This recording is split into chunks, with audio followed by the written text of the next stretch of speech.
All right, welcome back to that one random podcast. I'm Cypher. I'm Treble. And we are here today to do part 2 of the great Trump debate. Now, a lot of you out there probably, who, if you're watching this on YouTube, you're probably thinking, well, where's part 1? Unfortunately, part 1 was taken down within literally 5 minutes of it being uploaded by Treble, yeah? But never worry, there's nothing to fear. We do have other platforms we're on. We're on Rumble, we're on Spotify. They never censor us. So if you want to go and watch part 1, go over to Rumble or Spotify and watch the first episode. It is a long episode, not going to lie, but really good content, great conversation. And we're going to introduce our guest today. We've got Waza here. Last time he called himself Bass, but he's now going with Waza. Had to reinvent it. How are you doing, everyone? Cool. Yeah, all right, look. This is going to be another healthy conversation again. It might get a little heated at places because we are passionate about what we believe in. But at the same time, we want to have a little bit of fun with it as well, have a little bit of joke and bring a little more lightheartedness to it this time. Last time it was a little bit too serious, I felt. Yeah. But look, I'm just going to give everyone's position in terms of where they stand when it comes to Donald Trump, yeah? He's doing a lot of things. I'm going to start with myself. And with me, I don't trust no politician. Yeah, ask Treble, he knows what I'm about. I don't trust no politician. They all work for the deep state. They all work for the elites. And I don't trust one of them. And they're all leading us to one place. And there's that new world order kind of scenario, one world government, all of that stuff. Yeah, WEF, etc. Then we've got Treble. Yeah. My guy Treble. Yeah, he wants to believe. I want to believe. He wants to believe Trump's the man. Prophecy. Yeah? But he does have doubts. Yes, he does. He has a few doubts and he's still trying to figure it all out. Yeah. You know what I mean? He's half in, he's half out. He shakes it all about and he still can't figure it out. Nah. I want to believe, but you can't deny that everything's going to plan. Then we got Waza, who I could say is a hardcore MAGA maniac. Yeah, all right? And he's not a maniac, yeah, but you know what I mean, all right?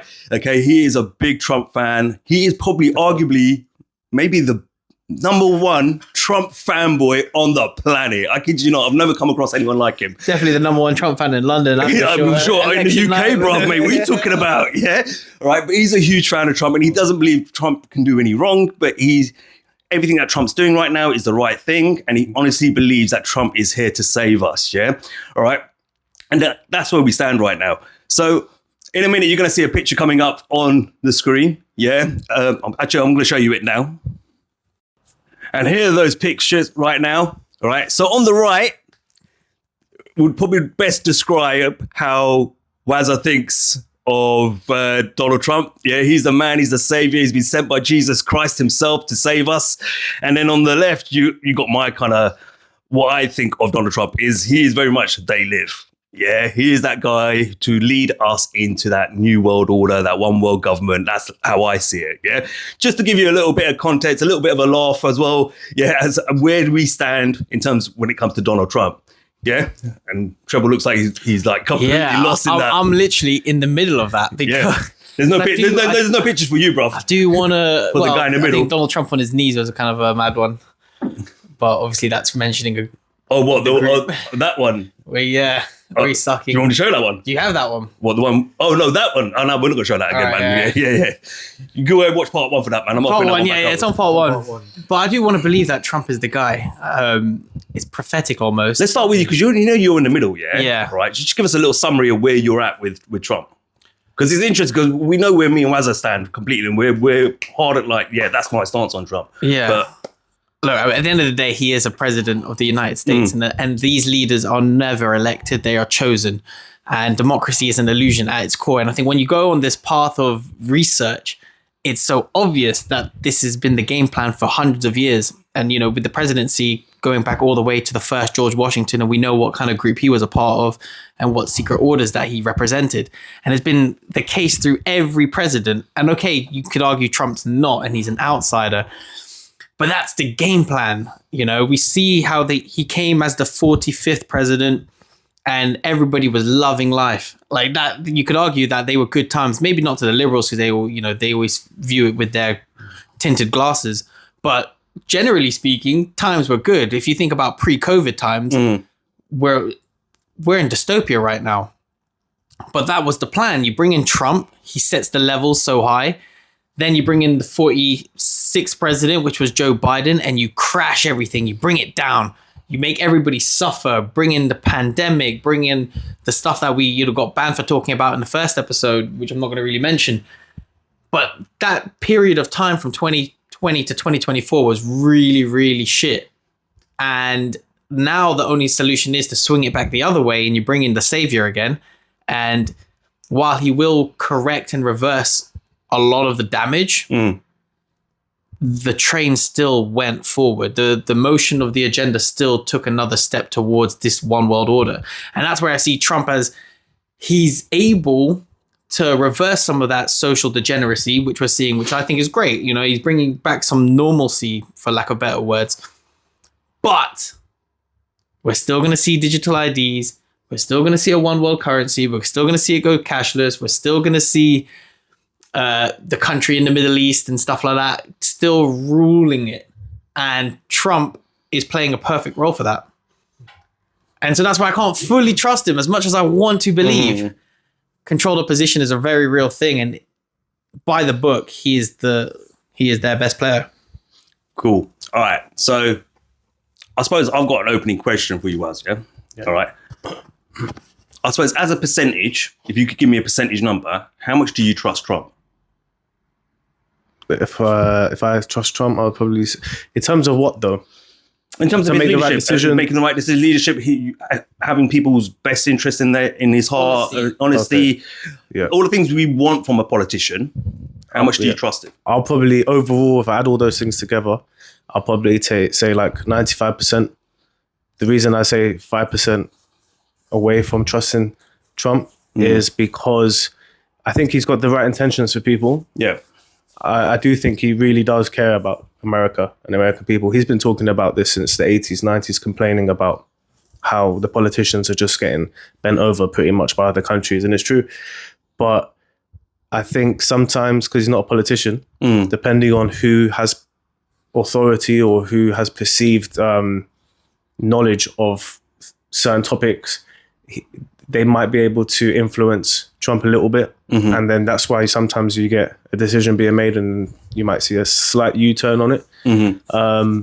So it really does depend on advisors as well. But that's with all politics. It's not just about the leader. They can't do everything. At the end of the day, Trump's a real estate guy, a businessman. So you need somebody who knows about health. You need somebody that knows. You need a team around you, right? You need a good team, exactly. But in everything, and sport as well. So I can't say 100% because I haven't got the direct authority over all these things or knowledge of all these things. It's just not possible for a human to do that. So I'd say 95%, just to take away that 5% for error or for influencing people that he might find out later down the line and not people that he wants to work with. I mean, if we look at Trump's last presidency, he hired people and he fired a lot of people.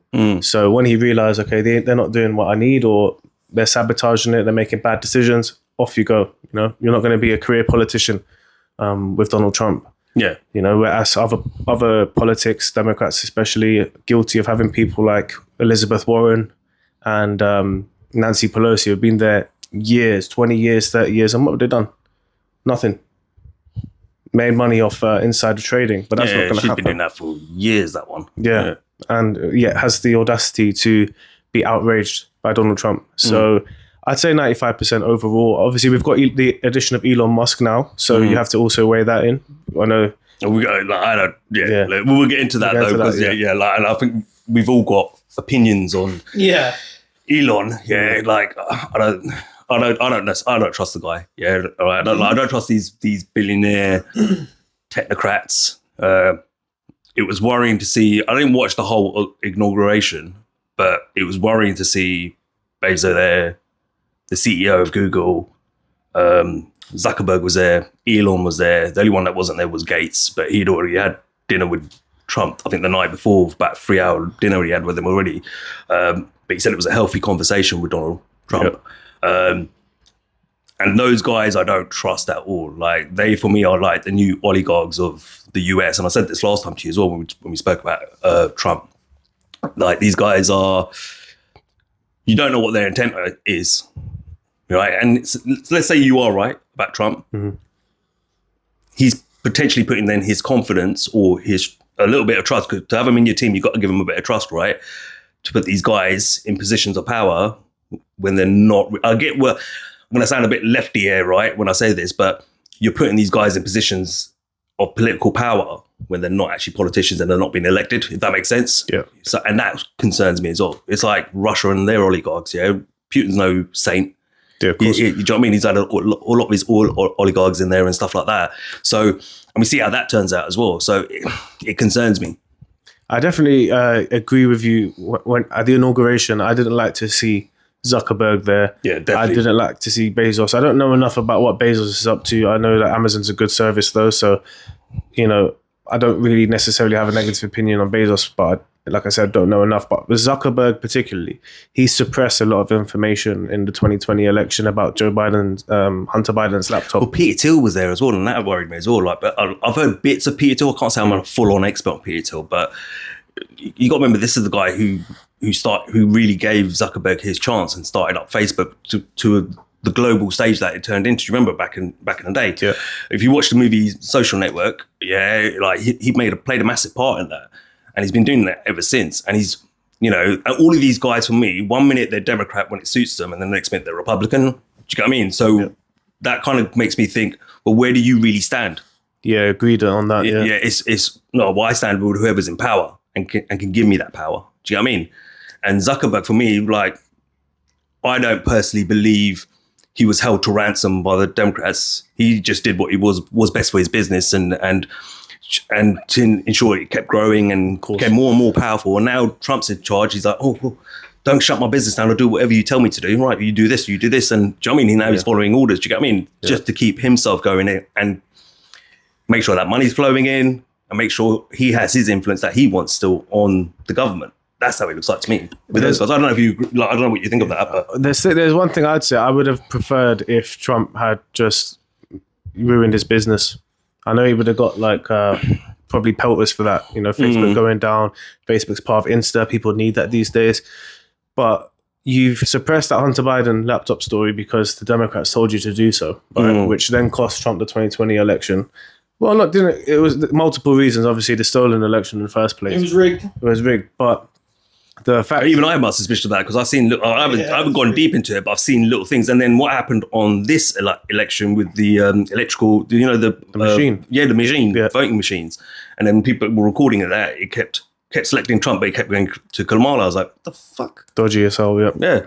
So, but that was all by design because obviously they needed Biden for the COVID era period. Yeah. So, but you know where I stand with that, like you said it, and I said this last time in the last episode that we did, the last part that we did with part one, and I said one will bring in the chaos and the other one will bring in kind of like that organized chaos, essentially. But they're both going to be leading us down the same route. It's just doing it in a different way. Yeah, it's like here with the Conservatives and Tories. I don't see a difference. People are bitching and moaning about the Labour Party right now, and yeah, rightfully so. They are fleecing us, but that's the next stage of what was supposed to come, right? So they thought, right, Tories, you've had your time. Now we need to bring someone else in, someone like Keir Starmer, who's actually quite totalitarian, and he doesn't care what you think of him, and he's just going to destroy it all. And that's literally what he's doing. Exactly what he's doing. Yeah, he's doing what he's told to do, and he's doing it well. Yeah, he might not be good for us, but he's doing it well in terms of the people that he serves. That's the way I look at it. Yeah. But next question, right? So, would you say there's a lot of people out there who would then say, because you said 95%, yeah? Would you say there's a lot of people out there who say they trust Trump 100%? I don't think so anymore. No? I think it might have changed now. Yeah. I think maybe in the first kind of run that he had as president, there would have been some 100%ers, but I feel like, I'm sure we'll get into this, but the Israel situation, that's flagged up a lot, isn't it, with people? Yeah. The thing is here, like, people that are on the quote-unquote right wing, they're also anti-Israel. Yeah. So when you've got somebody who, he's touting beliefs that you like, wants to make America great again, provide manufacturing jobs, all of that good stuff, get rid of, like, transgenderism in sports and in schools. These are all good things. But being pro-Israel is going to upset a few people on that right-hand side who may have been 100% Trump before, because now they're going to see, okay, cool, well, we don't like Israel. and he does. So how much do we trust him now? We probably lose a little bit of trust. Yeah. So that's why I feel like the 100%ers might have decreased. Yeah. But I also feel like people that might have been 50% might have gone up, because this time around he's got some Democrats in there, Tulsi Gabbard, RFK. All of a sudden, like, the diehard Democrats don't like these people, right? But there were people in the middle who did like RFK and they did like Tulsi Gabbard. Yeah, they went to the right because they've been offered roles inside the government. Yeah. So those people who are still clear-minded and not like, oh, they jumped ship, we can't, even though we liked them, now we don't like them. Yeah. They were like, okay, cool. It seems like Trump's actually getting people on his side from different sides of the political sphere who have different viewpoints on things. And I think if they had 50% trust, it's gone up. Like, I follow this RFK page on Reddit. They wanted RFK to be president because he was in the middle. He was like an independent president. He was doing well in the polls, though. He wasn't even bad. He was doing well because He was actually his closest threat. Yeah. Trump. I think that's how he won the popular vote, is because he moved over to Trump. But he had a lot of following from people that were like independents or normal Democrats from 20 years ago, who care about things that RFK talks about. He talks a lot of sense if you listen to him. I know it kind of can be hard to listen to him. Some people have said, oh, I don't want to hear 30 minutes of RFK talking. But it's like, so what? Just pay attention. Just pay attention and listen to the words that he's saying. So he says a lot of like common sense things. And I think that people were doubting if he would get appointed into this health minister role, and they were doubting if Trump would see it through or he would use RFK for votes and then get rid of him. But he hasn't got rid of him. He just got sworn in the other day, and he's been given an important role that Democrats wouldn't even talk to RFK. But honestly, Jr. like, in honesty, right? Yeah, even if that was Trump's plan, it would have been a bad decision, because people would have said, "Well, hold on, like, so you just use the guy and throw him away." It just doesn't look good on you in the first place, anyway. Yeah. Let's be honest. Yeah, I'm not saying that was Trump's intention. I'm just saying if that was his plan, it wouldn't look good anyway politically. Agreed, and he would have been done in the midterms. Yeah. So whether he feels like he has to keep him now is that's one thing that's going into, like, we just doubt. We haven't got any evidence to suggest that, but it seems like he actually did appreciate what RFK brought to the table. Must have appreciated RFK's candidate as well. Like we said, he was doing well in the polls, so he must have known RFK could take votes away from me, because they intertwine in certain viewpoints. People will call us conspiracy theorists, how atrazine is causing this and that. Oh, that's Alex Jones. But it's not. It's real life. This is science. They're saying that water, the tap water, is making frogs hermaphrodites. This is the science. So do we trust the science or do we not? Yeah. So which science do you want to are you choosing to trust, right? Whichever suits their narrative, I guess, isn't it? Or CNN tells you, and just nod away. And the reason I'm asking this question, right, because obviously the first topic we're going to get into, and it's not going to be Israel, not yet anyway, is a few years ago we had the big C, the 19, the big C, and obviously a product was brought out with a certain technology in that. And the reason I was asking is if Trump supporters, and there's probably some diehard 100%ers out there, if Trump supporters are so think this man is the man that he says he is, he was putting out there a lot last time about go get it, right? Get the product. That's another reason why I'm on the fence with the guy. Product. It's a great product. I helped design it, and they're all like, we've heard it all. It was his operation, and he was really proud of it, though. And even after he lost the election, he went on the rally, and he was talking about it. Yeah, is if you trust him so much, so many people trust him so much, why didn't they go and trust him on that? Yeah, that's not a question for you, Treble. That's really a question for you, brother. And I'm not trying to. I'm just trying to understand it. If you trust this man so much, and you believe, there's people that fall on his word. Right. They literally do. Everything he says, they trust it. So, but yet these are the same people that didn't go and get that said product. So why? Why didn't you go and get that product? I know you didn't definitely get it. But I know you're only a 95%er. And you didn't get it, but 3 of us sitting in this room did not get it. And there was a reason behind that. And we're now seeing the results of that without me saying too much, because you know what YouTube's like, right? Bad last time. Do you know what I mean? Well, no, what you said in a certain way is it got us banned, but I'm trying to be a little bit coded with this shit. And you guys should be able to follow along. Otherwise, where have you been for the last 5 years? I have no idea. But you get where I'm coming from, is that you've got so much trust in this man, and this man promoted that product so hard, and he still does now when you think about it, because we're going to get into that in a minute.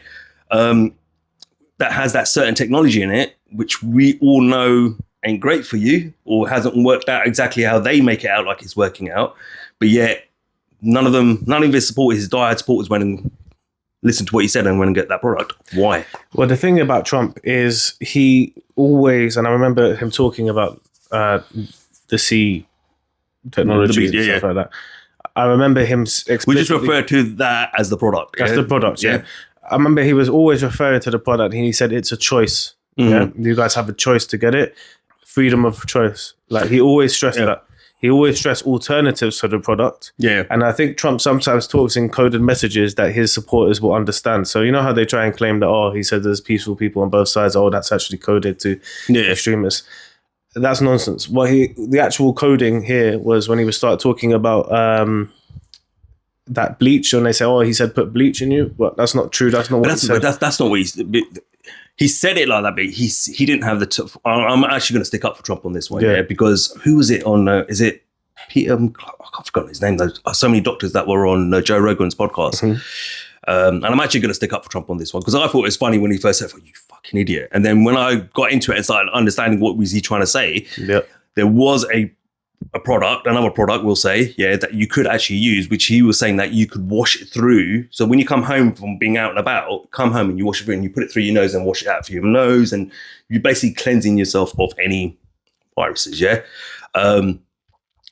but he wasn't articulating it in a way because he didn't have the medical terminology to explain it. And then Fauci was standing behind him like rolling his eye, making him look even worse. Yeah. But in actual fact, he wasn't lying about that because there's multiple doctors who've gone on Spotify with Joe Rogan and actually said he just didn't have the terminology to explain it and no one was helping with it. So he wanted to put it out there. Yeah. But the actual product that those doctors were referring to does exist and you could have used it. It was an alternative. And at that time, the big C product hadn't been released. So he was saying, in the meantime, you can do this. Yeah. So he did always tap into alternatives. He did mention them. Another thing, just to touch on, is if you support Trump, it's highly likely that you will have at least some knowledge of what Alex Jones is talking about, at least some knowledge of what Joe Rogan is talking about on his podcast. They overlap in terms of audience. And so there's a lot of people that would have heard Joe Rogan talking about ivermectin. There's a lot of people hearing Alex Jones's speeches on the product and the thing itself, like the whole concept of what they were trying to do with shutting everything down. So I feel like, Trump as a president, he kind of has to try and get some sort of product out that will appeal to the masses of both sides. But here's my question. I hear what you're saying, where you're going with this. This is my question, though, is that if you trust the man so much and he's pushing that product, why didn't you go and get it? I want to try and understand, why didn't they go and get it? I would assume it's the same reason the three of us didn't go and get it. But you gave which tells me as well a little bit, like how much can you trust that man? And this is my take on it. How much can you trust that man? And is that man lying to me? Do you get it? And if a man, I always say this, if you're politicians or if you're news media, whoever lied to you once, you can never trust them again. That's just the way I see it. The problem with the product that I had when Trump was, as you said, if he's saying you have the freedom of choice to go get it, I made it, it's a great product, but it's your choice to go get it. That's good and well. But the people who don't want to get it and didn't get it, we didn't get it because we knew how fucked it was. Yeah. And so if you're saying that Trump is the guy and he's giving you a choice, it's like trying to say, look, I've got a suicide vest. I'm giving out suicide vests. Would you like it? And we're like, no, we don't want it. He's like, I made it. It's a great suicide vest. You don't have to take it. It's your choice to take it. But I'm encouraging people to get YouTube. We are talking in hypotheticals here, by the way. Yeah. Go on. Shit. Yeah. It's not I'm just putting that out there. This is a hypothetical scenario. That's a hard word. It's one of those words, man. I'm just putting it out there, though. Hypothetically, I didn't know what else. Eat a grenade or something. I don't know. But in that situation, in that hypothetical where he's giving out a bad product, how can you still trust the guy that's giving out bad product, even if he's giving you the choice of taking it or not? Before you answer that, here's my point on that one. Is that the man passionately promoted it hard. Now he didn't force anyone to take it. He didn't mandate anyone to take it. But That's not his job. That was the guy who was coming in after his job. That's why Biden was brought in. Chaos, anarchy, destroy it all, and then bring. Remember, I've said this before. So naturally, he's not going to push it. He's going to say, "Yeah, you got your freedoms," because he's still got to keep his people on his side, and they'll probably ignore little things like that because they agree with the majority of everything else he's doing, like yourself, right? 95%, right? But I feel like he knows as well that all the people that control him, in my opinion, like, well, go out there and talk to your people again because we need to get them on board with this because they're not buying into it. Okay, cool. Off he goes. I thought it was strange after you've lost an election, you're now going around doing a tour of rallies. I thought, I've never seen anyone do that. Do you know what I mean? It was weird. But I felt like the purpose for me was really to talk about that product. He talked about a lot of other things, but every time I watched him, I was like, you're really out here just to sell that product because someone's telling you your side is not taking enough, not enough people on your side are going out and taking it. That's the way I looked at it from my point of view. And you call me a conspiracy theory if you want. People have called me everything over the last 15 years, but I've rarely been wrong with some of my stuff. I'm not saying I'm right with this. It's just my opinion. Yeah. But I just feel my biggest thing with that is, and you'll probably agree with me in this one, Treble, which is if a man's telling you to take a product that you know isn't good for you, right? Why would you trust it? Because remember, that product was to do with your health and your livelihood, really, your life. So, and we know what that product did to so many people, and it's still doing to so many people. You know, one of those versions of that product has been taken off the shelf, because it causes a rare condition. Yeah.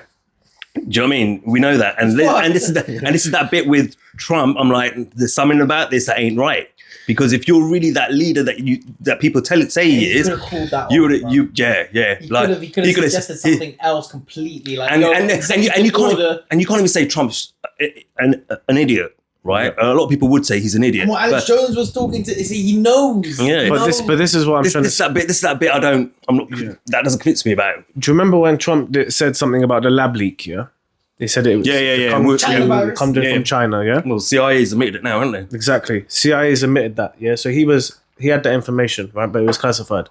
As a president, you can't give classified just like that.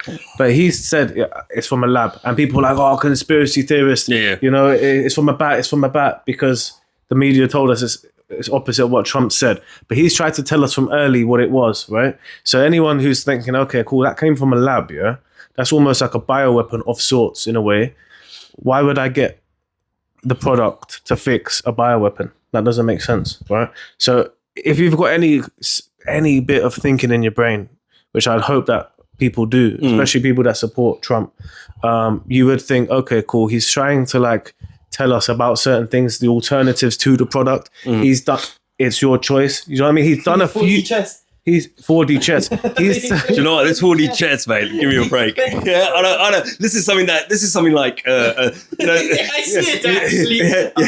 This 4D chess is cracks me up. It makes sense. It makes sense. He said it from the beginning. It's true. It's like something freaking the lefties would come up to protect the LGBTQ or something. Like, I know. Like, I get where you're coming from. I do understand. That makes sense. Actually, he told us from early. He told us. I do. Us to Alex Jones in a way. I do get where you're coming from as well, yeah. But my stance on that would be like you would just say, nah, it's not good enough, and that's it. For the good of people, my American people, we're not dishing this out anymore. Do you know what I mean? Or there are concerns, or some sort of there may be some concerns. We produced it very quickly, blah blah blah. I'm not going to lie to you as my people.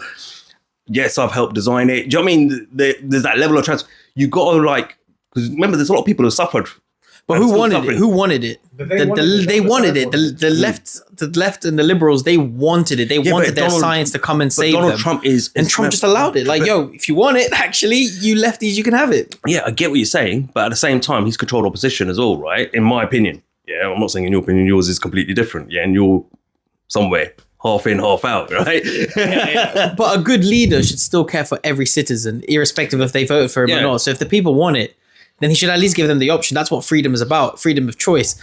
And look, as I said, I don't like the product. And I think as a president, he should have not even had the product on the market. But as a president of 320 million people, where half of them want the product, then as he said, it's 4D chess. He told us from the beginning, guys, it's a lab leak. Listen to Alex Jones. He's my advisor here. This is my point. You're talking about the left. Yeah, we knew the left were going to go for it once Biden got into power, right? They're going to do whatever they tell him to do. He says to them to do, right? Okay. My thing with Trump was there's so much trust in Trump, yeah, and he's pushing a product, but no one trusted it, which means no one in that moment trusted him. Yeah. So why didn't you trust him? Was it because you believed he was lying to you? Because of the 4D chess, he already made that move at the beginning. When you trusted him at the start, he already told you it's a lab leak, and he already introduced you to Alex Jones, who would wake you up to the whole conspiracy and pre-warn you. Exactly. And then he gave you alternatives. And then when it came to crunch time, when it was like the whole world's on lockdown, the Europeans are talking too much on Facebook and stuff. So he's playing 4D chess. Yeah, maybe. Okay, so maybe. I don't know. Let's go to the next topic then.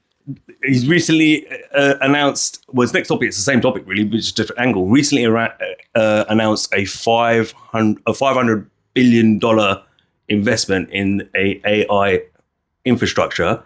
And one of the products coming out of that is a cancer product with the same technology. And this is all Trump. I saw that. You know what? Trump's fucked up.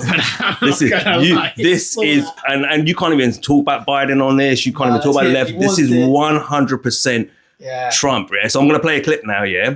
All right, of one of these guys. So remember, before I play the clip, this $500 billion is not something coming out of taxpayers' money. This is something that a conglomerate of companies have come together and... For your best interest, of course. And put this... it doesn't just cover this product. It covers multiple things, yeah? Right, if you watch the whole 15 minutes, it covers a lot of things, yeah? But it was Trump in that press conference who turned around and said, can you talk about the kind of health benefits this is going to bring as well, this AI infrastructure? And that's when they started talking about a new product with the same technology. All right. So one guy who's going to give us a detailed explanation of it, but just remember this, yeah, these are private companies who have put this investment in. All right. They want to see massive profits on the return of it as well. So the question you're going to want to kind of ask when you're going into watching this clip is, how are they going to get that money back? Don't answer it yet. Think about it while you're watching the clip, of course. And same with you guys if you're watching right now. But I'm going to play that clip now, yeah? Cool? Yep. Thank you, Mr. President. One of the most exciting things we're working on, using the tools that Sam and Masa are providing, is a cancer vaccine. It's very interesting. It turns out, I'll be quick, all of our cancers, cancer tumors, little fragments of those tumors float around in your blood. So you can do early cancer detection. If you can do using AI, you can do early cancer detection with a blood test. And using AI to look at the blood test, you can find the cancers that are actually seriously threatening the person. So we can, again, cancer diagnosis using AI has the promise of just being a simple blood test. Then beyond that, once we gene sequence that cancer tumor, you can then vaccinate the person, design a vaccine for every individual person to vaccinate them against that cancer. And you can make that vaccine, that mRNA vaccine, you can make that robotically, again using AI, in about 48 hours. So imagine early cancer detection, the development of a cancer vaccine for your particular cancer aimed at you, and have that vaccine available in 48 hours. This is the promise of AI and the promise of the future. Thank you, sir. Great, thanks. So that one for me is all Trump, all right, or his team, or whatever you want to call it, yeah. But that for me is concerning, yeah. So you could say 4D chess with what we were discussing. I still don't believe it was 4D chess. I'm not convinced. But this even makes me more confident that there was no 4D chess, because I don't see the 4D chess here right now. Yeah, it seems like it's part of the plan, doesn't it? Yeah, that's a bit interesting. Quick question: would you guys get that if let's say, would you have a blood test to detect for potential cancers in your body if there was an AI available? Would you do it? Because it sounds interesting to me. That's the problem as well. Like, if the technology does work, is it inherently wrong then? If it does actually work the way it's... The question is, we've seen... Right, so we've got... And we're not worried about this. I'm going to get really conspiratorial here now, yeah? All right? The last product was one suit fits all. Yeah. This one is tailored into you as an individual. Okay. Now, if you want to get really conspiratorial with this, let's go to the Georgia Guidestones, which no longer exist. They want to bring that population down to 1 billion or 500 million, right?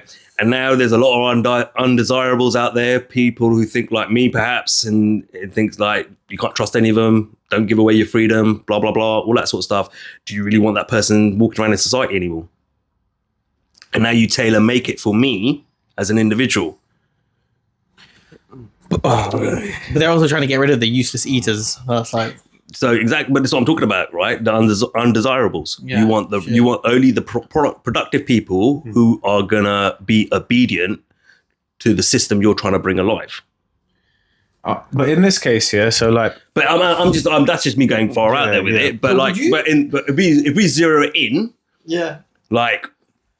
What would you do? But you can do that right now, and they could detect it in talking to a former cancer victim. Yeah, right. They could do that right now without the AI infrastructure that he's talking about. if the infection marker's up, right? The infection marker has to be up. Yeah. There's multiple ways for them to. The problem is, I found out, and I learned really during my experiences, is you got a lot of idiot doctors out there who don't know when and how to make a call.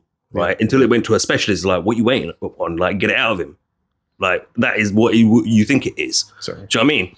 So that's the problem we have. We have a lot of idiots within our medical community who don't know how to make a decision. For sure. And that's what causes more problems for other people. Now, my other concern is all I'm hearing. I've got colleagues at work. All right, I've got one whose brother's died from cancer. So yes, I can understand a lot, but people will go for this because of the experience they've had with cancer. And I personally had my experience with cancer, right? One had her brother passed away, her niece passed away, her godson passed away. And this is all in the last 6 months. And they're like, I don't know what's going on. I don't know what's going on, Cypher. And I'm like, in my head, I can't say it. I'm like, maybe you shouldn't have taken a certain product. Yeah. Oh, okay. Yeah. Now there's another one who's, and I kid you not, this is in the last maybe 8 weeks, you worked with this woman, you will know, but I'm not going to say her name out loud. Found out recently her brother's got cancer, terminal, passed away. Okay, first actually it was her aunt, 2 weeks later, her brother passed away, terminal cancer. And now, after her brother passed away, just found out that the mother is now terminally ill and she's on her way out. And guess what? They all took the product. And did that woman, has she taken the product? She has, but lucky for her, she's not. She has been checked out, but lucky for her, at the moment, there's nothing wrong. But God, so touch wood, nothing happens anymore further because she's got kids as well, that lady. What we're seeing then is a correlation of quick cancers, quick and lethal. Like, it's not like a long-winded process. You get it in, you're gone. Turbo. And it's literally. So, for example, the first one I spoke about, her brother went from stage 1 to stage 4 terminal within 6 weeks. That's crazy. That's how rapid it was. And I was like, I've never heard of that. Yeah. Yeah, I am a former cancer victim. I'm telling you, I've never heard of that. Yeah, it's not normal. It's not normal. Yeah. So, and that's what concerns me about now we're going to push this is even better. Like, I can hear the argument on the other side, which will probably be, well, maybe they've made advancements with it, they've tweaked it, they've changed it, it's better, blah, blah, blah. They understand they're not going to admit it, but it's better now. But how do you get someone like me to trust you now? Yeah, of course. I mean, it sounds weird from someone not in science. Do you think that they're creating that now because of what we've just said, the product has caused these cancers? So now we have to reverse it through giving you more of that to undo the damage. Solution. Do you think that's the case here? Well, that's what they do with any of the medications that are currently on the market. And all the medication is more of a symptom management system than it is an actual treatment. And this is no different. So the product is causing more problems. And so the industry needs to create new solutions and new... Maybe that was the case from the beginning. Yeah, it's it became a $1 trillion industry. I can't say much here because obviously YouTube, like, we know how big pharma work, right? That's all we're going to say here, yeah, because we're not going into too much detail. But end of the day, like, you've now made an original product which is affecting people negatively in a massive way. You're not admitting that. You're saying there's little rare cases, which isn't the case. We know that you wouldn't take a product off the shelf if that's the case. There's one of those companies that has done that. And now, like you're saying, now you're bringing in this, because that's a good point, to kind of like reverse the effects of what the first one's done. But then what's the concern for me here is this new one now going to cause further problems? I think so. I don't think it's going to reverse anything. I think it'll probably accelerate it, which, you know, in 20, 30 years, 40 years, 50 years time, they're going to look back and be like, you know, I'll wash our hands from that kind of situation. But this is all planned almost. It's definitely worrying. I can't really agree with it. Obviously, if I was in that situation, I might feel differently. Mm-hmm. Because I've seen people go through it and it doesn't, like, I can imagine what kind of experience it is. If someone said to me, okay, well, if you take this, you have a higher chance of surviving than with chemo, then I'll probably give it a go, to be honest with you, because I'll be in a different context. But from this context that I'm in right now, it definitely seems worrying. If we're going to talk about what the Georgia Guidestones were saying, in theory, let's say they gave the product and the product caused quick and lethal cancer, and then the people that are affected by the people that have died. So I didn't get it, but loads of people around me did and died. Now I'm super depressed. What do I have to live for? So I kill myself. And then that's another person ticked off the population. You're right about So it could be really sinister. It could be really, really dark. Like, if we're thinking how much they Well, yeah. Listen, we're getting conspiratorial here. Yeah? We're not saying this is facts. YouTube, calm down. Yeah, we're just spinning some conspiracy theories. So calm down. We're having a discussion. Yeah, I have to keep saying it, because like I see other podcasts and they always do the same thing, which is like put it out there a little bit, because the algorithm picks it up. Don't pull us down for this shit. The statistics don't lie. But at the same time, like, and these are the things that concern me. All right, and what concerned me about this was, I just sat back and I thought, well, who do you blame this on? Because this is 100% Trump's idea. Is it Trump's idea? Yeah, I don't know if it's idea, but has he been bought into it? Has someone advised him of this? Approved it. But he's approved it. End of the day, as the leader of a nation and as the most powerful man in the world, the buck stops with him. Yeah. And I don't believe as a leader you could say, well, I didn't know enough about it. No, you should have made sure you knew enough about it. Yeah. Do you know what I mean? And got enough viewpoints to make a sensible decision. Yeah. But this is worrying that but this is what I'm saying. He pushed the first product very hard in a subtle way without making it look like he was forcing it upon people. And now here we go. Here's another product with the same technology again. My other concern with this is obviously I don't think he'll mandate it, because that's not his style. But I do believe that there might be a possibility where it's kind of a mandate, but it's very subtle. So in America, what do they have? Their private healthcare, right? There's no NHS. Yeah. If you ain't got insurance, you're screwed, right? Basically. Yeah. So my concern around this is obviously we know how those insurance companies screw people out of their claims. Yeah, they deny claims, etc. and stuff like that. If you ever watched the movie, Rainmaker with Matt Damon or whatever, a really good film, right? And he takes one of those insurance companies on in that movie, but they deny the claims and they come up with a loophole or a clause that you probably didn't see or didn't fully understand, and you signed, and they say, nah, we're denying your claim. Yeah. And that happens a lot in the States, from what I understand. I could be wrong, correct me if I'm wrong. But that's why Luigi, that guy, you know, the guy who got caught in the McDonald's, he killed the CEO.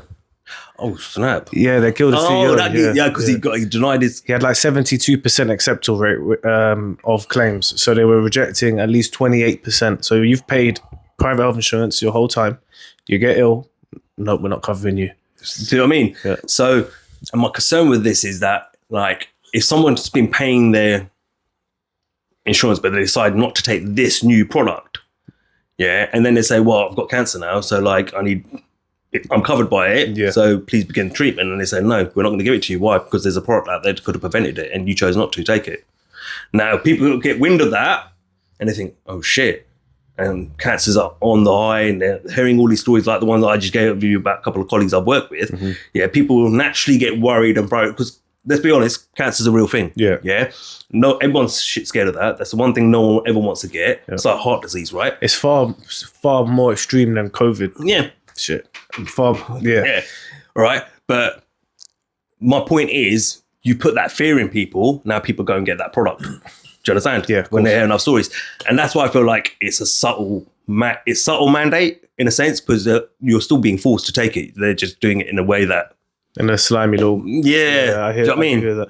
The thing is, the only if I'm going to argue Trump's case here, I think China just spent $1 billion. Was it $1 billion? No, $1 trillion or something. 2 trillion on AI. So I thought it was 6 million. It's great. That's why it was so cheap. That's why they put it out for free. well, didn't they just say 500 billion? No, that's for this. Okay, That's the yeah. American version. Yeah, what yeah. China put out, which was DeepSeek, which I've downloaded on my phone. It's really Okay, good, yeah. actually. Yeah. Yeah. But they created DeepSeek, or their AI counter to kind of their infrastructure that they're talking about here. And they got some college students to do it in China, and it cost them like 6 million. Wow. And then they Okay, put yeah. it out in the market for free. So China's smart. They were like, oh, you're going to put this out, are you? All right, destroy that. Kill their AI market. Wow. And on that day when they released it, the AI market in America tanked. Oh, you think I remember that all the stocks went down? Yeah. The thing is, with AI, there's loads of benefits to it.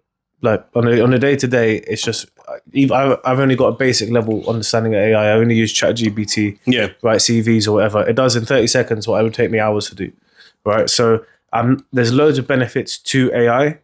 They've used an example here. Obviously, that 500 billion is probably going towards loads of other things that AI are useful for.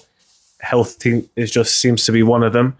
I think people that were skeptical of the original product, they're not going to necessarily take the plunge with the new one because it's got the same ingredients in it as the original. So people who haven't woken up from the last product and realize how they were like psyoped into getting it, Yeah. and just walk straight into doing that, it's like sheep, isn't it? Really. That's what them, isn't it? So you have to wake up, and there's a lot of people agree. who There's a have lot of woken up. There are Yeah. people that have woken up. No, I wouldn't get the top up. You know, There's some people who haven't really felt any effects from it other than it didn't do shit for me, yeah, is what they said. Yeah. Yeah, because I worked with a lot of them and they said, I ain't doing another one. Like, it Exactly. didn't do anything the first time around. Do you know what I mean? So they stopped.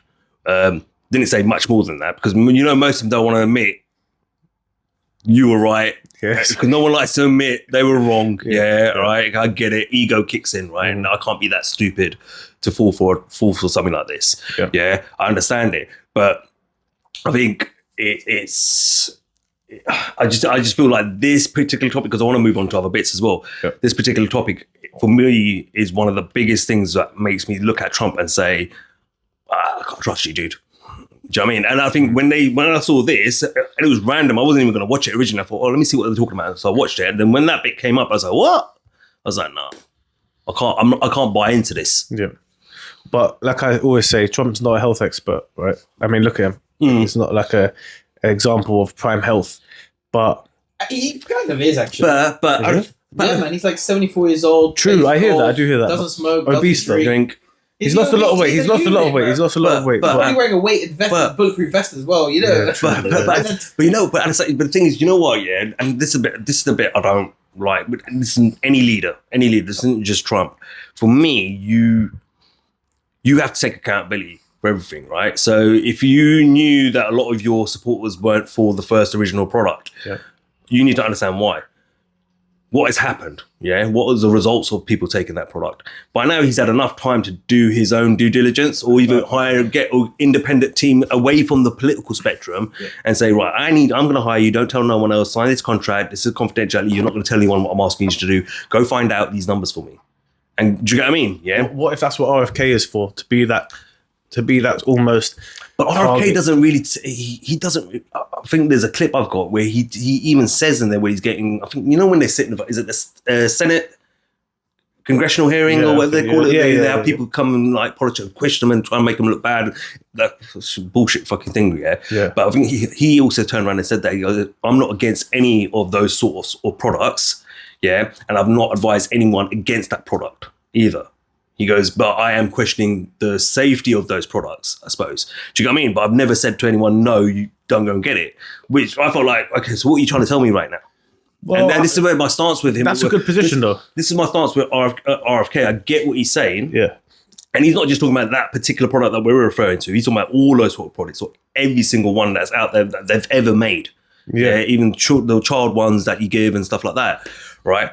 And I'm just like, I'm a little bit confused with him as well. I'm like, okay, so where do you stand then, man? Like, because I'm not getting it. Yeah, like I get it. He's all about safety, efficacy, and all that sort of stuff, which I agree. do need to look into. Do they really need to be taking these products? Is it necessary when you're born? Do you know what I mean? When a baby's born? Yeah. And you'll probably find out most of them aren't, which we know most of them aren't. Like, I think one of them's hepatitis. What the hell? That's an SD prevention. Like, what you want to give that to a kid for? Doesn't make sense, right? And I agree with all those sort of things. But then on the flip side, you know, I get some people saying, well, he's the guy who's going to call it out and he's against it. But then at the same time, he says, I'm not against it. I'm not advising anyone not to take it. It's just, for me, I don't know, you probably follow him better than me. I'm just trying to understand where RFK is coming from with it. Do you get what I'm trying to say? For someone like me who hears bits and bobs, I'm like, yo, man, I hear one thing from you 1 minute and then I hear another thing from you another minute. The thing about RFK is I think his argument is we really need to prove also the adverse effects. Like, right now it's anecdotal, right? They haven't conducted proper science, or if there is science on it, it's suppressed. So right now we just have, okay, I've got it, I've had the product and now I'm always getting ill. I've had the product and now I've got heart problems. It's anecdotal. There's not scientific study on it. So I think what RFK is saying is that with these products, we need to have real science, true science that is not controlled or not funded by the same people who made it to create a positive outcome. Because even when you're trying to disprove the efficiency or the effectiveness or the safety of these products, at the moment, it's just like correlation. And the cop-out from these companies is a positive correlation doesn't mean that that's the cause. It's just a positive correlation. Yeah. So that's the cop-out that they get out. That's how Monsanto with the fertilizer, even though it creates so much cancer, it's like, oh yeah, but that's just correlational data, you know? So I think because RFK was an almost environmental lawyer, he's come across loads of these types of situations. And I think what he's trying to get at is these things might be able to help people. I mean, polio, there probably is negative effects from that. We said that last time. There's negative. There are going to be negative effects to every medication. Even paracetamol has a side effect, for crying out loud. Yeah, we know that. Yeah. Okay, but I think it's the way it's gone about how that first original product happened. Right. Yeah. The numbers they were spewing out, who was affecting, how many people were being deleted because of that said breakout. I'll put it. And then their follow-up is the product came along, but then it's hush-hush on the product, even though a lot of people are speaking out, they've been silenced about it. And that's where the distrust comes from. So, well, RFK wrote a book about Fauci, actually. He wrote a proper book about it, in depth. I think I've got it saved in my thing. Yeah, about like how it was gain of like the research that was being done that he was funding and essentially how it came from a lab. And obviously, this is another thing, how Fauci was the one who was he was in charge of the health, but he had so much financial incentive inside to create the product in the first place. So RFK is somebody who's kind of gone against that. Now, if we compare who the person was last time to who the person is now, it went from Fauci to RFK, the guy who's going to be in charge of health. Yeah. Now, Trump last time, first time being president, that's the health guy. He knows way more than me, so he must be talking the truth, right? But over time, it's been shown that Fauci actually wasn't telling the truth and has been pardoned now, by the way, by Joe Biden. Yeah, no, you got it. They made sure they got that in before. Preemptive pardon on the day, on the day. They were signing him up on the day. So I think an hour before it was all supposed to kick off, like the whole inauguration and stuff like that, the whole presentation or whatever you want to call it. From what I understand, an hour before they were still signing pardons. Yeah, I think he gave the most. And Fauci's was literally an hour before he signed it off. Yeah, preemptive. What the fuck? Yeah. But then Trump, you heard about what Trump did in response though, right? What did he do? Took away his security. His political security. So, like the Secret Service security they had for Fauci, says, all right, fine, I'll take it away. Good. Yeah. So he took it that way. So, I'm going to put that out there. See, I'm not a Trump hater, man. But there are little bits, I just don't trust the man. But you can't deny, though, that obviously we're not medical experts in any right, but we can still use our common sense and see the evidence presented to us. But I did enough. Surely Trump. I did enough research on it as and when it was happening.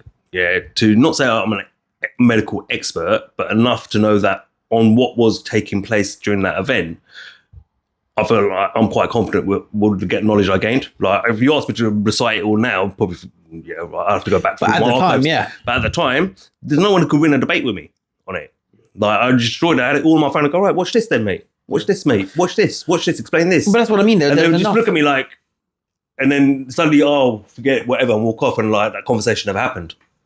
There's enough out there. And if Trump knew, like Alex Jones, even Joe Rogan was, and a lot of high profile people were against the product, and there was enough information about the product.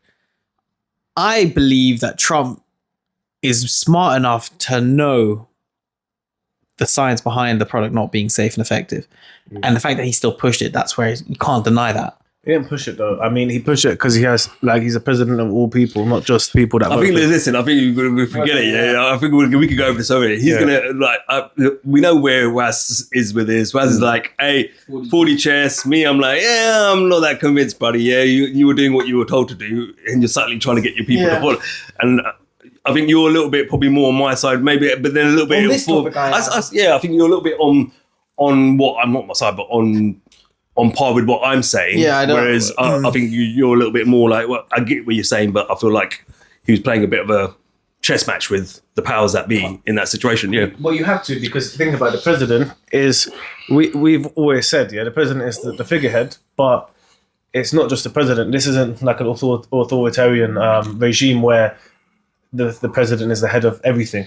Like, yeah, no, don't get me wrong. It's supposed to be democratic, and there's a vote in the Congress, and you have to follow it to make a bill come through. Well, I get it. It's the same here in the UK, right? But a lot of these politicians are in the pocket, right? They receive donations. Yeah. So they're going to go against you if you don't create this vaccine. Oh no, we're going to keep everything locked down. And now your economy, you died. Yeah. Now your economy is in the dumps, and we're not going to come out of lockdown because you refuse to get in line. We're going to make life difficult for you in the Congress. For you to pass anything, no, we're not going to have it because our powers that be. No, I get what you mean. I get I get it. Like, we all know how it will work structured-wise, yeah? Because look, in the day, like, there's a lot of people who stand to lose out financially in terms of the political world because, they've got certain people funding them. Yeah. And their campaigns and their offices, etc., and their teams and all that sort of stuff. So I get all that works. But then on the flip side, again, I'm going to just finish it off with this. Remember, this last one, this new one that's coming out, that just for someone like me who feels the way I do already about Trump and that situation, that just like seals it for me. I'm like, nah. Like, there's something not right here for me anyway. But I'm also open to what you're saying as well. That do you know what I mean? Like, he's not the expert in it. He's put a team around, and I've got to understand that. So I don't want to be like, oh no, you're completely wrong. It is. I get where you're coming from. I understand where you're coming from. Is that he's got to put the best people around him that he believes are going to advise him and give him the best advice to do the right thing, I suppose, and make the right decision, right? So you'd also hope that people are like us and they look at all the angles. Yeah. They look at the angle that you've presented, they look at the angles that I presented, but they also listen to other people. People think Joe Rogan is fake news. He doesn't stout anything. He just, okay, cool, here's somebody who is a knowledgeable in this field. You listen to it and then you can do the research, yeah? So you have to look into these things. The problem is, most of society, they can't be bothered. They'd rather just doom scroll Instagram. We said this last time though, didn't we? We said last time when we did one of our other episodes, we talked about the Grim Gang situation here in the UK. People are lazy. People are just lazy, man. Like that. Like, it didn't take me long to dig up a whole load of information and present it in the two parts that we did. Yeah, it doesn't take that long. You've got a supercomputer in your pocket all day long. Yeah. A supercomputer. Get it wrong. It's not just a smartphone. It is a supercomputer in your pocket all day long. And you're telling me you can't sit on your couch for 5 minutes, 10 minutes, and sometimes it takes me 10 minutes to find something. Yeah, it's not that hard. And now you've got ChatGPT as well and things like that that could do most of the work for you. And they're on the supercomputer the whole day. Yeah. So they're literally just going through Instagram, like looking TikTok at and Sabrina Carpenter and all of that nonsense there. Nonsense, bro. So but people are lazy, and you're right. People are lazy, and if they've bought into a certain narrative or that narrative suits what they're feeling, they look outside and they go, oh, that person's taking my job, you're right, I'm with this person, and they end up just believing that person and saying, right, everything he's saying is facts. I've not actually looked into myself, but I trust him 100%. That's it, job done. I think Plato's cave is a perfect analogy of society in general. You know about Plato's cave. It's like an analogy. You know who Plato is, the Greek philosopher? Yeah. So it's basically like there are prisoners in the cave, right? And all they see for the whole life, there's a fire in the cave as well. They only see shadows of people walking past the cave. So all they ever see is like shadows of people. Yeah. So they think that that's reality. They think that that's just what people look like, shadows. And then one day, the guy escapes from the cave and he goes outside and he sees the sun for the first time and he sees real people. Yeah. And then he tries to come back in to the cave to tell people, guys, there's a sun out there. Like, you can't believe it. Like, trying to tell them what it is and that people aren't shadows, they're real people. And they try and kill him because they think he's lost his mind and they're trying to that he's trying to kill them. Yeah. And it's kind of like, that's the kind of thing that we live in. People believe one thing and you can't open their mind to the other side or to anything. Yeah. You can't give them another perspective, even if it's real, because their brain is now, boom, this is what I think. Yeah, because that's what they've seen. That's all they've seen. Yeah, that's what they've seen. And then they believe it's something, could be supernatural, whatever it is going on out there with these shadows and stuff. And suddenly he's come back from there. Yep. And actually, they've taken you. They've taken you. Yeah. Exactly. So we got to get rid of you. Do you know what I mean? You're no longer one of us. Yeah, but you see that in society when the thing was happening. Yeah. When there were people like us who were saying, okay, look at this and that. We've gone down the rabbit hole. We are being primed or conditioned by, and they try all kinds of nonsense, far right, even though the people that often are the ones who are telling us this information aren't far right at all. They're more libertarian. Yeah. That's to the masses or the in society, we're the outsiders now. Oh, we're dangerous. And like you said, after time goes by, that whole notion becomes stupid. But due to ego, they can never accept that they were wrong. Yeah, it's ego, isn't it? So there's loads of things at play. But this is the thing: you can't help the whole of society. You just have to hope that enough of us can look at that and say, okay, that's a bit weird. But then also look at all the angles and come to at least informed decision. There has to be a reason why we decide to do something. Yeah, no, of course. Not because BBC or CNN told us to do that. No. Yeah. We have to say, okay, this is the reason that I believe in that. If we make the wrong decision, okay, but at least we calculated it rather than, they said that, okay, yeah.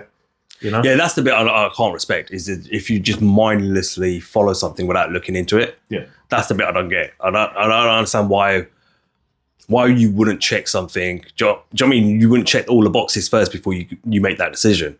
It's like, if you're, like you said, if you're just watching the media, you're listening to a politician, you're just going to go and do what they tell you to do because they fearmongered you into it, then you've not made it. No. So to say, you've not made an intelligent decision, in my opinion. You've been brainwashed, isn't it? People are comfortable with their own ignorance. It's one thing to be naive. But it's bliss, right? Naive is where you don't know, where you've never even been presented the information. So you genuinely don't know, you're being naive. But if you are ignorant coming from the word ignore, and where you have physically ignored the information coming at you and you've chosen to reject it, whether that because your ego, you're comfortable in your ignorance, ignorance is bliss, just, stick your head in the sand, then yeah, you're a degenerate. I wouldn't go far saying you're a degenerate, but if you can't be open-minded, I would say you probably you got an argument for saying that person's an idiot. Yeah, like here you go. Here's my information. I've presented to you. And I did it with so many people. That's why I used to keep all the shit on my phone because I was like, I'll show you. I'll walk you through it right now. Mm-hmm. Yeah, you want to talk about it? Let's talk about it now. Talk about it right now. And then most of them, they'll sit there and go, and then they'll say, yeah, but the realistic view of it. Well, I go, I just gave you the realistic view of it. Exactly. Do you know what I mean? Like, what evidence are you providing me other than what the government and the media are telling you? Yeah. Do you know what I mean? And that's the bit that used to frustrate me. But in the end, I was like, some people cannot be helped. Yeah. And some people are just going to ignore you. And there's no point having that conversation with everyone. Because some people don't want to hear the truth, man. Because it's, it scares the shit out of them. Truth hurts. That they live in a world where politicians, your media, do you know what I mean? Corporations would do that to you. True. Because we all think we're special, don't we, as human beings? Yeah. Yeah. And we live in our own little bubble because we think we're special. But actually, when you think about it, we're a dime a dozen. It breaks their perception of their intelligence, which is tied to the ego. Yeah, it's insulting to them, innit? Yeah. That I'm not that stupid. Exactly. But actually, you might be. It's crazy though, because they'll watch all the media and all the Hollywood movies, and they can follow the plot lines in the movies if they're watching a thriller or a sci-fi or something, and they can see, this is the villain, that's the good guy, and look at that channel trailer. The channel trailer I did. Remember, like you watched Star Wars and sided with the rebellion. Exactly. You watched The Matrix and sided with the rebellion. You watched Divergent and you sided with the rebellion. When it comes to the movie, you side with the rebellion. You're always with the resistance, innit? With the resistance. But when it comes to real life, it's so stupid. I don't get it. So true. They see it, they know it. Oh, but that's just a movie. Like, look around. Look at it. It's the You're living in one, same. mate. The elites are still doing their thing, and chemicals are being sprayed in the sky, and children are suffering. But look, I don't want to spend too much more time on this because we've got other topics we want to talk about as well. Yes, because the next one I kind of want to go into is Israel and Gaza. All right, so let's get into this next topic of Israel, Gaza. A lot's been said, a lot's happened. We kind of know where they're at at the moment, where Donald Trump's at the moment. So let me break it down. Donald Trump's obviously come up with an idea because I'm going to say he's claiming, because from my point of view, I'm not 100% sold on it, that he wants peace in the Middle East, and his way about getting that is moving the Palestinians basically out of Gaza, which sounds like it's going to be a permanent thing to me, and finding them a piece of land somewhere, whether it be in Egypt, whether it be in Jordan, that they can call their own home, build new apartments and homes for them. So move them out. And basically move them out. He's clearing them out. There's a lot of pushback where a lot of people saying, well, why should they have to do that? That's their home, their homeland, etc. Why should they have to be moved? And there's two sides of the argument, and I suppose there's fair points on both sides. We've gone back and forth in our group chat about it. You know, Treble, you don't really say shit in that group chat. It's me, more me and Waz. I can't keep up. It's more me and Waz. I turn on the phone and I'm trying to get off social media. I've got no notifications on, and then I open it at the end of the day and it's like 100 messages and like 50 photos. I can't keep up.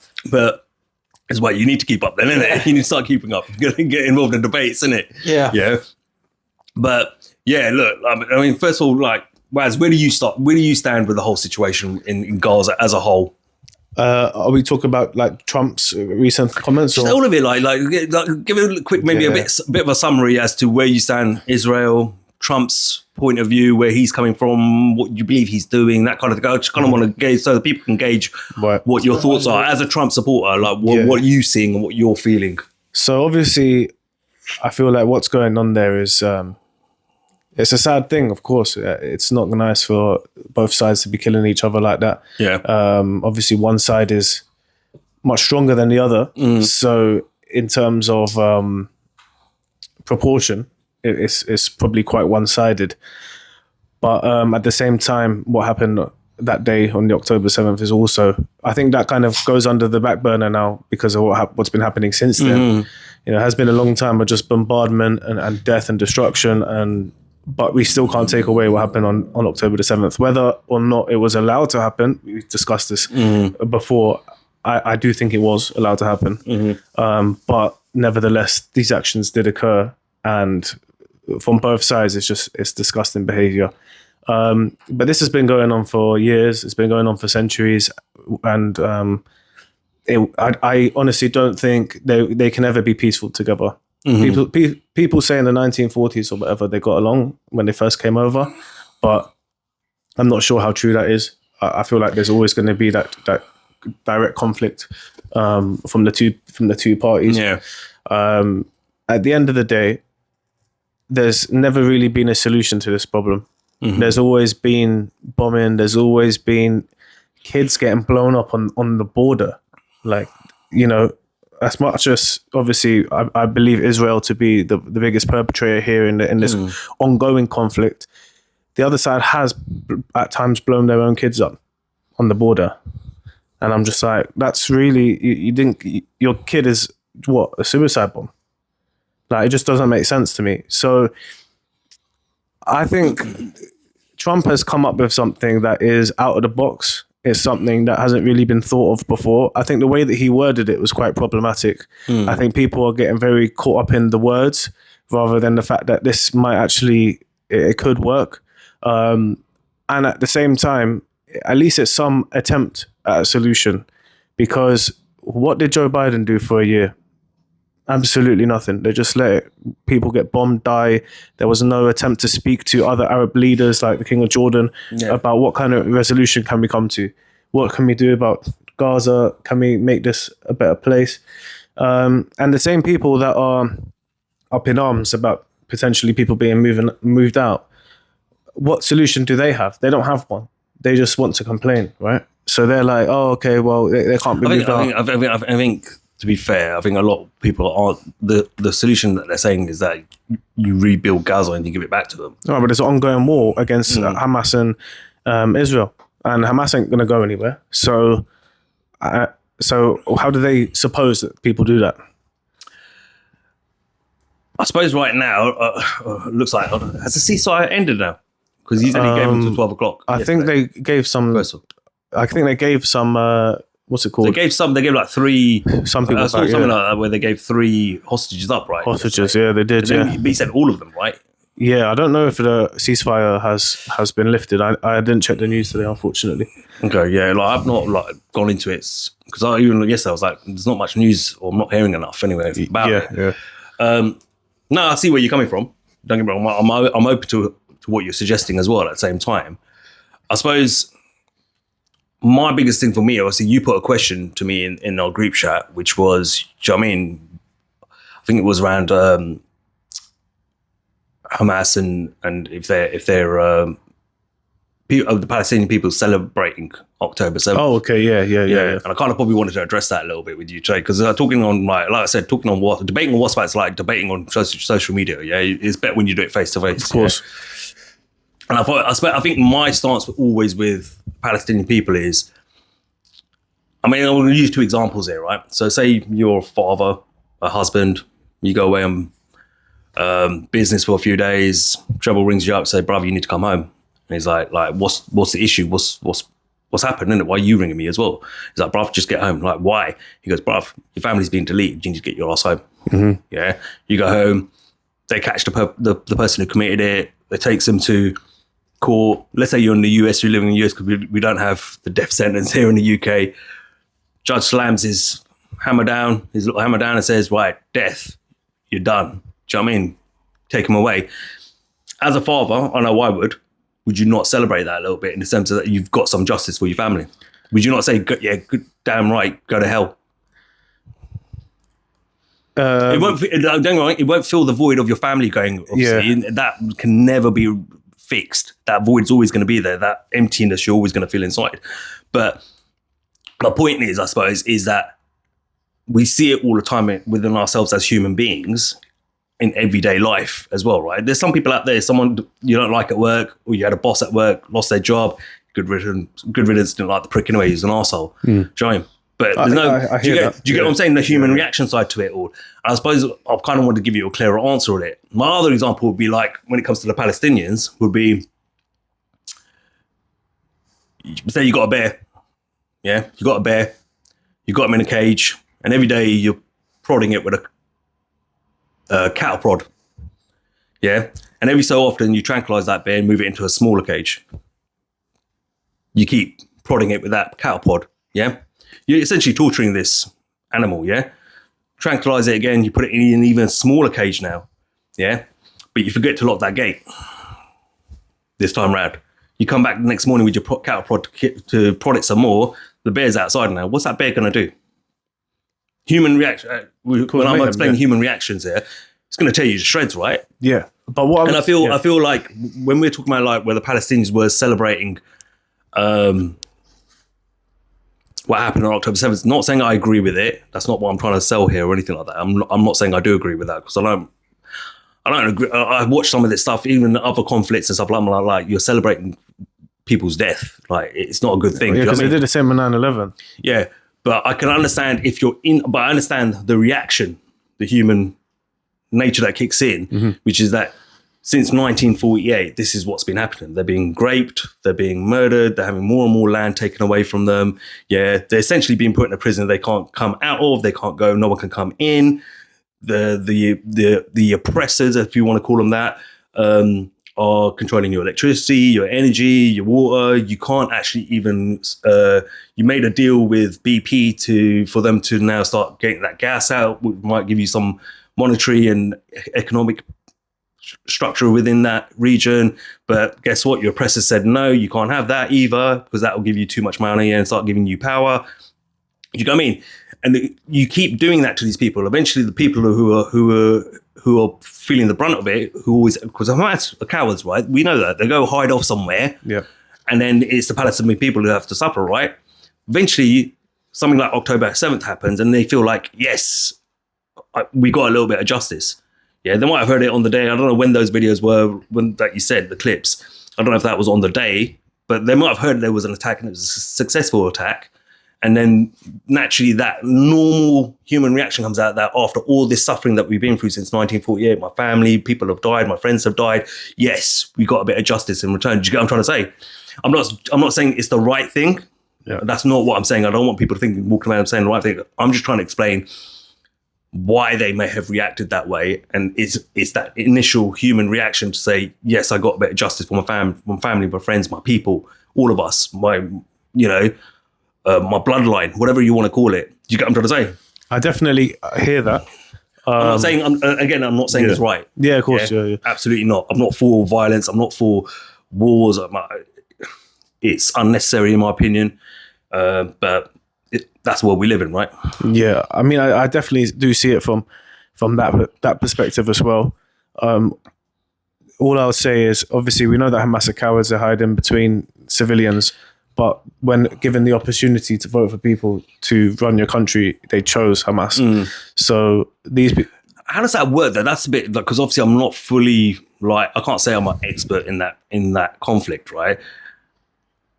They voted for Hamas whenever it was. I don't know, get your phone out, maybe. I think it was 2005, yeah. Were there further elections? Do they have regular elections? I think since then it was done. I think that was... So you could also argue they thought they were picking someone who was going to make a difference for them in a better way. Do you know what I mean?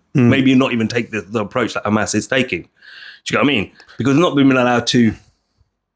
If you said that they were continually, voting them in each and every time, then I could probably say that's a real continuous choice, and actually you, the Palestinian people, are wrong for continually putting this cowardly organisation into power. Do you know what I mean? But then if it was only once and that's it, they've just kept hold of power since then, that to me is like, well, what control do you have? Who's in control of your region of the world?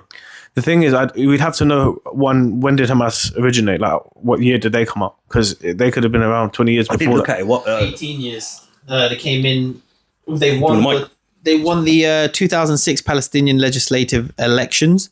So they've been in power since June 2007, which is 18 years. And when were they created? Like, when did they begin? They were founded in 1987 during the first Intifada. So they've been around for a while with the same ideals and the same mentality. And Israel have also been around bombing. Was Hamas though? So the first Intifada, go into a little bit more, so we have a little bit more of an understanding of what was that, and just for people that aren't, I'm just curious that obviously I don't feel like anyone out there is a real expert in this. No matter what side you're taking, that's one thing as well. Yeah. Like even those people protesting, whether you're protesting for Israel, whether you're protesting for Palestine, I don't think none of them are an expert, because when you hear them being interviewed, I haven't got a clue. They haven't got a clue. At least we're on us to say we're not experts in it. We're just going on the bits what we know. Yeah. So the first Intifada was between 1987 and 1993, and it was a Palestinian uprising against Israeli rule in the West Bank and Gaza. It involved protests, strikes, and clashes, with the Palestinians using stones and Molotov cocktails against the Israeli forces.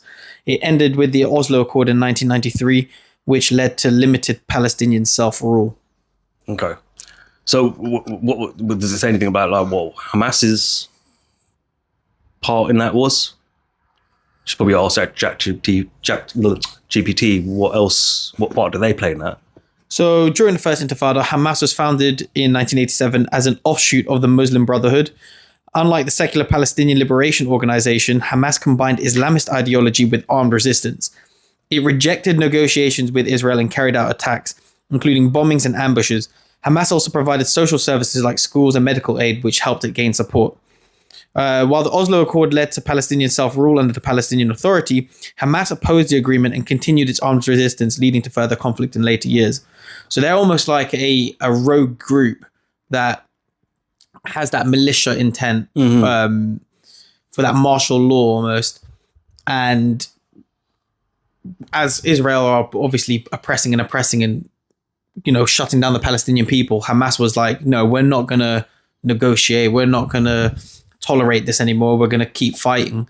until about 2000. But they're also providing services like schools and looking after the people and bringing that Muslim ideology of family and brotherhood to the Palestinian people, saying, we are still in this together. And then eventually in 2007, I guess, Hamas was voted in to be the official elects. So essentially, it sounds like they're very much, for the Palestinian people, they would have been seen as the protectors of the Palestinians, right? Ultimately, yeah. So back then, that sounds like they were very much in the face of the Israelis. It was more that conflict. You could see me and we're fighting each other kind of thing. Whereas now there's more that, I suppose because Israel's technology and their defenses have become so much more superior. Right. They probably do hide away. They were throwing now. stones back in the days. So, and Israel's obviously got ridiculous amounts of firepower. Yeah. I mean, I can understand then why the Palestinian people might have voted him, because they thought these guys are our protectors. Yeah. But if they've grown to something else since then, which clearly they look like they have, I mean, we're going to go into the other sides of things as well, but it's a hard one to debate and I suppose we're having a conversation really. I don't see this part as a debate at all, because it's such a difficult one to discuss, and you're going to feel one way about one thing and one way about another thing. Do you get what I mean? But I just feel like when it comes to Trump though, and his support, and I've said this before, do you know what I mean? This guy, for me, I said it in the first part that we did, showed that picture of him on his knees doing you know what, yeah. And he's touted of being the best friend Israel's ever had. He gave them the Golan Heights in his first period. He literally said, "You wanted it, I gave it to you." And this was to the Israeli lobby at that time, during the elections, the recent elections.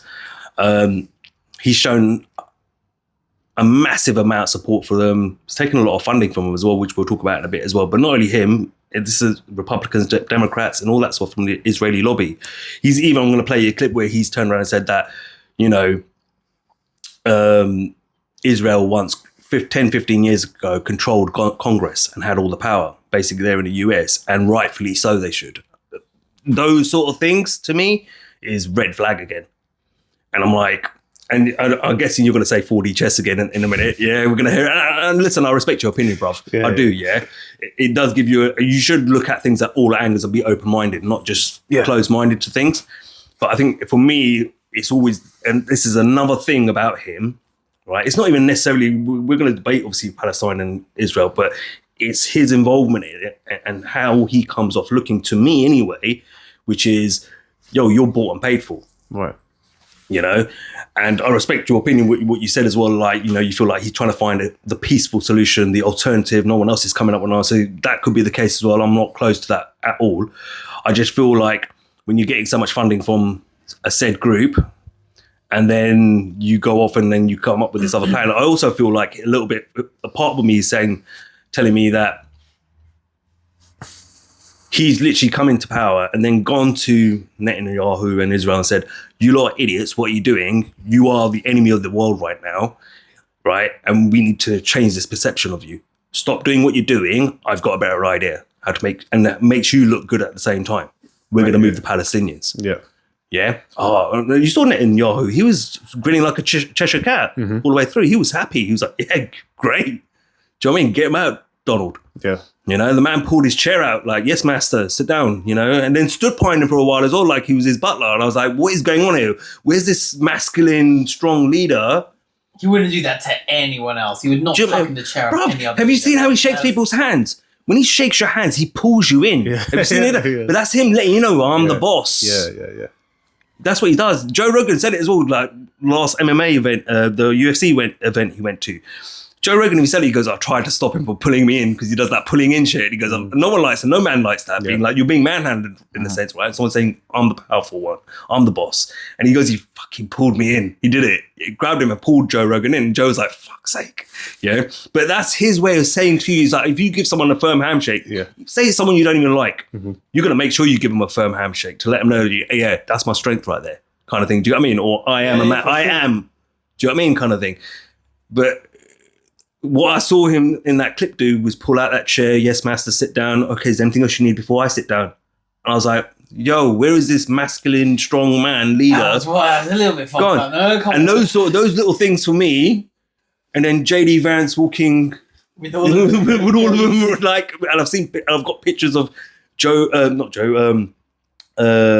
in his last election. He had them all around it, but they all do that. Obama's done that, and he's signing off executive orders, and they're all around him, and you know that demographic of people. But Clinton was the same, Bush was the same. They're all the same, and I'm just like, I'm not sold on this, man. There's something about you. Again, this is something that doesn't sell me on Trump's the man. He's a savior, and he's there to save us, and he's playing 4D chess. I'm just not 100% clear. I could be wrong, yeah, but that's why I'm not. Another reason why I'm still not sold on this whole Trump thing. Don't get me wrong. Ask Treble, like, remember when we used to work together? I said, you know what? Trump's not that bad actually when you listen to him. Yeah, I did buy into a lot of things, but you know what? It makes a lot of sense actually. Yeah, and then but then when I started, but me being me. Yeah, when I start paying more attention to you, and I think you're making a lot of sense. You're making a lot of sense, and then some of these other things come. Okay, I don't agree with this bit. Now I'm like, okay, is this guy controlling opposition? Do you get what I'm trying to say? Yeah. And that's my stance with it, all like kind of thing. I think. So let me just bring up my list again. But like I was saying, like I think it's like I get it, like where you're trying to come from in the sense of that. The Palestinian people have put Hamas in power. But at the same time, there's been no re-election. We don't really know what the Palestinians are feeling. Yes, they celebrated what happened on October 7th, but that's down to human nature. I think they've been feeling so oppressed for God knows how long and lost a lot of love people. It's just a natural reaction for them to celebrate some sort of justice or victory over Israel. I'm not okaying it. Yeah. I'm not. But then I don't know how you see it from that point of view, what your reply to all of that is. I would just say, like, firstly, with the Hamas October 7th thing, if they didn't support Hamas, they thought, you know what, these guys have been carrying in between us and getting innocent people killed because they hide in schools and hospitals, yeah, then they would have less, like, wouldn't have celebrated that organization's attack on civilians. And that's here's another thing. If it was politicians, if it was police, if it was military, that's something to dance about and scream and shout about, because you've actually attacked something to do with the establishment of that country, right? That's actually affecting the country. When you fly into some sort of music concert, was it, right? It was a music concert. It was a music concert. It was. They just wipe out all 1,000 people, however many people it was. They've got nothing really to do with like Netanyahu and the military. Those are just as civilians at a music concert. You haven't achieved anything except just kill innocent people. Yeah. So it's like when Israel go around and we're not there, so we can't say. But let's say they go around and they just kill innocent people. It's outrageous. But if they went in and they just wiped out Hamas, no, you make a good point, because if you think about it, yeah, like we saw what happened in Stockport here. Yeah, there's 3 girls. They didn't deserve that. Exactly. Yeah, and we were all outraged, and we still are about it. We're furious about it. Yeah. So yeah, I understand where you're coming from with that point. But sorry, yeah. So it's innocent people getting killed on both sides from these attacks. So right now, people getting the IDF or whatever the name of their military is, because they're bombing places that are just full of people that have nothing to do with Hamas. Let's say that's not right. But it's also not right to fly over, kill a whole bunch of just civilians who were just minding their business, listening to music, and then start celebrating it. That's not normal. But again, this has been, as you mentioned, this has been going on for decades and for centuries. But from the military and the no, but I think the point I would make on the back of it is that the Israeli people themselves, the way they talk, like, come on, man, Goyen, yeah? All right, I'm going to use that word because that's what they use, right? To describe anyone that's a non-Jew, right? But when it comes to the Palestinians, even the citizens within that country themselves, the Israeli citizens, celebrate the attacks on Palestinians. Not all of them, though. When you see the protests here, there's Israelis that are like protesting against Israel. Here, but we're in the West. There are liberals though in Israel as well. Like there are. Yeah, but that's the thing. Like I believe that all of these lot run the world. Yeah, but. Shit! Drop the bombshell in the middle there. but listen. So how can you say that? But listen. Trump tucking their chairs. I get where you're coming from. Yeah, and you're right. There are liberals, right? There's some. Listen. This is why I say there's a difference between Zionists and Jews. Yeah. There's some good Jews out there who are speaking out. Like you look at Norman Finkelstein. Have you ever? No, I'm not, but I've met actual like. You ever seen that clip of a guy with glasses and he literally saying that I'm not going to tolerate this? The girl starts crying when he starts giving a reply. Look into him. He's a good one as well, right? There's a clip I've got of a couple of rabbis who talk about Palestinians and Jews. When I lived there, we were all one. You know, the Muslim family would take care of me when our mum was at work or she was out doing something or dad was out doing something. We were all one. We all got along. Mm-hmm. So I don't believe for 1 minute, I think, or divided. This is another one of those situations where people are just divided by political powers, right? But at the same time, you can't deny that there's a lot of, and I'm sure there's probably a lot of Palestinians out there who probably don't want to see that either on the other side. Like, they're like, no, this ain't right. Either way, it's not right. Yeah. Like, we might not see them all, but I think a lot of them react as well at the same time that there's a lot of civilians in Israel who live in Israel who do celebrate and jump up and down about when these things happen, and they say, yeah, get rid of them, kill them all, get rid of them all, delete them all, take all the land for ourselves. You know, it doesn't belong to them. There is no Palestine. It never existed.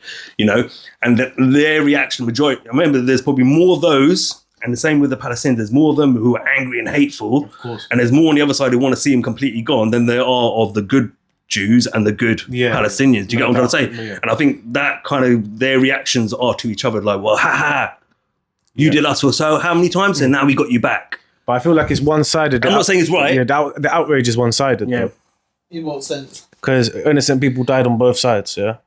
Obviously one is true. It's true, of course. Innocent that the more innocent people that have been dying over the years. I think the outrage I think the outrage is where they're trying to make it out that it's all about October 7th, and it's not. Yes, of course it's not, yeah. That's where the outrage is coming from. I think the outrage from a lot of people, and probably from me a little bit as well, is that, come on, man, it's not just about October 7th. Yeah, that was really sad what happened. None of us want to see that kind of stuff. Mm-hmm. You know, women getting killed, men getting killed, people getting killed, period.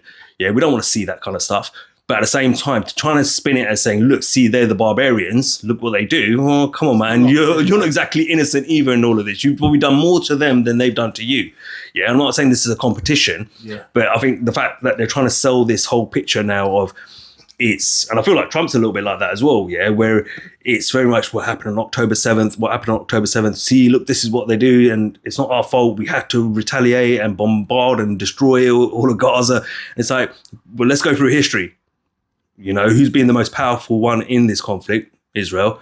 Who's probably done the most damage? Israel. Do you know what I mean? How many people have they displaced? Because they're not all living there anymore. There's only just under 2 million. How many have you killed? Yeah. Do you know what I mean? Over time, how many more land have you kept taking? You won't let them progress. They've got a deal with BP to start pumping out gas out of that the Gaza Sea, whatever you want to call it, next to them. Won't allow you to have that either. But at the same time, Israel probably wants control of that. Yeah, let's be fair as well. Yeah. I just feel like, you know, there are enough on the other side. It's that human reaction of saying, you've been laughing at us for years, Israeli population, majority of you have been laughing at us, poking fun at us, making fun of us, and now we got some back on you. And it's just a childish way of doing it. Like it's like kids in school, nah, I got you back kind of thing, I feel. But to say that, you know, it isn't happening on the other side as well, it's not a reaction to what they've been doing to them for years, I would say that's a little bit. I can definitely see that. I can see that perspective, and I get it. What I would say, that just reminded me of something. Celebrating the violence is one thing, is not a good thing, yeah. But let's say they didn't do an attack like that, yeah, and Israel was still trying to attack them and drop bombs on them and trying to take over that bit of land. It would be clear as day on the world stage what was happening, and they couldn't even use the retaliation excuse. Yeah, it would be like when people used to attack the peaceful protesters back in the day, civil rights movement, and that gained more support from the average population because they saw that people weren't burning and, you know, rioting and things like that. They were just walking down the road and being attacked. Yeah, so you can gain more neutral support. But it brings me to this point. Yeah, the Arab countries should be ashamed of themselves, and I've spoken to quite a few of people from various different Arab countries, Kuwait, Iran, all of these countries, Saudi, and they all are very disappointed in their leaders because their leaders should be, in theory, not looking after the Palestinians, but they've got authority as well. Saudi sell a lot of oil, a lot of oil. They could at least leverage the thing that they do have, and Kuwait as well, to kind of try and create some sort of impact or outcome on the world stage for the Palestinian people. Not move them over to Jordan or whatever, but to be like, listen, this isn't happening, because if it does, now the price of the oil, we're going to times 5 that. They did that back in the day with the OPEC crisis. Yeah. And now they don't, because they're also in cahoots with the Israeli politicians. They want that money, right? And so the people themselves are like, free Palestine, and they want somebody to do something about it, but the Arab states are doing absolutely nothing. So I'm just going to jump in. Even if those countries wanted to do something, and I'm talking about throughout history, would the Israelis have allowed it? Because remember, if you're asking them to look after, meaning that basically means we're expecting to, and I don't disagree with what you're saying, to be honest with you, to fund the Palestinians, to help them within their community, their economy, whatever it is you want to call it, the infrastructure of Gaza and the West Bank. I'm not necessarily convinced Israel would allow that. Like, you barely allow the Palestinians in or out of the territory. Yeah, you control every aspect of their life, from, like we said, about energy, water, gas, electric, and all that sort of stuff. You won't even let them profit off the gas that they have off their coast, which they've done a deal with BP, who can't start drilling because they've been stopped by the Israeli government and saying, no, you can't do that. We're not going to allow you to do it. And so they haven't done it. So where they could have been self-sufficient and not needed Saudi Arabia and all those other countries to fund them, they could have funded themselves and built their own economy. If the Israelis wouldn't allow that to happen, why would they allow Saudi or Jordan or any other country to do the same, any other Islamic country around them to do the same thing? That's my argument back, I suppose. It's more so to not let them be suppressed by violence. Like, cause outrage on the world scene. Like, Egypt went to war with Israel back in the day. If those countries got along with each other, then they could make more of an impact than they've been doing. Not necessarily build a West Bank or Gaza and make it like a nice place, but just to not let them be suppressed in the way that they have. Because, as we've said, it's almost like a prison. That's what, electricity being measured or counted, and the space becoming less and less since the 1940s. But that's kind of just been allowed by these Arab countries. So where's the Muslim Brotherhood? It's not there. These Islamic countries are not demonstrating that. Yeah, that's true. But... Well, I was going to say, what do you think, man? Well, so, I just heard a story recently from one of my colleagues. He's a driving mentor, and he served in the Polish army. They had to do national service over there. So when he was 20, they had to pull him in for national service, but he actually quite enjoyed it. So he signed on to the Polish army, and then he signed on to the UN, and he got sent to Lebanon under the UN representing Poland. So he's in the army, he's in the military, he's in the UN, and he's in Lebanon. And there was this dead zone, this no war zone that between Lebanon and in Lebanon, separating Israel and the Muslim basically in Lebanon. And the UN were there kind of bridging the peace almost. And their role really was to just be a spy. Who's sending what? Like, who's bombing who? How many times did they bomb? What location? And they were just trying to keep record of it all. And he said that, let's just say the Israelis are definitely the aggressors in the situation. And, the Lebanese people are almost begging the UN to not leave, because if you guys leave, we're going to get fucked. And the UN had to locate some buildings. So there was like a school at the top of the hill and stuff. So they'll say, okay, we're going to buy your school. We're going to use this as our new base, our new military base. And there was a few different sites. He was located at one of them.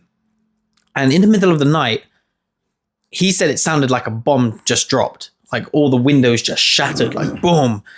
You spring out of bed, you grab your gun and you try and, see what the fuck's going on. Turns out there was a flyby with a fighter jet just went boom, boom, and like sonic boomed the thing. So it wasn't a bomb that dropped, but somebody just, it was an act of threat. So he radios it in, he calls it up. Turns out another place did get bombed, and 100 people in there. There was all, refugees, women and children. Genuinely, like, women and children were brought here as a safe haven, and they got blown up to bits. And as I said, it was an Israeli fighter jet. The Israeli Defense League denied it being deliberate. They said it was an accident, like they were just, training purposes, and it was an accident.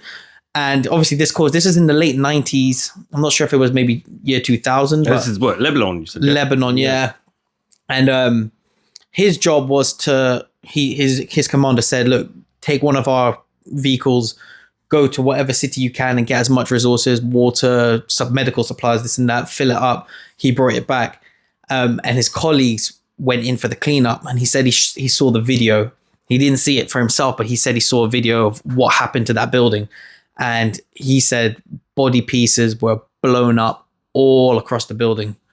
It was blood and body parts splattered everywhere. And for him, it was quite a shock. Like, hold on, this is really something fucked up. And this is, as I said, this is decades ago now. Israeli fighter jets blowing up innocent civilians. And when we talk about the October 7th and stuff, I get it. Look, as we said, like, war is not good. Innocent people are dying, and it's always the people that suffering. However, I do have to empathize with the people of Palestine and the Muslim people over there, because the oppression has been going on for time. Yeah. And it was just eye-opening for me to hear, like, even the UN being there to bridge the peace means fuck all, because these guys, but this is my point. Israel believe they're above the law. They don't have to follow the rules like everyone else. But at the same time, I remember watching, it was on the Jimmy Dore show, right? And he covers a lot of things off. And he showed a video of the old soldiers who have initially, when the British, took the land for Israel, and they started invading more and more Palestine. It's back in the 40s, the late 40s, when, after 1948. And he literally sat there laughing, speaking in Hebrew, whatever their language is, and they were subtitled. And they said, we had one of our soldier buddies, and we used to call him the graper. Yeah. And he said he would go around graping Palestinian women and tallying up how many, like, you know what I mean? It's just things like that. And when you hear stories like that, it's like, all they did, these Palestinians, was they were living on a bit of land that you claimed was yours by rights of God, by divine right. Well, also Balfour Declaration. Yeah. You know what I mean? Yeah. And initially you spit it and then off 50-50, and then bit by bit you just kept on taking. And this is what I was talking about, the bear putting in smaller cage. Yeah. Eventually you leave that gate, you've left that gate open. And like, that bear's going to tear you to shreds. And they're claiming as well with October 7th that, because I don't want to play this clip now, they left a fence not covered, or it wasn't secured properly, or something like that. My argument with that is because a lot of people are reporting, and this is also Israeli media reporting, is that you did that on purpose. Yeah. Modern day 9/11. Yeah. Same approach. But if I can, just reminded me as well about that story from the Lebanon situation with my colleague who was in the Polish army for the UN. After the aftermath of the destruction and during the cleanup, Hamas leaders came and thanked the UN military officers, and thanked my colleague, saying, thank you so much for all the work you're putting in and keeping us safe. And he shook his hand and everything. And obviously my colleague's telling me it was really eye-opening as well. Hamas is supposed to be this terrorist organization that they're trying to keep an eye on. But while he was there, Israel just bombed up an innocent building, and the Hamas leaders have come to him and being like, thank you, come, let's break bread, and let's try and clean up the mess and spread a bit more. They were more civil with it. So when you hear these stories, and then 25 years later, all of a sudden you hear about October 7th, and now Israel, and as I said, that was just an excuse. Oh, look what they did, now we can go in guns blazing. The script's too good, if that makes sense. That's what they wanted. They allowed it to happen. Like you said, at 9/11, it's a decoy almost. And we've watched 9/11, JFK to 9/11. We know who really funded it all, and which demographic kind of benefited, insurance, whatever, missed the dates, wasn't in the building, whatever. It's the same people. Yeah, I agree. I just feel you just said it. You know who controls the world, man. Yeah. But then when you see Trump who is, as I said, he's going to try and bring it back and try and bring some normalcy. But he's tucking in the chair of the leaders of the people who you think, at least, or you understand, run the world. But then that's why the Arab countries need to do more, because they don't run that part of the world unless they secretly do. But in theory, they shouldn't, right? So we know that America is heavily funded. Most of the businesses who run it, a lot of money from Israel is in America, yeah? A lot of Arab money is not at the same level in America as it is in as Israeli money is.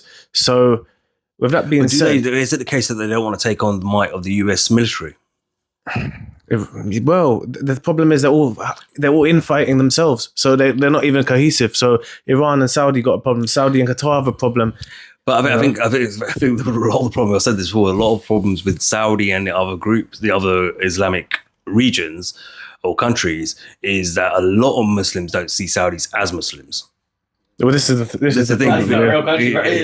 They don't see them, though. They don't see them as real Muslims because of the way they carry on and the way they go about their business, kind of thing. They're very, as much as they like to make out they're strict, they're also very modernized and, you know what I mean? And accepting of the West and stuff like that, I suppose, is where the problem is. And saying, well, you're not real Muslims because you don't support any of us. Exactly. So there's no cohesive unit of countries. Now, US military, is strong, but they didn't do much in Vietnam and they didn't do much in Afghanistan. So clearly, it's not as strong as one would think. No, of course.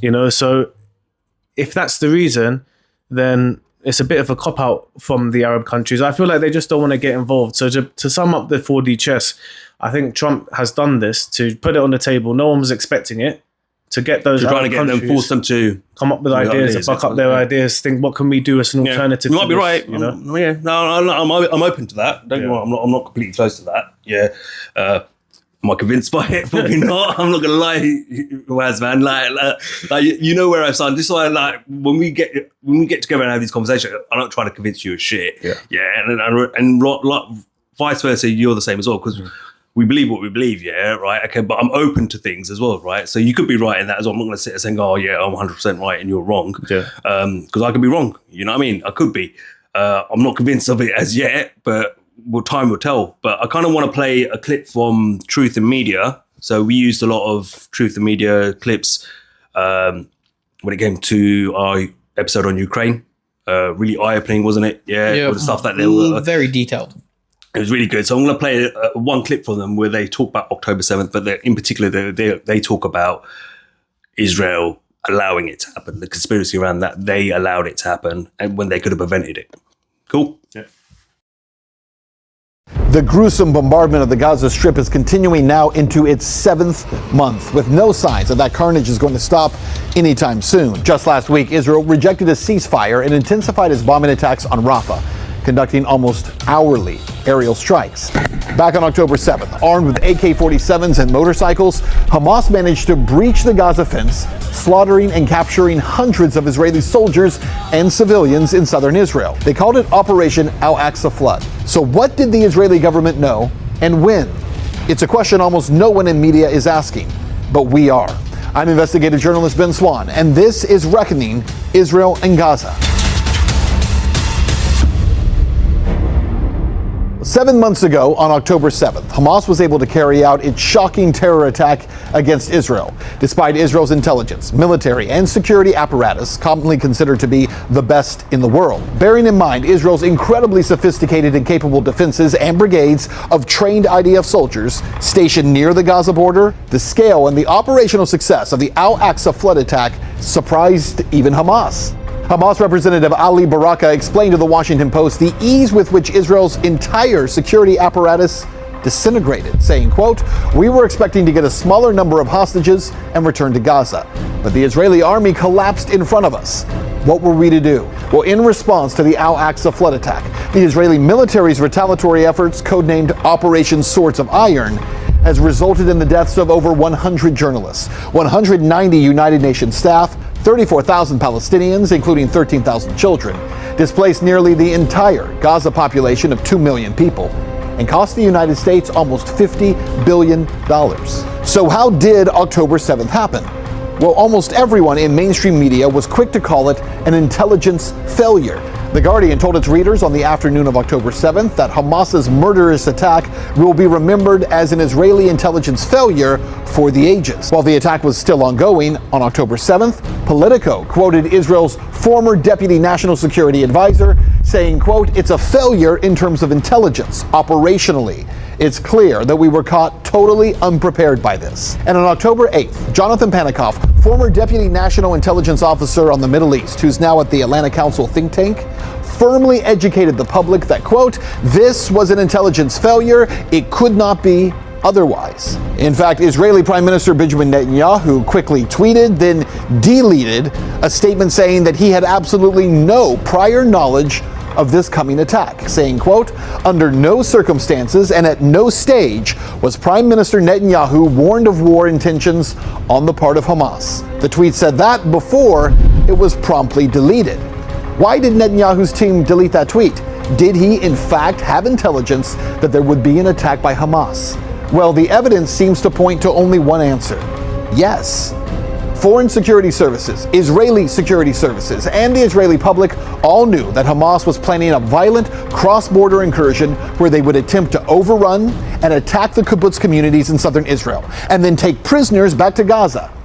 And they also knew when. But it happened anyway. 10 days before the attack, and then again 3 days before the attack, Egypt's intelligence officials actually sent repeated warnings to the highest levels of the Israeli government. In one of those warnings, Egypt's premier intelligence minister, General Abbas Kamel, personally called Netanyahu and warned him that Hamas was about to do, quote, "something unusual, a terrible operation." Unnamed Egyptian officials told Ynet News that they were shocked by Netanyahu's indifference to the news. But Israel didn't have to trust or believe Egypt, because actually most of the warnings of the October 7th attack came from Israeli civilians and the Israeli military itself. The civilians and soldiers who brought these emergency warnings to the military were ignored, and in some cases, strangely enough, threatened with legal action. So let's go all the way back to 2022 and then work our way forward to the days before the October 7th attacks. In 2022, the IDF, through confidential sources or spies in Gaza, actually obtained the detailed Hamas Al-Aqsa flood attack plans. Codenamed Jericho Wall by Israel, that incursion plan called for a barrage of rockets to begin the attack, and then for gunmen to pour into Israel en masse via paragliders, on motorcycles, and on foot, and then take hostages back into Gaza. All of it, every bit of that happened on October 7th. Hamas followed its own blueprints that Israel already had in its possession with shocking precision. So Israel literally had the attack blueprints. But were they taken seriously by the IDF? Again, yes. The plans were diligently studied. In fact, a presentation on the planned attack was given to senior officers in the IDF's Gaza division. The presentation concluded with this sentence, quote, "This invasion constitutes the gravest threat that IDF forces are facing in the defense of Israel."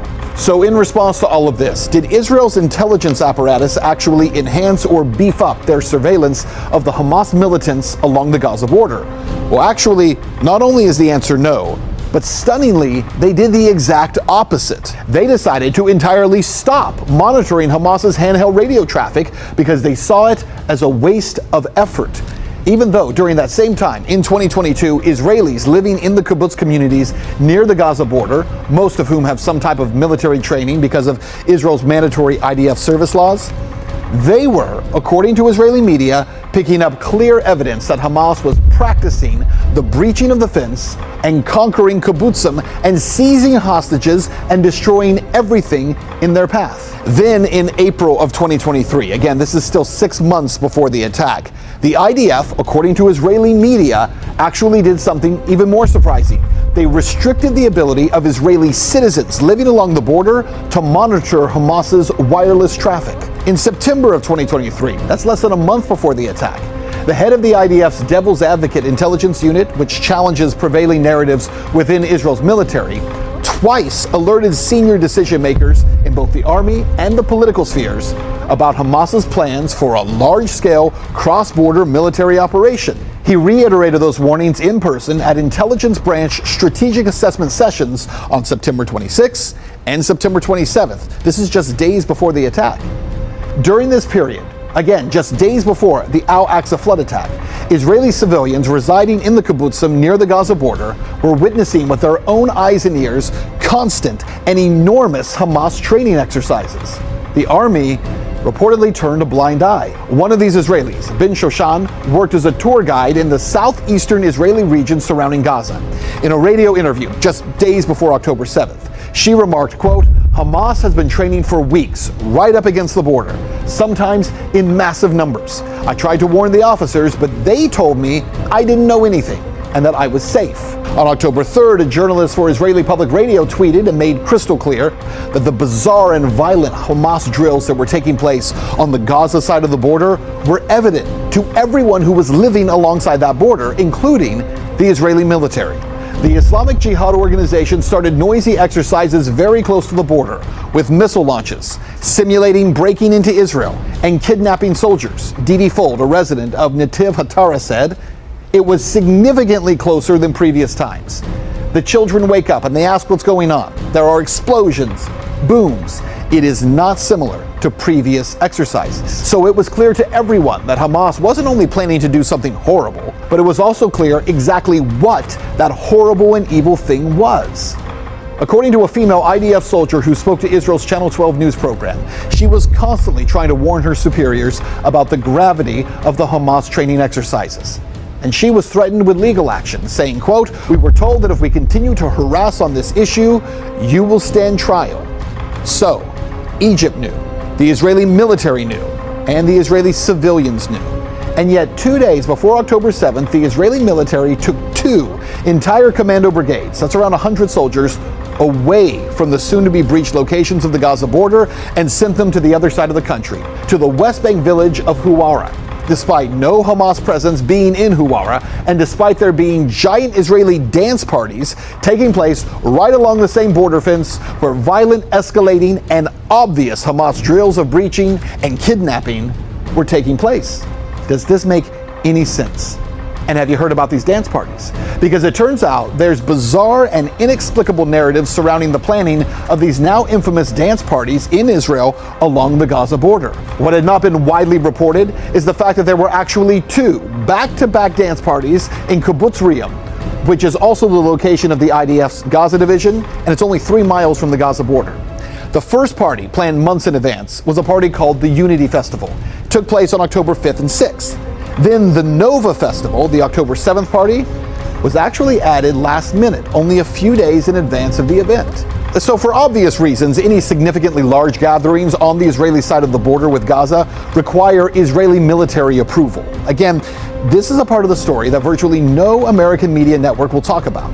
According to Israeli media reports, Lieutenant Colonel Sahir Fogel, an operations officer at the IDF's Gaza division, opposed the approval of the Nova Party based on a couple of things: the last-minute nature of its event application, the intensifying Hamas drills at the border, and because if something were to happen, more soldiers were on holiday. It was the Jewish holiday of Sukkot. The Lieutenant Colonel explained his opposition to the party's approval to his superiors, and he was instructed to allow the event to happen. Israeli newspaper Haaretz reported that other Gaza division officers privately told of irregular conduct and pressure surrounding the approval of that party. In February of 2024, Elkanah Fetterman, the head of security of the Nova Festival, gave an interview to Israel's Channel 14 where he made a statement that has not been reported on by any American media. He said this, quote, I had a guard at the festival who had served in the Riyam division near the Gaza border, and a week before the festival he sent me a voice message, basically warning me, saying, quote, Elkanah, something is going to happen over Sukkot. I just wanted to let you know there were a lot of warnings. I passed the voice message on to the local IDF officials, and they told me everything was all right. After the attack, Fetterman called his friend in the IDF and asked him exactly what he knew, saying, quote, you were speaking in codes. Tell me exactly what they showed you. He told me, Elkanah, they told me there was going to be an invasion and that they were planning to take over settlements. I just wasn't allowed to tell you that. And that's what happened. If he knew what he knew, a driver on the Gaza border, what did those above him know? Because he is a small screw in the system, end quote. The Hamas attacks were violent and brutal, and they've been likened to tragic events such as the September 11th attacks or even the Holocaust. which makes it strange that Benjamin Netanyahu and members of his party have at times described these attacks as somewhat of a political gift. Nissim Vaturi, a member of Netanyahu's party in the Knesset, referred to the attack as sort of a gift from God because they are being used to justify the current ongoing war, stating, quote, "We were meant to fight this war against Hamas, as is happening now, and luckily for us, it came from the heavens." Well, back in January, Israeli Prime Minister Benjamin Netanyahu explained that Israel did not have the domestic or international support to invade or destroy Gaza.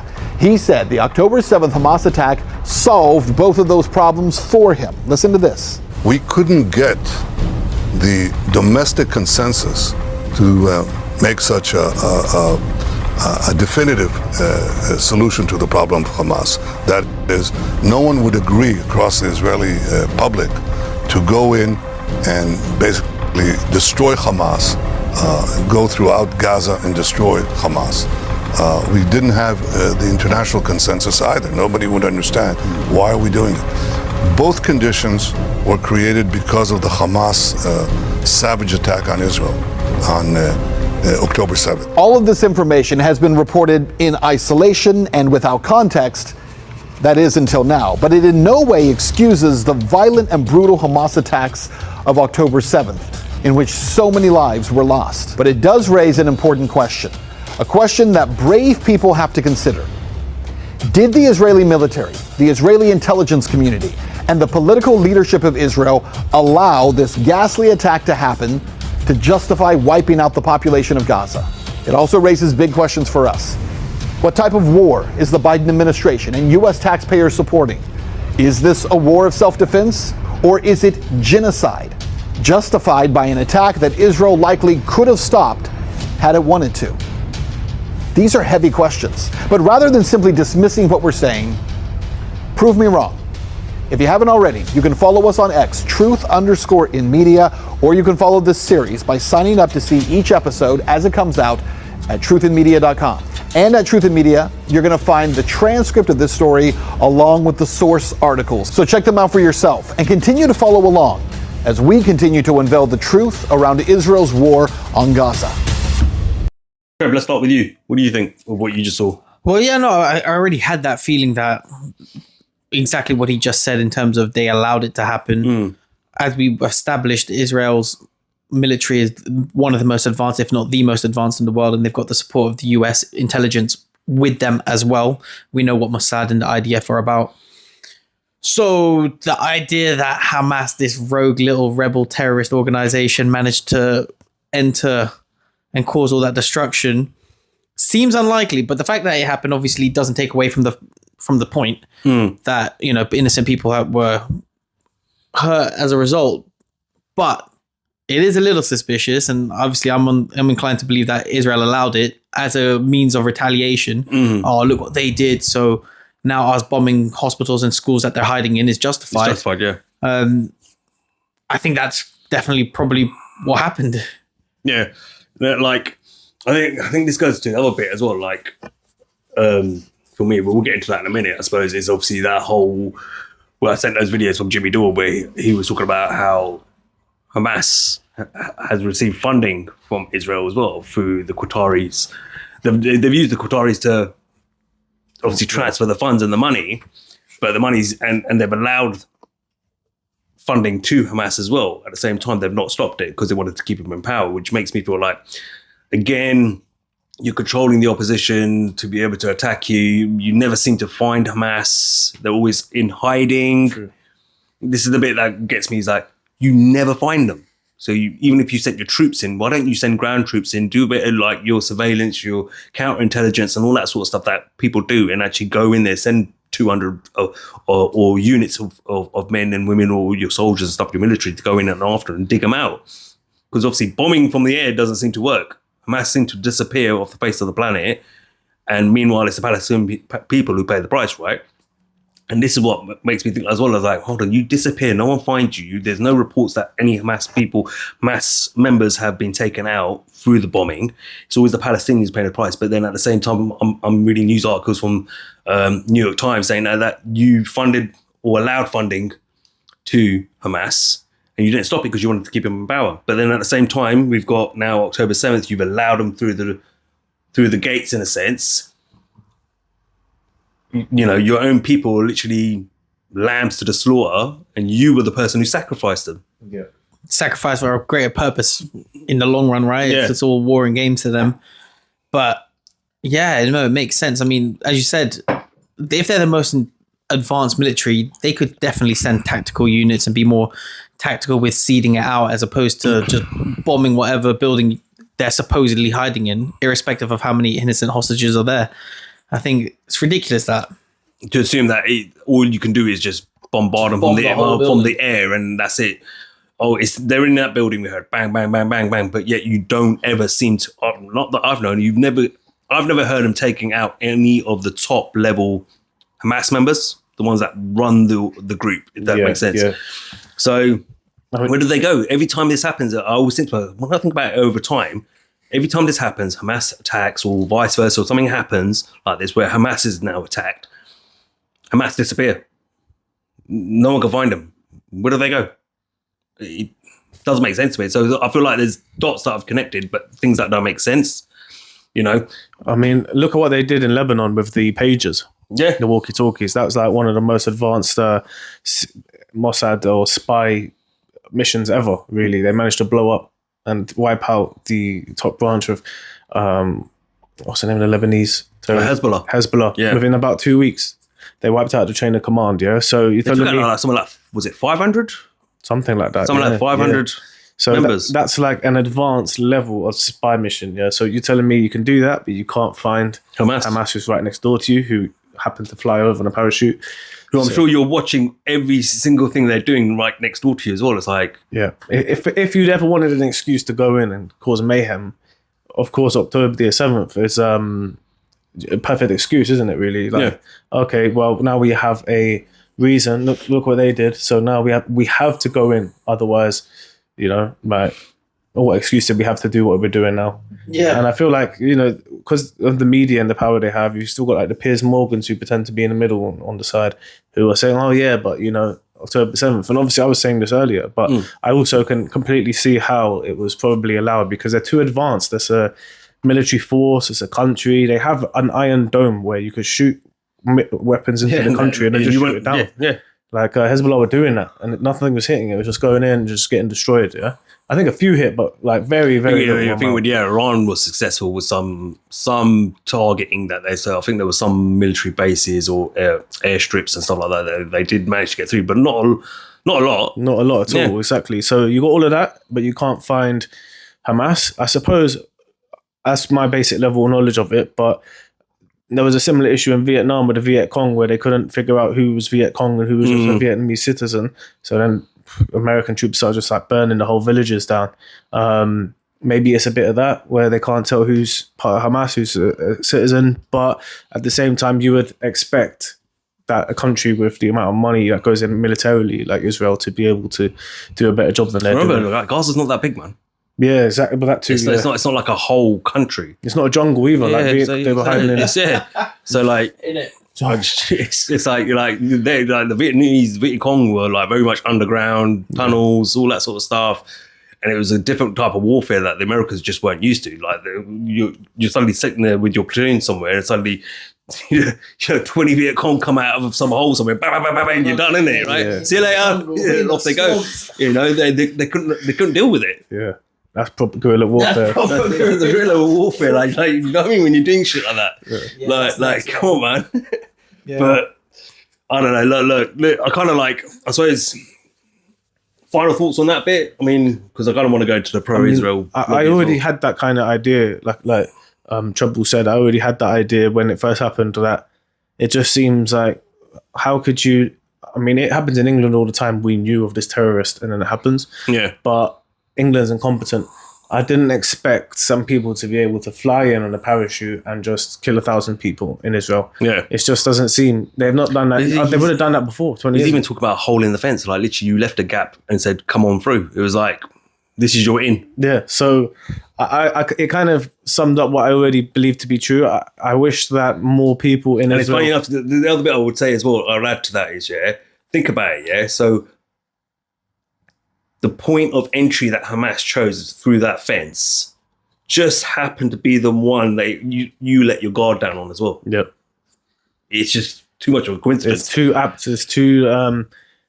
They definitely had a knowledge of it. Yeah. Like, it's the same way maybe 9/11 wasn't necessarily inside job, but they had a knowledge that it was going to occur and let it happen. So, okay, now we need to go in onto the war on terror, right? It's a perfect excuse to go in and jump. Well, it didn't even make sense because they said it was Saudi and they went to Iraq. But nevertheless, the war on terror, right? And this is just, like I said, a modern day or this 2024 version of 9/11. When did it happen? 2023 or 2024?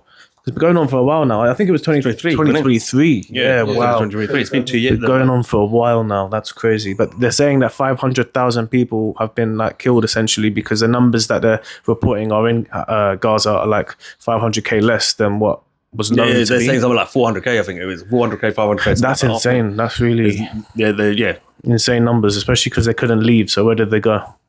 You know, so it's a huge shame, and I know people are unhappy with Trump's idea, but at the end of the day, if less people die temporarily or some better solution can be had, is still better than what happened in the last year with Joe Biden. I think the only thing you got to think about as well, like Palestinian people have been through so much. There's going to be an element of stubbornness to this where they're like, no, we're not leaving. Yeah, because if we leave, we know you're not going to let us back in, which, let's be honest, they're not going to be allowed back in. We know that. But at the same time, I think there's going to be that element. I know, like, we bled for this. There's that mindset, I think, very much. And you can see it on TikTok, like loads of Palestinians are putting it up. And they're literally saying, this is my home. This used to be my home. This is now my rubble. Rubble, yeah. And I'm keeping it. Yeah. I'm like, damn, like that's, do you know what I mean? I feel like that's very much so, like, we bled for this. And what you want us to now walk away? No, not doing it. And that's where the other argument is now. What will Trump do in that situation where Palestinians said, no, we're not going, we're not leaving? And then I think the question is, like, what do you do now? Do you forcibly remove them and move them off? Like I think that's another thing that people are. We'll have to wait and see to see what he says, and we've got to see how it all plays out. I don't want to sit here saying, like, yeah, Trump's probably going to force him out, and I have to see it with my own eyes. We have to see what happens. We have to that'll be part 3, I suppose, when we'll get back to it. But I think that's the question people are asking now as well. Is like, what are you going to do? And his answer right now is, why would you want to stay? Because he may, from my point of view, there's 2 things that might be happening. He might be just diverting and not wanting to answer that question because he knows what the plan is. But then at the same time, he might be also, from your point of view, I would assume you would agree with this point, which is he might be saying, well, hold on, let's wait and see what they do first. Yeah, we haven't even tried to move them. We're just negotiating things at the moment and trying to talk about things. But we'll come to that bridge we'll cross that bridge when we come to it, kind of thing. At the moment, we're not quite there. Yeah. And I suppose it would be fair, from my point of view, I think we'd be fair to Trump as well, and just kind of say, let's see what happens first in his negotiations and stuff, and then see what the Palestinian people then do before making any comments. I don't want to make any comments at the moment. I think it'd be unfair to, like, make a comment. I do feel strongly that the Palestinians won't budge, but I could be wrong as well. Depends what the solutions are. I mean, at least the King of Jordan's already, like, there having a few discussions, so we just need the others to do something. Maybe there's a alternative resolution to the one suggested that's even better, but so far there has never been one that's presented. What suggestions could there be? Listen, I can't say I'm an expert to be able to say what's the best thing to do with that region and to do with those people. Like to be fair, I have to agree with you. He's the first one ever to come across and say, look, this is I can see how it can be seen from that point of view as well. But then at the same time, I feel like, well, you're just doing your master's bidding as well. Like, this serves them as well, right? And then they've got access to that gas that's waiting to be pumped out. That's how lucrative is that for them, yeah? And the US get a piece of that as well. Like, do you know what I mean? It all pans out. Deeper incentives. Yeah, there's loads of incentives for moving them out and taking control of it as well. But I don't know what else. And to your point earlier, like, what's the other plan then? Who else has got a better idea? Who else has got an idea? Like, I can't sit here and say, actually, I don't have an idea. Do you let them sit in their rubble and you work around them? Do you know what I mean? Like, but at the same time, you're saying, like you said, there's still potential conflict there because we don't know if the ceasefire is going to last. It's a messy one. I don't think there's a straight answer to it. Like, because if it was a straight answer to it, it would have got sorted out years ago, innit? And that's the problem. It is one of those ones that you have to take a lot of things into consideration, I think. Jabal, what do you think? I don't know, man. Just turn it into a one roller coaster park or something. Just make it into He probably wait. Get like a McDonald's and he will have a Trump Tower. Then you know that's going to happen. Yeah. Right? There's going to be a Trump hotel, whatnot. Yeah, I'm telling you now. There'll be boxing matches and everything. It'll be the new Vegas or something, man. Yeah, just do it like that, innit? You're literally saying that you want to turn it to a Riviera, innit? Yeah, might as well. But kind of like One giant racetrack or something. I suppose I kind of want to just play a quick clip, and then on the back I'm going to add some other clips which don't have any sound to it. Yeah, but it's literally Trump talking about how he believes that Israel should be controlling Congress and stuff like that. He was on a podcast or something like that. But then there's obviously a little, there's pictures I sent you of the pro-Israeli lobby and who's funding, how many people they funded. Yeah. Don't get me wrong, that list could have gone on. Yeah.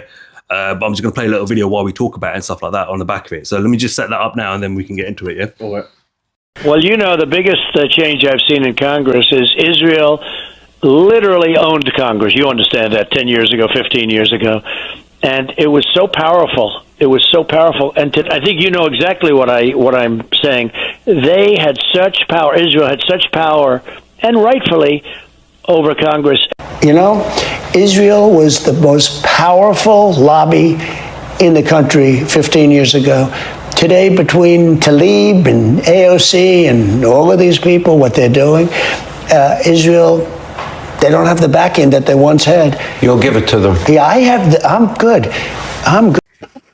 First of all, like, there's this video here right now that's playing, which is obviously JD Vance with a group of Jewish people. I don't know who they are. I've seen them before in other pictures as well, like with Trump in the past and Obama in the Oval Office, and he's signing some sort of executive order.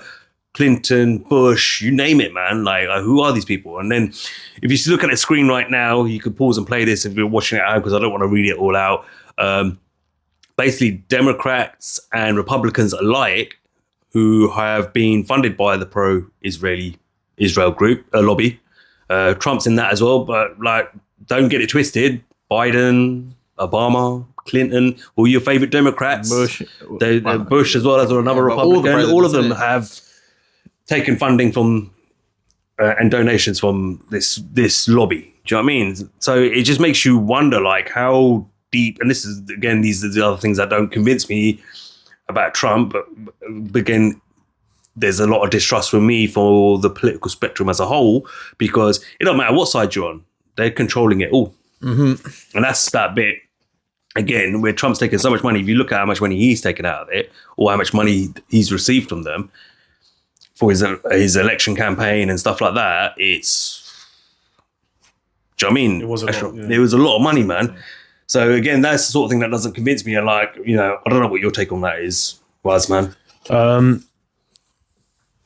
Could be 4D chess in a way that. Go again. Because when you compare to AOC and that, can't remember the name, Tlaib or something. I know which congresswoman he's talking about, a politician. They're very anti-Israel, yeah? They're Democrats. So if I want to get Israelis to vote for me, or like Israeli Americans within the country, if I want to secure that vote, the way that I would tap into that is like, look what you guys used to have and look what you have now. And look what the Democrats, the kind of politicians that they have. It's the same way that they done Jeremy Corbyn over here. They were saying, he was called Hamas, his friends, or whatever he called them, yeah? And then they were like, oh, look, he's anti-Semitic, we can't vote for him. He's a terrorist sympathizer. But with this case, it would be, okay, look, on the other side, Democrats who are elected politicians on the Democrat side, they can't stand you Israelis, they hate you guys. And I know AOC or the other one had made comments in the past. And I don't know if they're extreme comments, but I remember, when Netanyahu came over and everyone was like giving a standing ovation last year when Biden was president, she was like sat down and stuff. So he's just in theory, he could just be tapping into this to be like, okay, look, that's not going to happen when I'm president. I won't disrespect you guys or whatever. And it could just be to play him along to secure that vote, because he also did the same thing with the Muslim vote in Michigan, particularly, which is like a key battleground. I think it's in Michigan. I think it is in I Michigan. think it is. Yeah, I remember him winning. I remember him talking about it. They actually were there for. Was it one of his rallies? Yeah, I remember him rocking up to something, and he was mentioning how like he wants to stop the war in Gaza and all of that. So he secured that vote. So I don't know whether he's trying to keep everyone sweet in that sense. The way that he was speaking to them, I assume whoever he was talking to on that podcast is Israeli. Yeah, right, because he wouldn't be talking like that if he was on Joe Rogan or if he. Well, we've seen that. I've got clips like of him. I can't play him now. They're on the laptop, but of him at the pro-Israeli lobby events and stuff, and talking a lot. And that's where he said, "Hey, you wanted to go and Heights, and I gave it to you, and this and that." And they're all praising him, and he's taking funding of all these guys as well at the same time.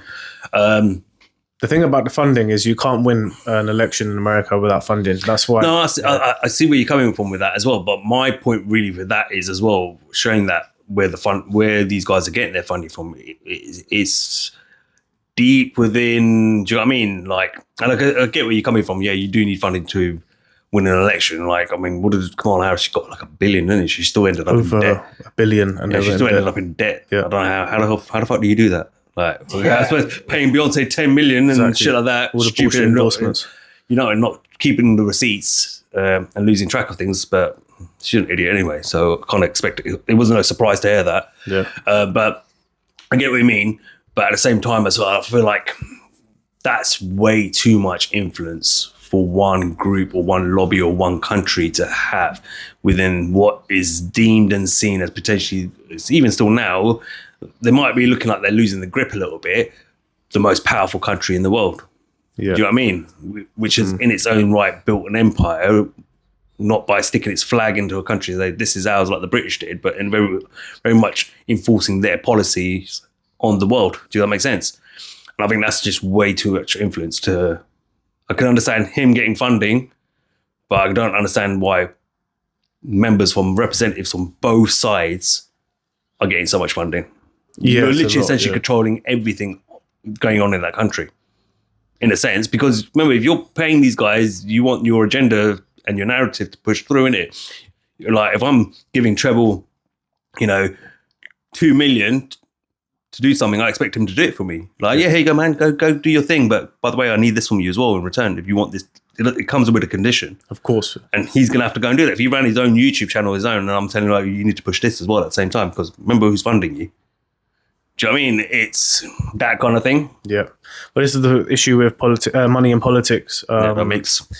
I don't know how you can avoid it, especially in the US, but you can't avoid it anywhere. I mean, here they were buying suits for what's his name, Starmer, and taking him to dinner and that. So it's a tricky one, because people go with what's popular, even in music. They pay to put their music on these channels. So the music, you think, oh, people like this because it's really good and everyone likes it. No, they got money to pay the radios to play it. Yeah, but there's repetition as well. You might hear a song. Have you ever been in that situation where you've heard a song, you absolutely hate it, you've listened to it 2 or 3 times, you hate it, by the fucking 15th time, it's not that bad, because now it's just programmed into you and you've accepted it. Yeah. The biggest reason I had to get out of retail, because the music just being played on repeat was driving me insane, man. The programming, like in food, people might not hear it so much, but in clothing and home, it was just on repeat. And I realized this is just the company. No company name. Because I know what you're like. Yeah, but I could just see, like, with the colleagues, and they just start singing along as they're stacking and hanging clothes, and I'm just like, rah, this is neurolinguistic programming in full effect.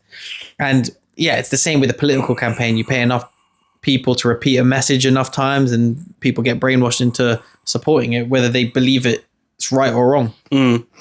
But yeah, I just kind of want to, like, that's for me a major concern. It's one of those things. Again, another thing that when I look at Trump, I'm just thinking, the fuck, man? Like you're just making this even harder for me to kind of like buy into the whole thing that you're here to save people, man. Because my guard's gonna be up, man. I'm that guy. Was it once a boss of mine said he showed me a picture of it, and he said to me, he goes, I'm gonna buy you this Christmas jumper of it. And you know what I said on there? A rebel without a clause. Yeah, and I was like, that's it. I'm that guy. And I even had one boss once tell me, he said, Cypher's a little bit anti-establishment. I'm like, looked at him, I was like, you know what, you're actually quite right. I'm not offended by that.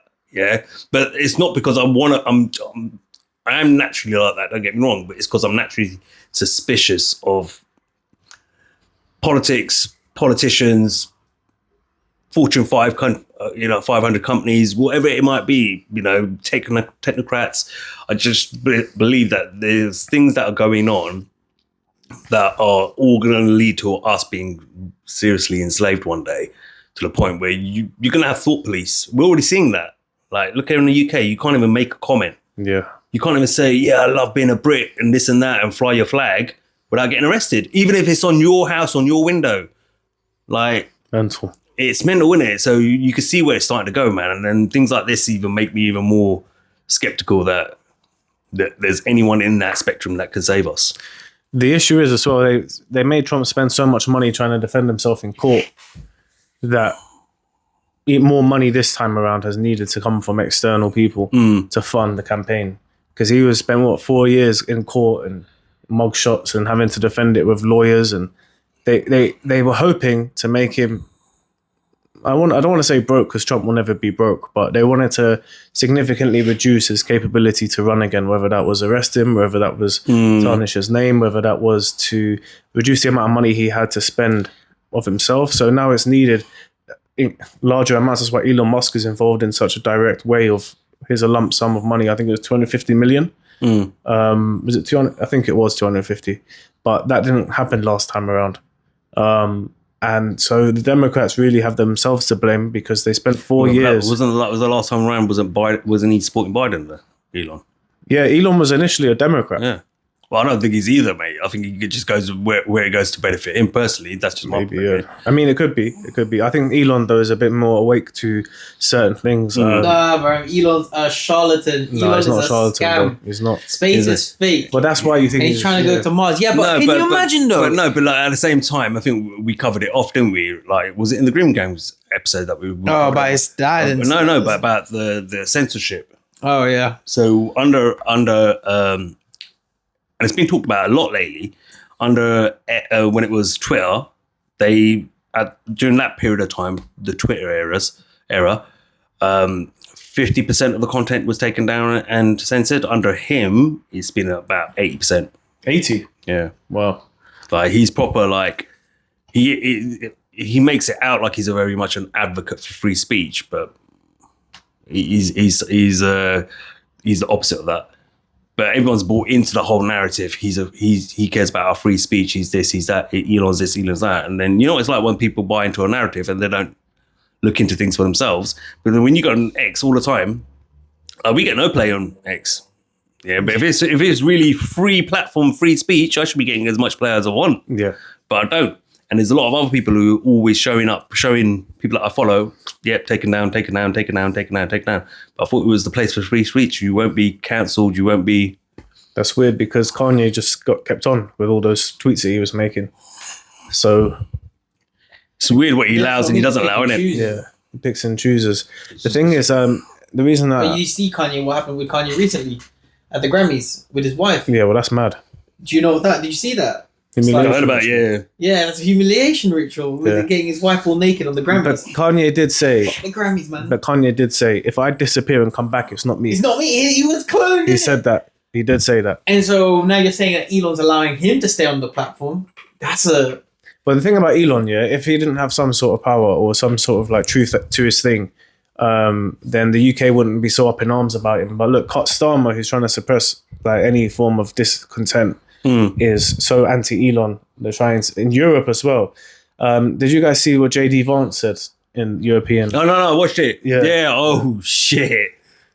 What have I missed? He went on with them. It was good. It was. I gotta explain to him, man, because like, dude, like I have to give him that. You know what? That takes balls, man, to step into another continent and say. JD Vance came up here. Yeah, bro. This happened straight after I told you the car of peace. It drove through the people in Germany. Yeah. And I think was it in Germany? It was somewhere in Europe. I think it was Germany. Yeah. Was it Belgium? No, I think it was Germany. I think it's Germany. He was talking about quite a few things. How they're also suppressing free speech in Europe. How people who how they're almost going against what the masses want. So you see here. people voted Conservative, they want less immigration, and then they had record levels. Yeah, so he's like, you guys are literally, it's true. You guys are literally voting. You're going against what democracy has voted for. Yeah. And the policies that they want, you're going against it, right? And they was talking about that. He was talking about the free speech that they're suppressing. You know, you can't critique someone driving through Germany. This happened in December as well, and it just happened again. So how many times does people want to get driven over in Germany? And what was the other thing that he was mentioning? He said, if Russia spending 500k or whatever it is can impact your democracy, then you didn't have a strong democracy to begin with, you know, with fake comments and stuff. That's what he was saying. And that Russia's lack of free speech is not as important as a whole compared to European lack of free speech. And I think that's true because Russia's just doing their thing. They're over there. Like, who cares really? But Europe claims to be part of the West, you know, and they are, people say, oh, but they're not suppressing free speech at all, but they really are. And it is only, like, it's quite one-sided how they do it too. So that summed it up. I think you should watch it. It's much better than how I've worded it because I only watched it once. But he went there and everyone's silent. Yeah, he's just going on for like 15 minutes, and because they know that they're complicit in it. You know, they know they're complicit in it. It was weird, and it was like even at the end, it was like a weary applause, like, oh, okay, yeah, like kind of thing. Just put it on a show, innit? Like, or you're trying to be polite or whatever, innit? But in actual fact, most of them there were just like, you could tell, they were pissed off like that. Exactly. Really, you came here and said that. Yeah, and now they're like, oh, what are we gonna do? That America won't fund our security. Pay for your security then. That's what you're going to do. Pay for your security. What? They're babysitting you. You know, why should they pay 4% of their GDP or whatever it is of a higher GDP than what these Europeans won't even pay 1%? Well, that's why I like Trump in his first time when he stuck it on NATO, saying like, why should we have to pay for everybody else? And, you know, we're paying more than the fair share. So I agree with that. And yeah, if you're saying, well, JD Vance went over to Europe and called them all out, It did, yeah. It was you know, they do say some good stuff. JD Vance is, I don't know, I think he'll be the president next. But then obviously the conspiracy theorists are opposite you would be saying like, are you doing that on purpose? Do you want to cause a little bit of chaos? Do you want to cause a little bit of friction? I think Europe needs that. Maybe even cause a little bit of conflict. But Europe has gone on for too long with these unelected bureaucrats. No, I agree with you. I'm not disagreeing like with what you're saying. People vote for Brexit. I'm just saying, is that part of the plan? But like for Angela Merkel, how is what she did not treason? What about the sausages in school? The policy that she just had, it was pretty much open border. Come to Germany. Oh yeah, welcome, innit? And now look at like there was no thought process to it. There wasn't proper vetting to it. How many times in the last 5 to 10 years of Germany? Hey, Germany's on the brink of collapse with their economy. They used to be the strongest economy in Europe. Yeah. They were the ones who used to have to bail out the Greeces, the Spains, and all that sort of stuff. And now they're literally on the verge of being smashed. Yeah, like that's how bad it is in Germany right now. And socially, it's completely broken apart. Yeah. And then they're wondering, and you get the fake news media. Oh, how come the right is rising? How come the right is rising? But this is when they bring in the chips. They start talking about like chips, CBDCs, all that stuff. That's what you need. You need that chaos. You need that chaos. You need society to collapse. You need the global economy to collapse as well to a degree. To implement it, I suppose. Because you got to take facial recognition. Because you got to beg your people for it, innit? This is when you lot said it last time. Hey, I'm just saying. What? Would you not take facial recognition if it did mean better security for your everyday life and actually the streets become safer? But we've had this conversation, innit? Where I said that sounds alright. Chips are a bit mad, innit? But facial recognition. I don't mind having that technology. It's about who's controlling it and what's your intent. Well, yeah. That's my concern with it. And with the powers that be we have right now, the intent isn't always, as we know, it's never good. Freaking Keir Starmer, if you gave him that power now, shit. He's a joke. He's a He's actually, and this is why I don't like it. Not that I don't like, but when I get into conversations with especially Labour supporters, I'm like, look, I said this during the election that it's not going to fix he's not going to fix it. You know, he is not the savior. Keir Starmer is not the savior. None of them are, man. None of them are. I know, but people really were like, "You gotta get the Tories out because Labour's going to save us." He's come in to push the agenda even harder. He's a W. Because with the Tories, when you compare the two, the Tories were pretty soft. compared to him. Yeah. And now they've said, right, that's enough of that. Let's put Keir's in charge now. And Keir's go in there full throttle, drop it into fifth, no holes barred, put it on them. Yeah. And that's exactly what he's done. You think this is all designed to create a win for reform down the line? Like if it's all part of a plan? I don't think a reform wins that. And even if they do, I don't think they know what to do with the country. No, that's what I mean. But if it's all one thing, it's one thing talking about it. But I don't believe Nigel Farage could run the country. But if it's controlled opposition, would you not have the Conservatives wreck it and then have the Labour come in and say, oh, we're going to tax the farmers, elderly, you're not getting your electric allowance or whatever it is, your fuel allowance, you can't get a house, all of this nonsense, and then meanwhile they'll just let people in. Somebody couldn't get deported, because their child doesn't like chicken nuggets in other parts of Europe. Can you believe that? That's madness. What? Yeah, it was. Whoa, slow down. Start that again. Rewind selector. Yeah, what? Yeah.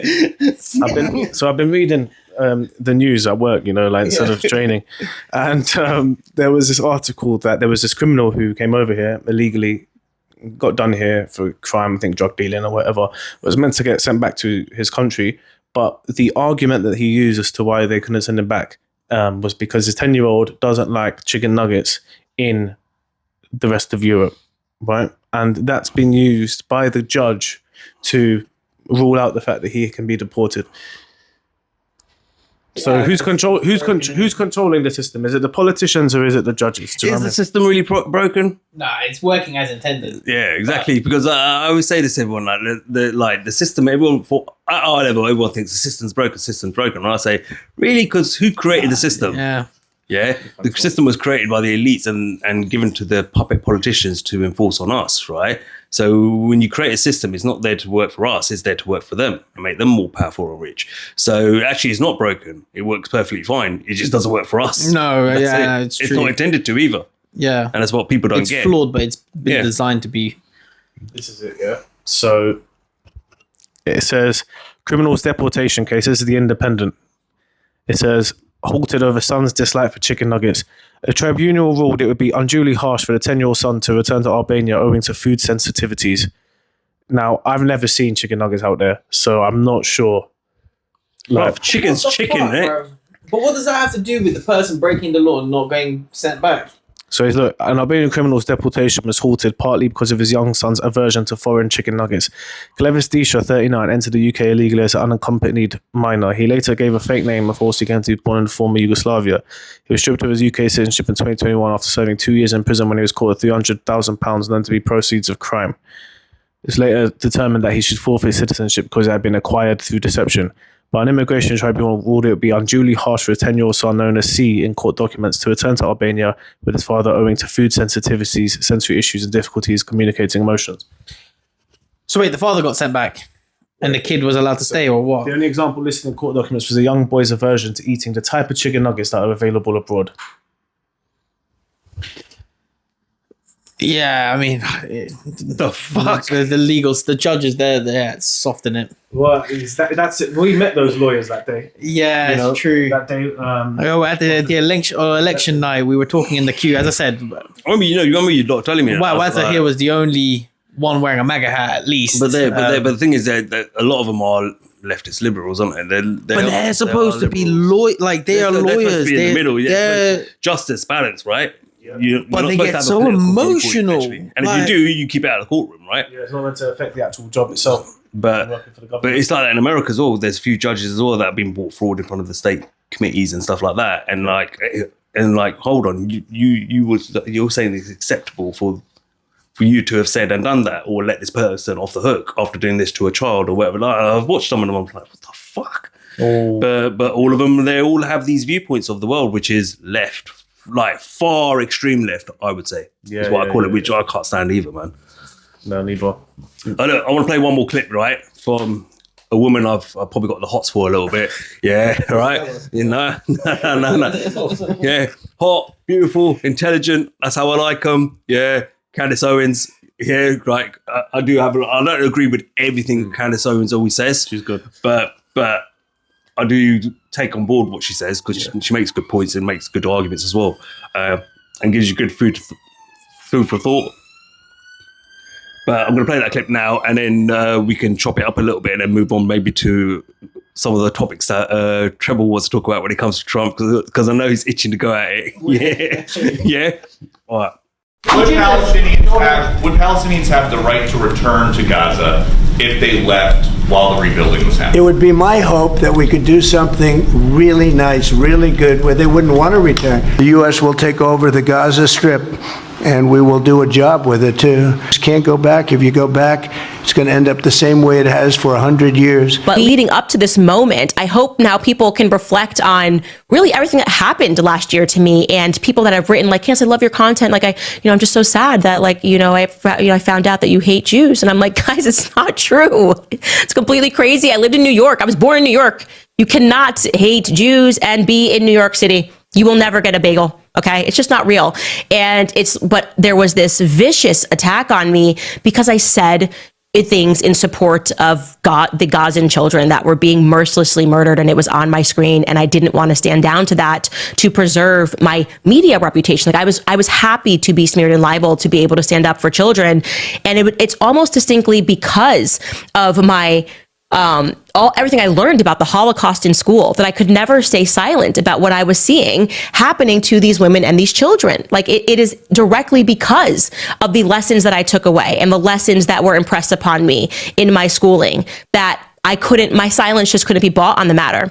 So anyways, a huge debate right now, obviously, is Trump really shocking the world and saying that the USA is just going to take over the Gaza Strip. So he hosted Prime Minister Benjamin Netanyahu of Israel, which I would have never done if I was president of the United States because of the things that he has done.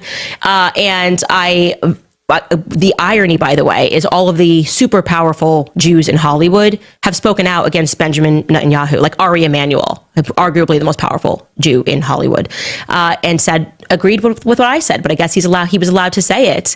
But here's what Trump said, and I'll tell you what I think about it. Take a listen. Would Palestinians have the right to return to Gaza if they left while the rebuilding was happening? It would be my hope that we could do something really nice, really good, where they wouldn't want to return. Why would they want to return? The place has been hell.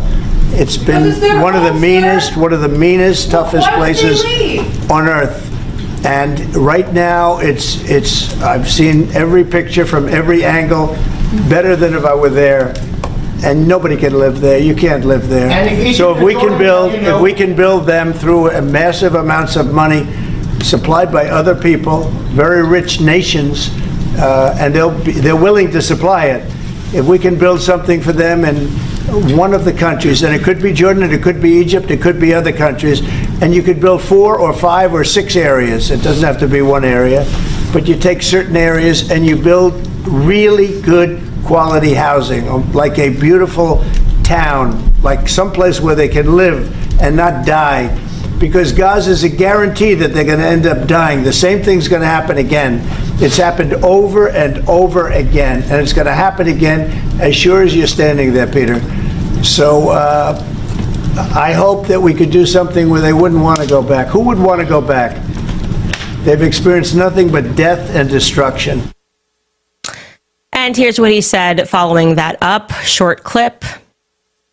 The only reason the Palestinians want to go back to Gaza is they have no alternative. It's right now a demolition site. This is just a demolition site. Virtually every building is down. They're living under fallen concrete that's very dangerous and very precarious. They instead can occupy all of a beautiful area with homes and safety, and they can live out their lives in peace and harmony instead of having to go back and do it again. The U.S. will take over the Gaza Strip, and we will do a job with it, too. We'll own it and be responsible for dismantling all of the dangerous unexploded bombs and other weapons on the site, level the site and get rid of the destroyed buildings, level it out, create an economic development that will supply unlimited numbers of jobs and housing for the people of the area. Do a real job, do something different. Just can't go back. If you go back, it's going to end up the same way it has for 100 years. So here's why I love that clip. I love these two clips because we have at long last arrived to the period where after a year of gaslighting us and telling us that wasn't happening, like everyone just smearing us in the media, because obviously the media, as we've learned through the Justin Baldoni case to this, is just a place where it's prostitution, right? It's like the highest bidder, right? And after a year of them calling everybody anti-Semitic who noticed that an ethnic cleansing was taking place, we're just now getting to the point, which is an ethnic cleansing is going to take place. We're going to just move millions of bodies. And now we're going to try to emotionally engineer the public to think that it's acceptable by saying, well, there's nothing left. Our bombs bombed it all. Why would they want to go back there? There's nothing left, which we have on tape, Bibi Netanyahu saying that before October 7th, him caught on tape saying we have to make the punishment so severe and so harsh that the Palestinians won't want to go back because there's nothing there. He said this, okay? I showed it on my show and I didn't care about the figurative bullets that were coming my way because those bullets were figurative and they weren't real. And what I saw in terms of the kids being target practiced on in Gaza made me sick to my stomach. And so one of the other favored lies about me in the media is that I agree with everything Trump says and he does. And I could not disagree more with this. I could not have been more vocal in my lack of support for any person who, whether left or right, who claims to be a good and a compassionate person who is okay with what is happening and what they are saying they're going to do. All statements which are on record before October 7th even happened. And in terms of Trump talking about the real estate of the property, saying they have to go, and Jared Kushner was on tape speaking about how much worth the property could be. And so for those of us who said, are there people who have already invested in this property and want to see it being built up because they are going to make a ton of money because the plan is to move these people from their homeland somewhere else? And we were called conspiracy theorists, and we were called Jew haters, and we were called anti-Semites. This is truly a moment of vindication, okay? It is a moment of vindication, and I do not agree with it at all. Not at all. And now they're saying that the UK should take these people. And this just puts us on that circle. You know, it's loony. You have the people in the UK and other countries going, I don't recognize my country. Why don't I recognize my country? Why is this country becoming majority Muslim population? And they don't want to connect the dots and say, well, you know, which country is not becoming majority population, just seems to be expanding its borders all the time? Israel. And we keep fighting their wars or funding their wars. We haven't stopped doing that. So as they become more ethnocentric, as they keep getting more land, as they keep having strict rules about who is allowed to commute there, our countries are looking very different. Why would they want to stay home? Because they recognize where they are. So if you're going to build it big and you're make it beautiful, Trump, let them stay there while you do it. I'm sure they would be very happy to do that. And for those of you who can't even imagine, just take a second to pause and think about the fact that for 2 years, these people have been walking on foot, children crying. Find it. It's online. Go look at it. Bleeding, kids being shot in the head.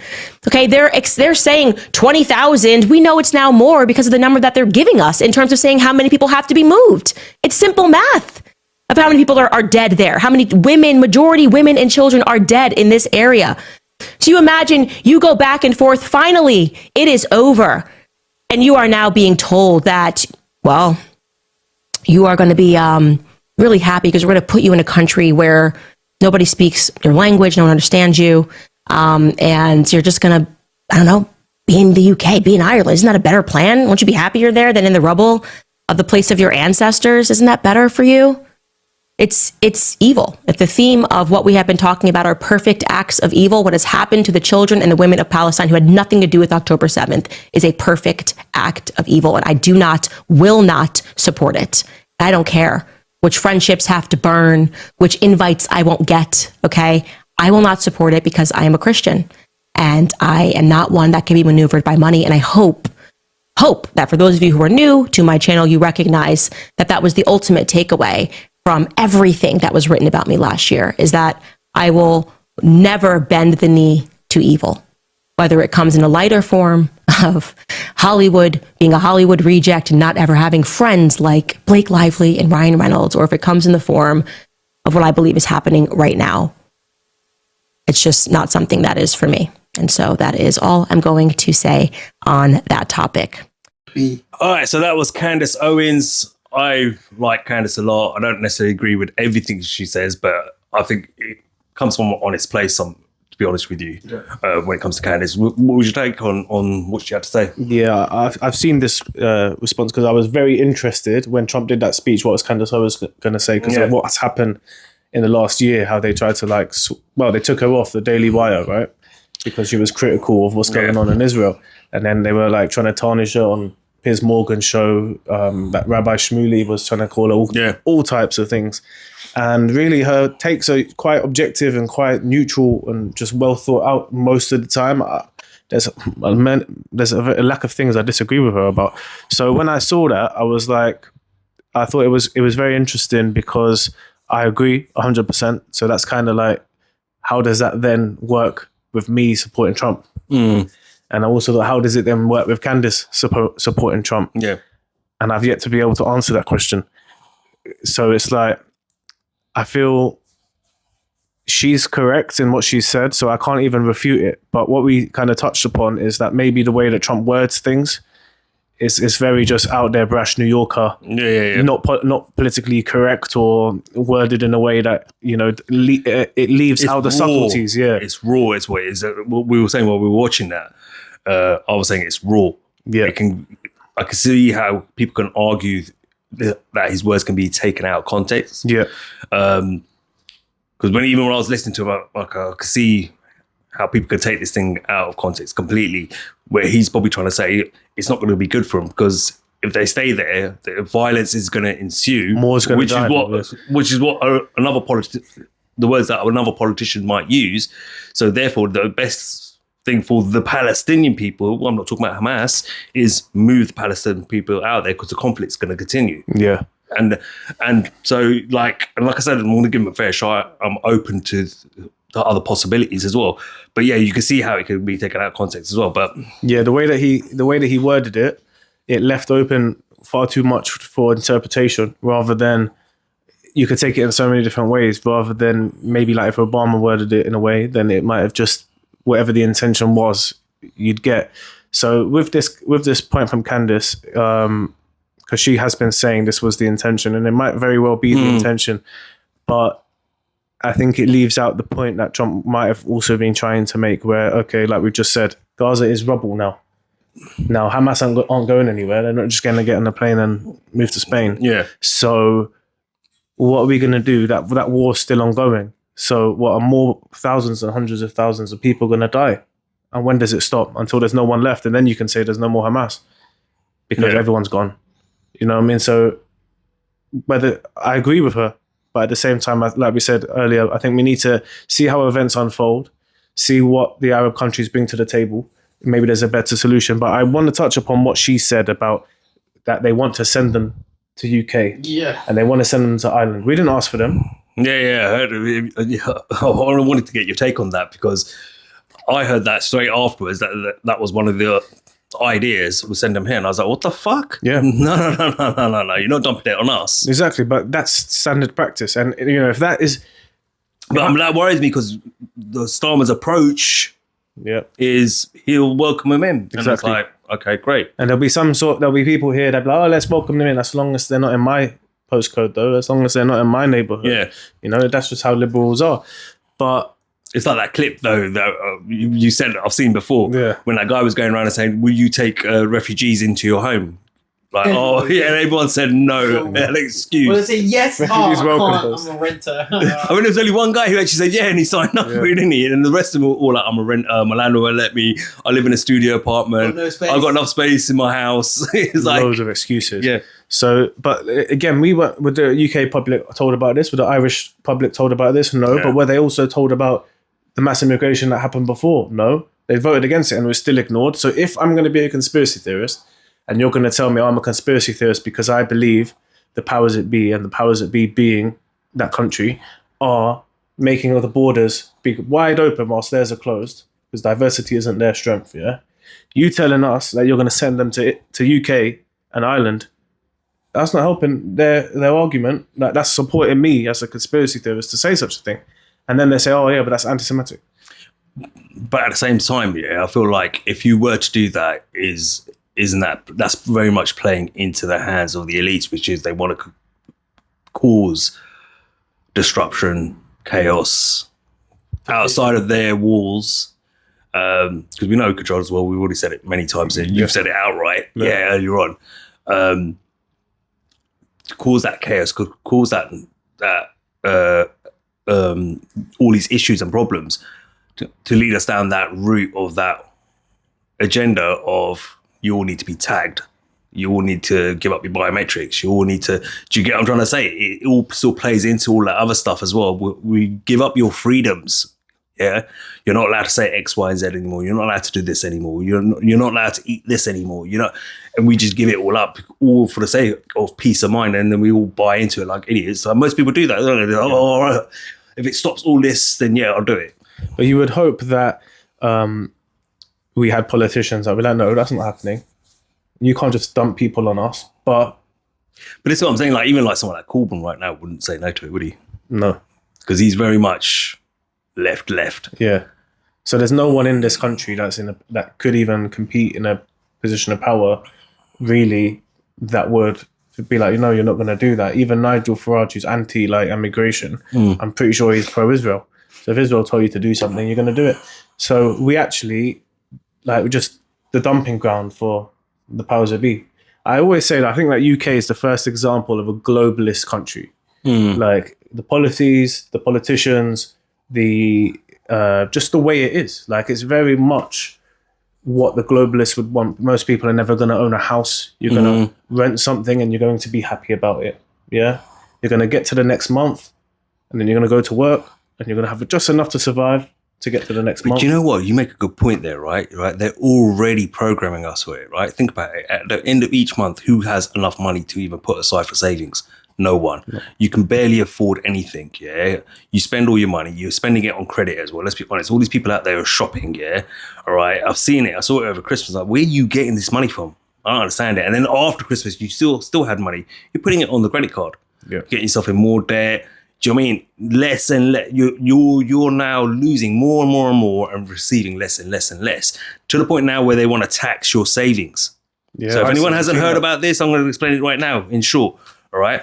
Basically, what Labour want to do now is that the interest you earn on your savings, they want to tax, because they say that's a source of income as well, because it's an investment that has now given you money in return. You've had a return on your investment, and we need to tax that return of your investment. So that basically means you could save up 10 grand in 1 year, and at the end of the year, they could turn around and say, right, we're taxing, we're going to take 60% of that now, or 50% of that, because of the sum of money that it is.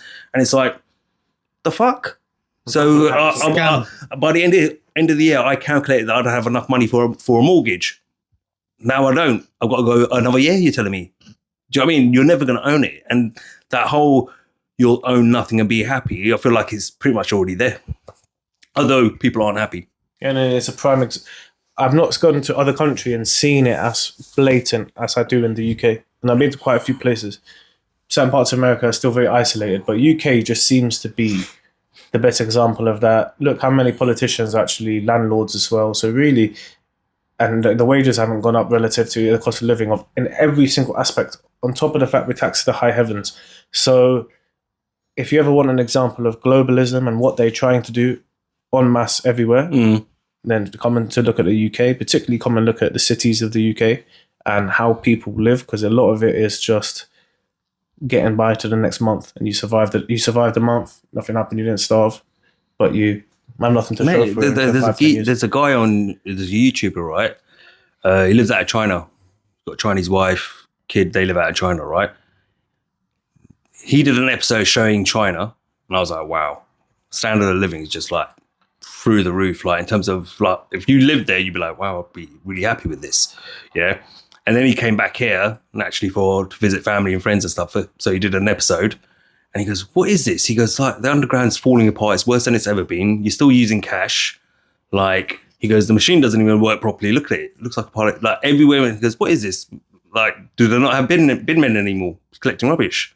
Like, or sweeping the streets? And it's like, do you know what I mean? He was just, like, ripping into it. And he's British born, telling you. And then even his son, he goes, what do you think to his son? His son goes, I want to go back to China. Is that a case of, because I have seen maybe the same YouTuber, but I have seen somebody in China showing how great the quality of life is over there. But is that great quality of life for somebody coming from another country into China, what's That's the quality true. of life for actual Chinese people? No, that's so. And is that the same what's going on here? It depends. Foreigners I come think here there's and love it. levels to. I think there's levels to every society. Yeah, we touched on it the other day. We were like, I probably want to get into a little bit more what is China and what goes on in China. Yeah. That'll be hard because of all the restrictions that they have to be able to speak out.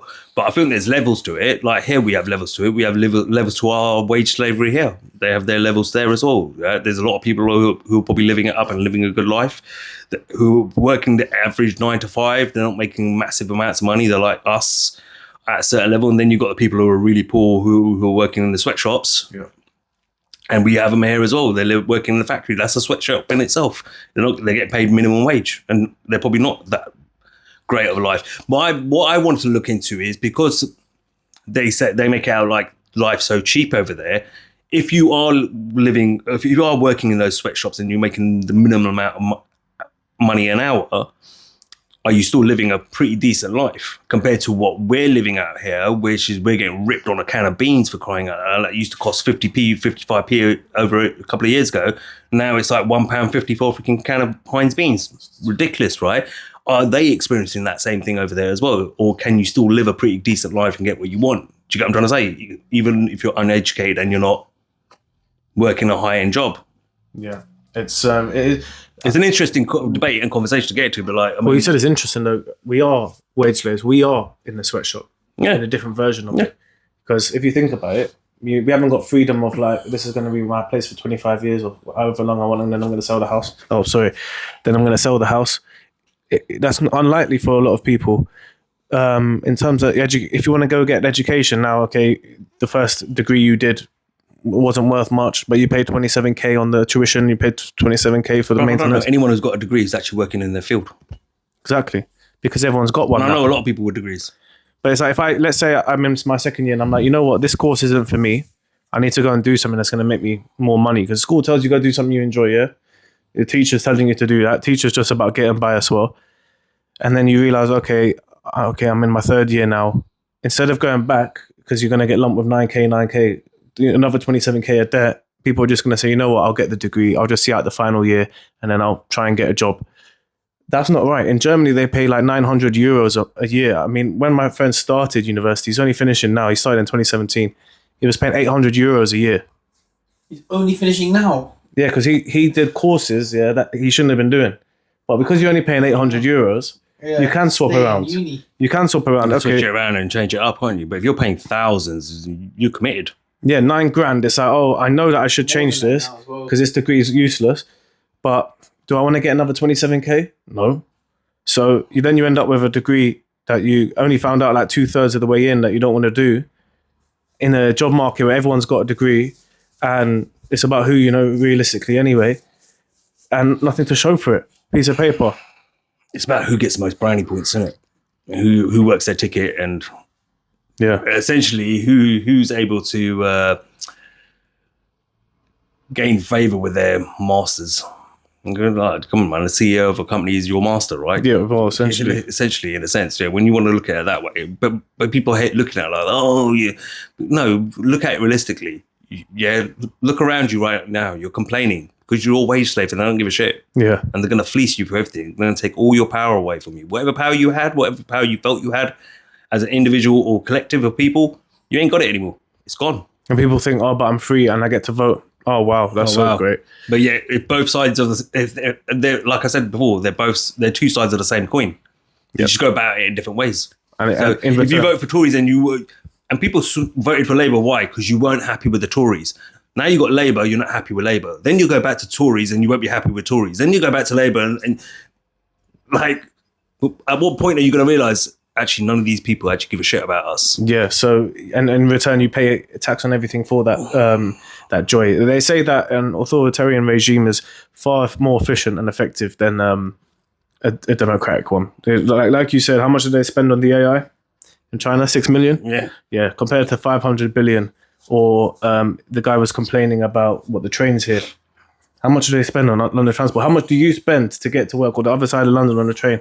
It's like 15 quid sometimes if you go at the wrong time. If you go at the time that you actually would probably need to go for work, yeah? And it's loud, it's hot, there's no air conditioning, no Wi-Fi. Go somewhere else in the world. But one day I paid like £9 to go to and from work, and it's only 45 minutes for me from here from work. £9 to and from in one day. And I looked at my bank account, I was like, what the fuck? Think about, and then they want everyone to go back into the office. Okay, cool. Well, pay me to go back into the office.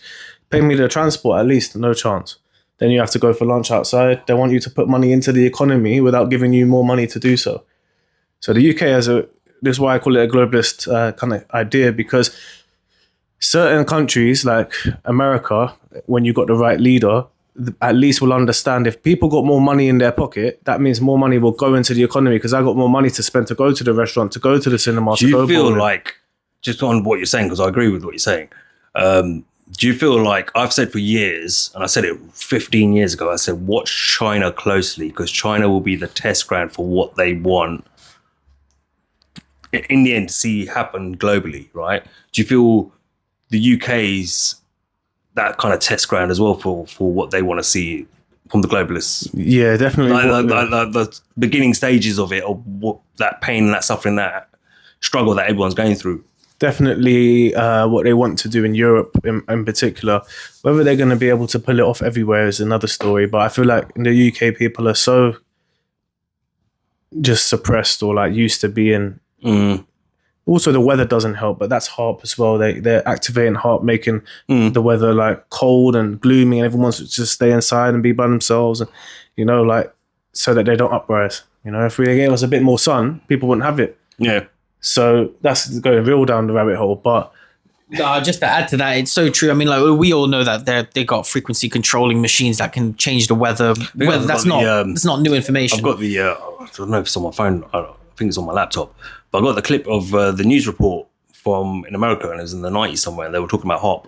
Yeah, so we know that, and they control the weather. They did it in Vietnam. Yeah, they could make it rain. They made it rain hard, but they don't make it rain on forest fires. But that's another thing. But yeah, you're right about the uprising, because I remember during cloud seed in Dubai, but you can't do it in California. Yeah, that's a big. Take the land off the people. Yeah, didn't have insurance. Beachfront properties, isn't it? It's an act of God, isn't it? So now your insurance doesn't cover it. So thank you for paying us for your insurance for when in a time of need. But that was God, so we can't get money from him. But I remember during the lockdowns back in 2021, I think it was, I was down in Brighton, and the weather was so good. Like the sun was shining. It was hot. It's a shirt off kind of day down there. Yeah. It was lockdown. You turn on the TV, every news channel saying, please stay at home. There's a deadly virus on the loose, and, protect yourself. You're in your bubbles, and 6 p.m. Boris Johnson's like, whatever. But I went down to the beach, and because fuck that, right? Everybody's going out. The beach there was thousands of people. Like, it was like a sea of people on the beach. Everybody jamming. Like the lockdowns did not exist. And there was police vans like lined up. But they can't do anything when there's thousands of people on the beach. Yeah. But this is where, like I said, we're like with the UK riots when they started. Yeah? And initially it was like the migrants when they were chasing down the police. And people say, why are the police running? Go, look at the numbers. They're outnumbered. That's why they're running and backing off. They can't stand there 50 coppers against hundreds of migrants in front of them. They're going to get smashed. No matter how much pepper spray you've got on you, you're getting done. If the government wanted to do anything about those things, which in my opinion they didn't, they would have employed the military. Yeah, no, but I'm using it as example as policing, right? Okay, I'm using it as example of the numbers. I'm using it as an example of that when the old saying of we are the many, they are the few, and we have the power and they don't, right? Yeah, and those are examples of that, right? Like what you're supposed to do as coppers, I get it, they shouldn't be doing that. They should be charging forward and trying to control the situation.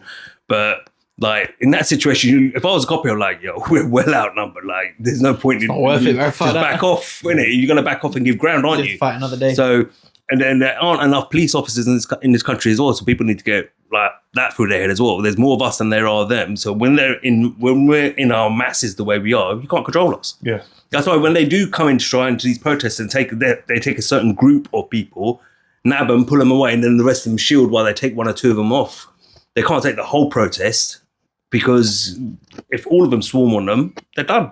France understood this years ago. Like French are militant, man. Yeah. In Paris, especially in Paris, they are they protest militant. hard, Those innit? people, they understand that. Like when we all get together, ain't stopping us. You can't stop us. But a couple of years down the line, the plan still comes through, because I remember there was protests in France, for the truckers and the speed cameras and stuff like that, and they really set fire to it, burn it down, block it up with trucks and lorries, and that's all good and well. They raised a lot of attention to it, but a couple of years later, smart motorways or whatever needed to be done will still happen. That's about it. What came up? We're not privy to what the negotiations were with the unions, because I'm sure they would have union reps and stuff in that. So what was the payout? What do the union reps get as well? Because I'm sure the government gave them little backhanders. How do they sell it to the truckers? What did the truckers get out of it? So the truckers would have got something out of it. But like you can't be that militant and then suddenly go, all right, cool, we'll accept it now. Yeah. There must have been a sweetener there somewhere for the truckers for them saying, oh, okay, cool. If you do this for us, then yeah, cool, we'll let you have it. Yeah, I mean, it's like you said, the art of negotiation, right? Yeah. Well, I mean, in Europe, in Western Europe, England is the lowest paid country. Like in terms of your salaries, lowest paid, highest tax. Not highest tax. There are countries with higher tax, but the most type of taxes, I believe. We're 6th or 7th highest GDP in the world economy, but we're 27th for GDP per person. So what does that say? Foreign people own our country. Well, Qatar own a lot of land, yeah, but so the Russians, man. Russian too, yeah. I mean, they pushed them out now since the whole Ukraine thing. Don't get me wrong, Yeah. but they owned a lot of the. To be fair, I don't think they've lost it. To be honest with you, they would have made it look like that. But like, that's a lot of money you're pushing out, because you can freeze their assets and keep it, and even the money in the banks that they've got here. But at the end of the day, once you kick them out, that means there's no more coming in. So are you really going to shut them down, or are you just going to make it look like to the public we're shutting them down? Yeah, exactly. All because Boris thought that they could invade Russia and win. He actually told that's what he wanted, that they'd win against a war in Russia. So it's astonishing, really. It's mad, man. But it's a Treble, man. What else do you want to talk about? Yeah, so my other issue with Trump obviously goes back to the other very high-profile case when it comes to conspiracy research. Mm-hmm.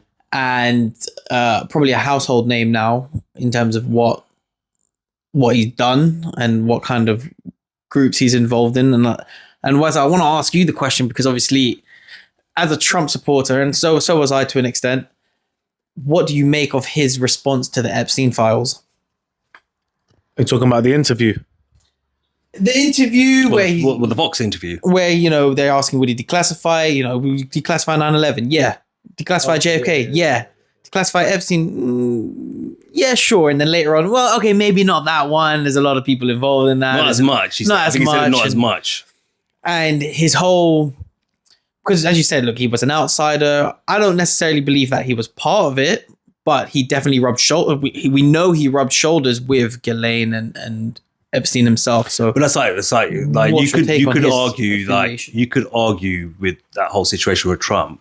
It's like the Diddy situation, right? A lot of people went to the Diddy parties, but they didn't participate in the acts that went on upstairs or wherever it was, because there were certain people who went into those rooms, and there's certain people who went to those parties and never went into those rooms, and they just left. Normal, I think it's a normal wild party, later I'm out of here, but weren't invited to go into the after party, if you want to call it that, where all the degenerate behavior went on. And you could say that same with Trump. Trump may have been at the parties, but not necessarily going in the back room. Do you get what I mean? Yeah. So, but I suppose that's fine. That's fine. But why would he not release the information that the public are wanting? That's where the trust with Trump needs to be more. See, look, I'm gonna be a bit of a Trumper thinker here now. Yeah, right. Okay, and I am going to think like him a little bit, because I'm going to debate you a little bit. Go on. Yeah?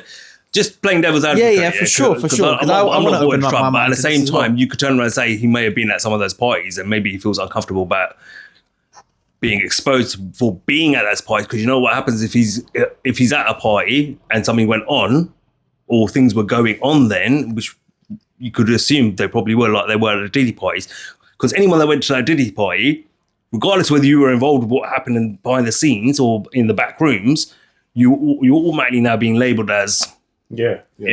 And what's going to happen with Trump? We've got a president now who's Yes, but if you look at the list, kind of behavior, do you understand?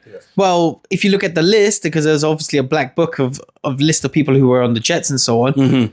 Okay, Trump was at the parties, but he's going to technically be exposing, so were the Clintons, so was possibly Obama, so was Biden, so was Bill Gates, so was all these other people. So the idea that, okay, I was there is one thing. I don't want to be, lumped in with this, but for him to call out these people would be a mark of I'm not part of this because I'm clearly exposing it now, which is what the people want. People want this stuff to come to light, come to innocent children are being harmed. Like, this is a big ring. This is a big network of a lot of sick shit.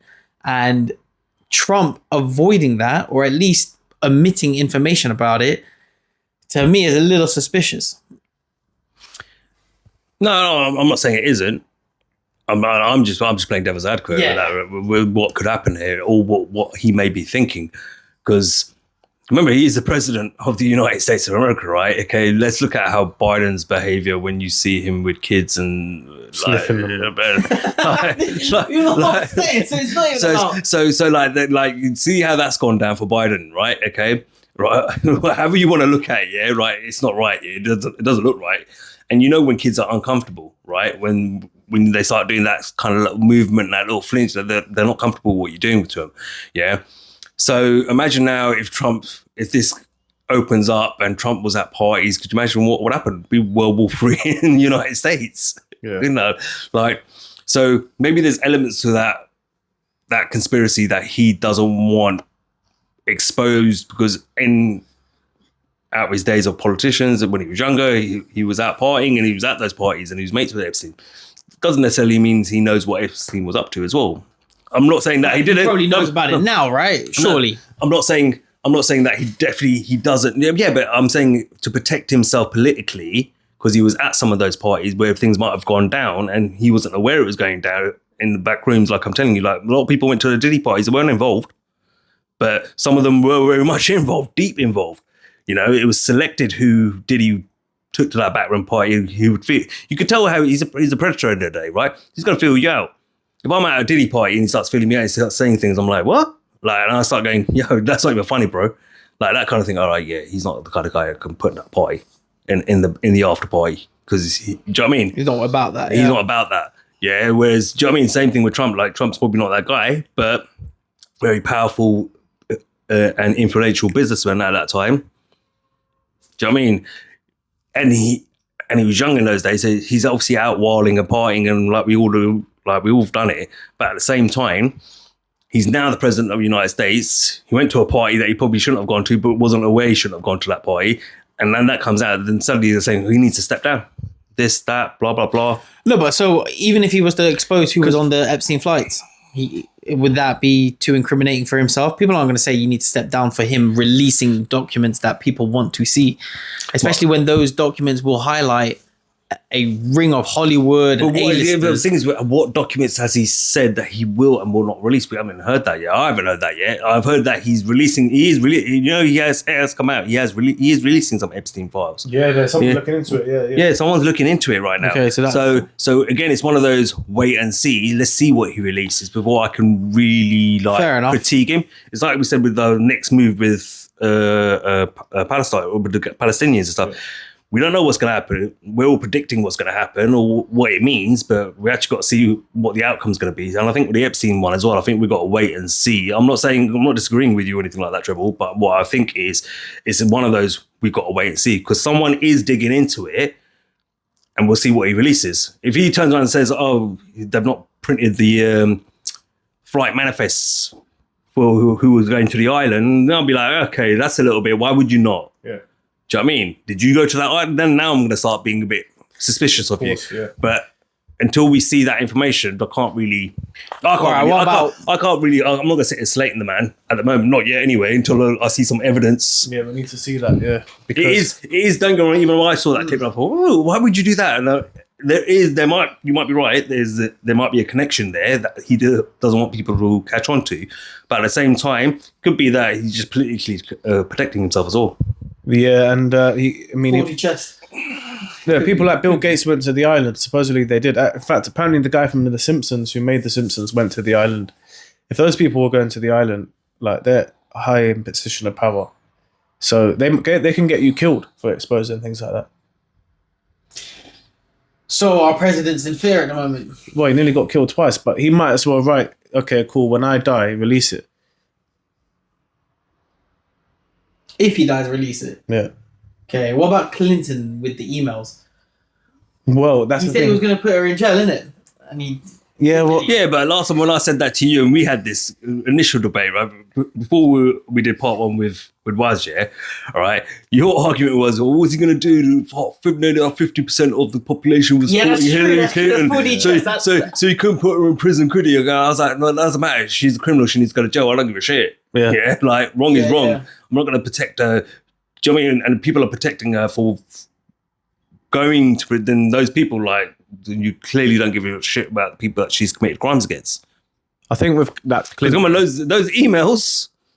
We're about that. So like, that's what I'm trying to say. Like, okay, maybe he should arrest her now in that case. He should. I think he was naive in his first presidency in terms of that aspect because he didn't think that they would do the same to him. So it was like, okay, well, you know, Might be an element of that, yeah. Yeah, politics is a dirty game. I've said what I need and I've won now. I So remember he's friends with Clinton as well. yeah, exactly. Long time Yeah. as well. So he probably thought, all right, you know what, I'm going to let it slide. Yeah, And he did let it slide. But then, a good point to you from you is that the argument back is that they've now done to him what he wouldn't have done to them. But now he's like, all right, fine, you want to play that game? I'm back in power now, so I'm going to come after you. yeah.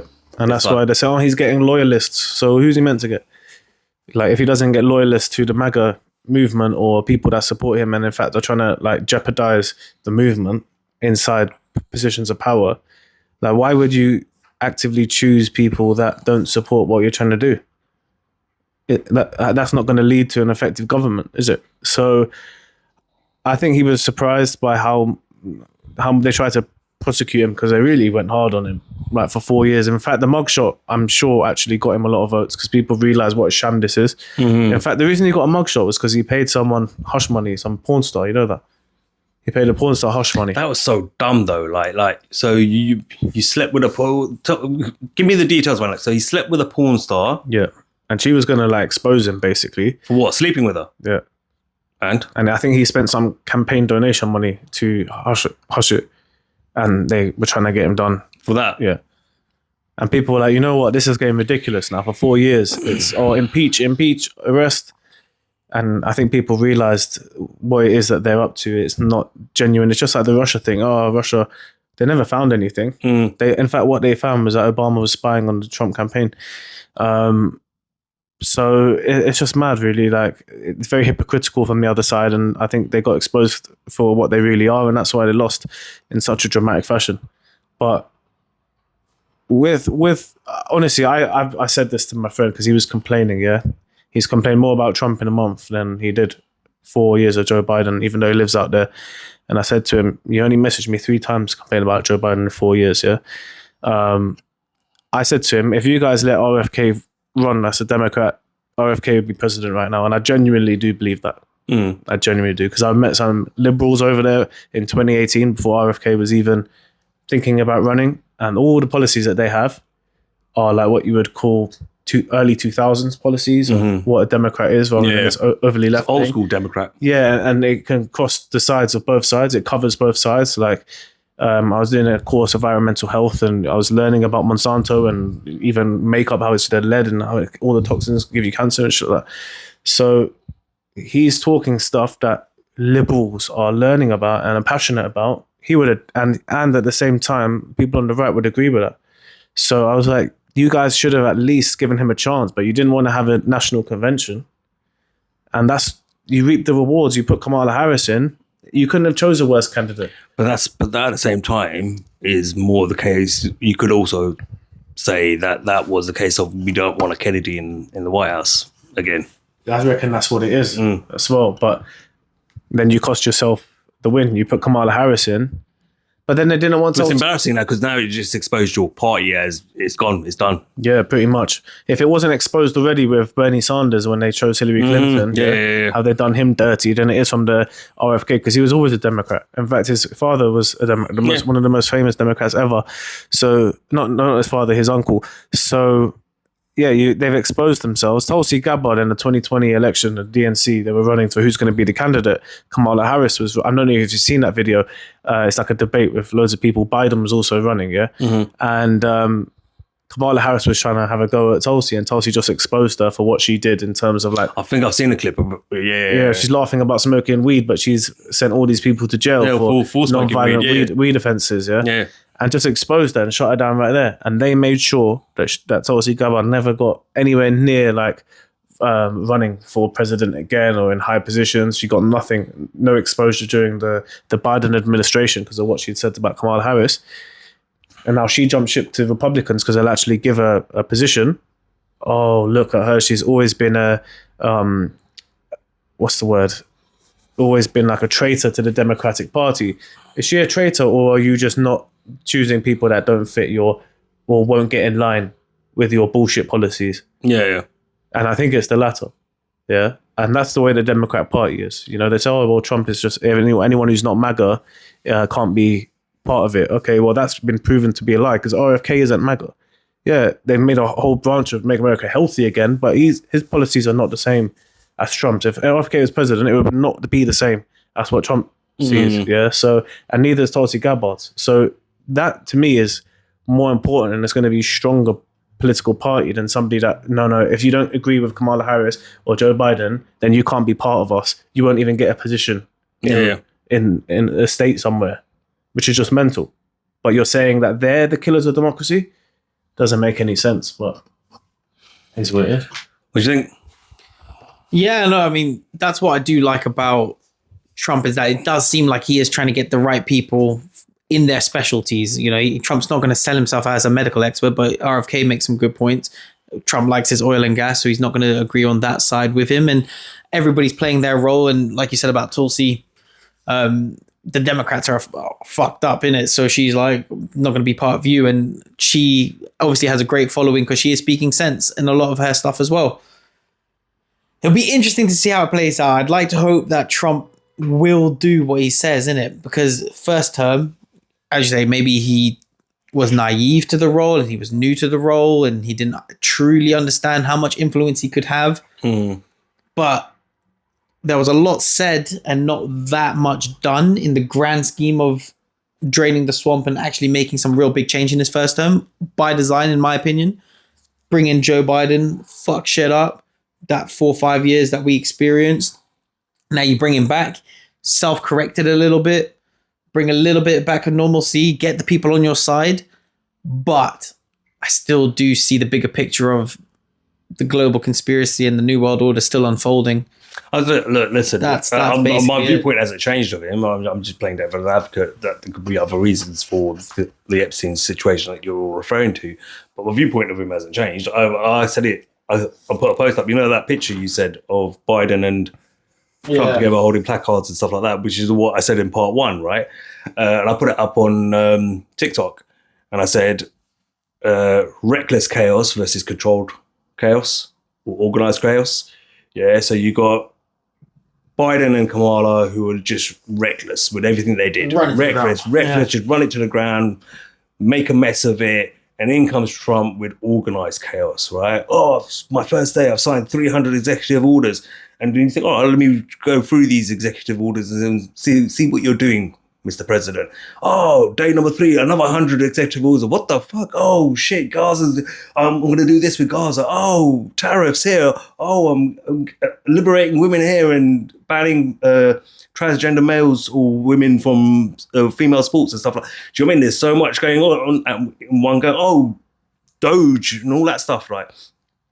How do you keep up? Yeah. So this is that bit, like, how do you even know what's really going on? What is he signing? What are these executive orders? What do they mean for you? Can you study them and stuff like that? All right. And that bit, for me, I feel like it's organized chaos. So it's chaotic. Yeah, because it's all this information being thrown at you at once and you ain't got time to go through all of it. because it's happening thick and fast. But at the same time, there's an organised structure to it. Whereas before, it was very much reckless and just destroy it all. But ultimately, I still think it's going to lead to the global agenda that they've always been planning. Yeah. And then obviously now we've got Elon Musk, as you said, like he's an unelected person just in the White House calling shots with the press is a bit, I don't know. What's your take on Elon Musk? On it.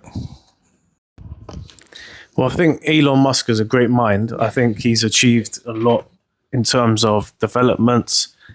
I like some of his ideas. I don't know about the brain chip thing. When I first Fuck that. When I first heard it on the Joe Rogan podcast, I thought that's a great idea, but I won't do it first. Like that has to go on for like 20 years. And when I'm nearly on my deathbed and certain things could fail, like my organ or my brain or something. And it doesn't matter. Just put it in me. Yeah, just put it in me. And then like, if what he was saying is true, the electric bolt in a certain part of the brain can stop you from having a stroke or having a heart attack, or it can know what's about to happen. I thought, wow, that's a great idea. Will that ever happen? I don't know. Sometimes it's better to have great ambitions and get halfway than it is to, under predict something or have low ambitions and just be happy with mediocrity. I don't know much about his electric cars, but it's a good concept in terms of, I don't like the way it looks, but I do like the idea of going through what they've spent money on. Shit compared to what China produced, man. That's the thing. Like I've heard a lot of And problems with the car. China are cheaper. But I want to find something here where he's been exposing what they've been spending money on, right? Yeah. US aid, because UK also gives aid to all these countries, and yet they need more and more every year, and nothing ever happens. There's no development of these countries. Yeah, so let's just find out exactly what they've been exposing, because I put it in the group chat. So US taxpayer dollars were going to be, and they've. You know what I like about it is the transparency. They're going on X and they're telling you exactly what they're finding has been money spent, your taxpayer pounds being spent on US aid, which you're not privy to. You don't get to choose what your money goes to, yeah? So it says it's been spent on the following items, all of which have been cancelled. $10 million for Mozambique voluntary medical male circumcision. So 10 million of your taxpayer dollar going so people can chop their foreskin off in Mozambique, right? $9.7 million for UC Berkeley to develop a cohort of Cambodian youth with enterprise-driven skills. $2.3 million for strengthening independent voices in Cambodia. $32 million for the Prague Civil Society Center. $40 million for gender equality and women empowerment hub. $14 million for improving public procurement in Serbia. $486 million to the Consortium for Elections and Political Process Strengthening, including $22 million for inclusive and participatory political process in Moldova, which is the money laundering capital of Europe aside from Ukraine. In fact, Moldova it was better off when it was part of the Soviet bloc. Like if you watch videos of it now, it's awful. And $21 million for voter turnout in India.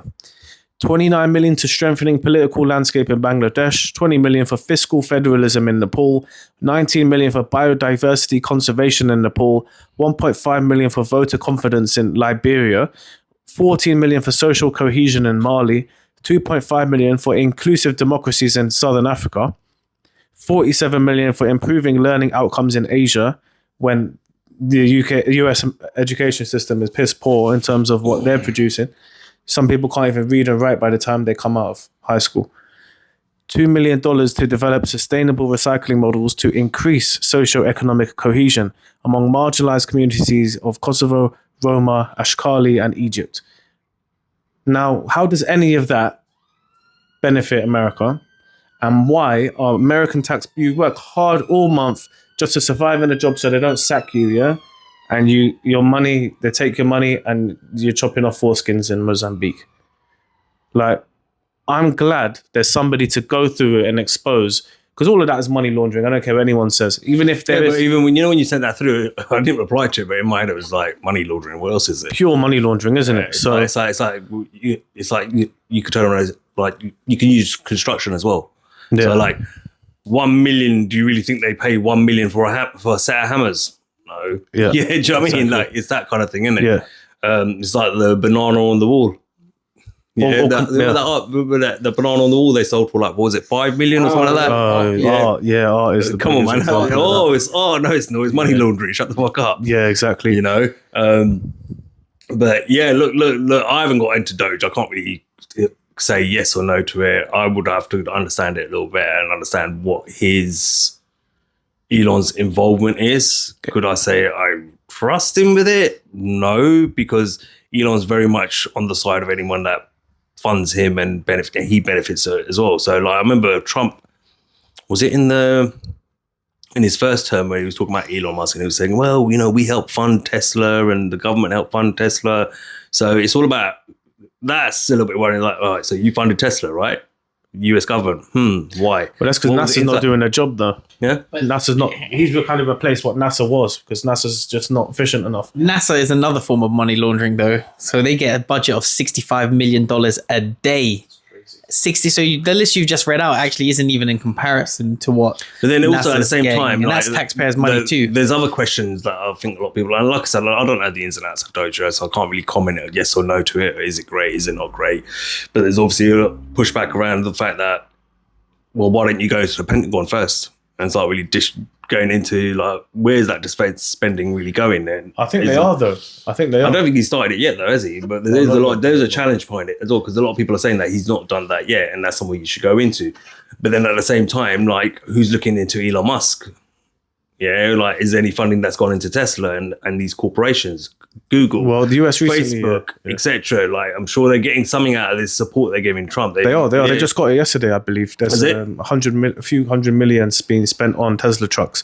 I'm not sure if it's for the military or whatnot. So it is a mutually beneficial. I believe there's something around him producing something for the military, but I'm like, see, there's something beneficial in it for you as well. But it's like, again, I can't comment. I haven't gone deep into Doja, so I'll have to take it on face value. On face value, yeah, sounds great, sounds brilliant, yeah. But the bureaucrats and politicians, 5 years, 10 years down the line, someone says, "Hey, expose this. Elon was a fraud. You know, he was moving money here and sorting himself out and sorting his billionaire class friends out and stuff like that." There's always something, man. But look, on face value, it sounds good.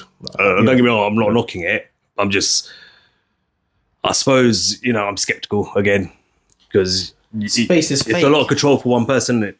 But yeah, go on. Yeah, but space is fake, innit? So I can't take any of him seriously when I know that he's scamming us. Imagine, whether it's true or not, but look at it from my perspective, thinking that it is true, that space is not a real place. There is a solid barrier that we can't penetrate, and other planets are only existing in our imagination. There is no physical land or a planet called Mars that you can just go to, and the moon, you can't just physically go to these places there. Do you believe in the moon?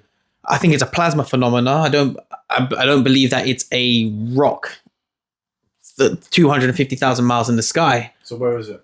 3,000 miles in the sky, equidistant to the sun, as a plasma phenomena, equally opposite to what the sun is, operating as like a giant timepiece. I don't think it's a physical place that you can land on. The moon landing is a whole nother thing, but let's just say though that let's pretend hypothetically then that space is fake.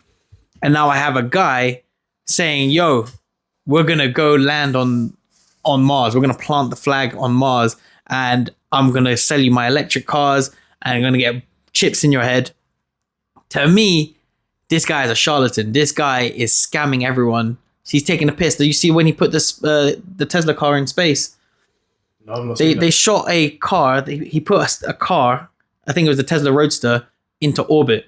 And like they had like a fake, and they put cameras on it. There's videos on it. And literally they go back to him, and he literally says, you can tell it's so real because it looks so fake. And everyone's like clapping like, yeah, Elon, you're such a genius. Yeah, you're right. Yeah. It must be real. And I just look at him like, yo, he's taken all of us as mugs, just like how the people who run the world would consider us goyim, which is, you guys are cattle, you guys are sheep. Well, we would talk about at the very beginning of the episode with the Georgia Guidestones and stuff like that. They consider us stupid. And if the world is a stage, and I got these guys in the Oval Office talking about absolute nonsense, and Trump, who I want to believe is actually going to, maybe be the savior, maybe bring some normalcy back. Now I hear him talking about on the podium going, yeah, we're going to plant the flag and stripes on Mars. I'm like, man, you lost me.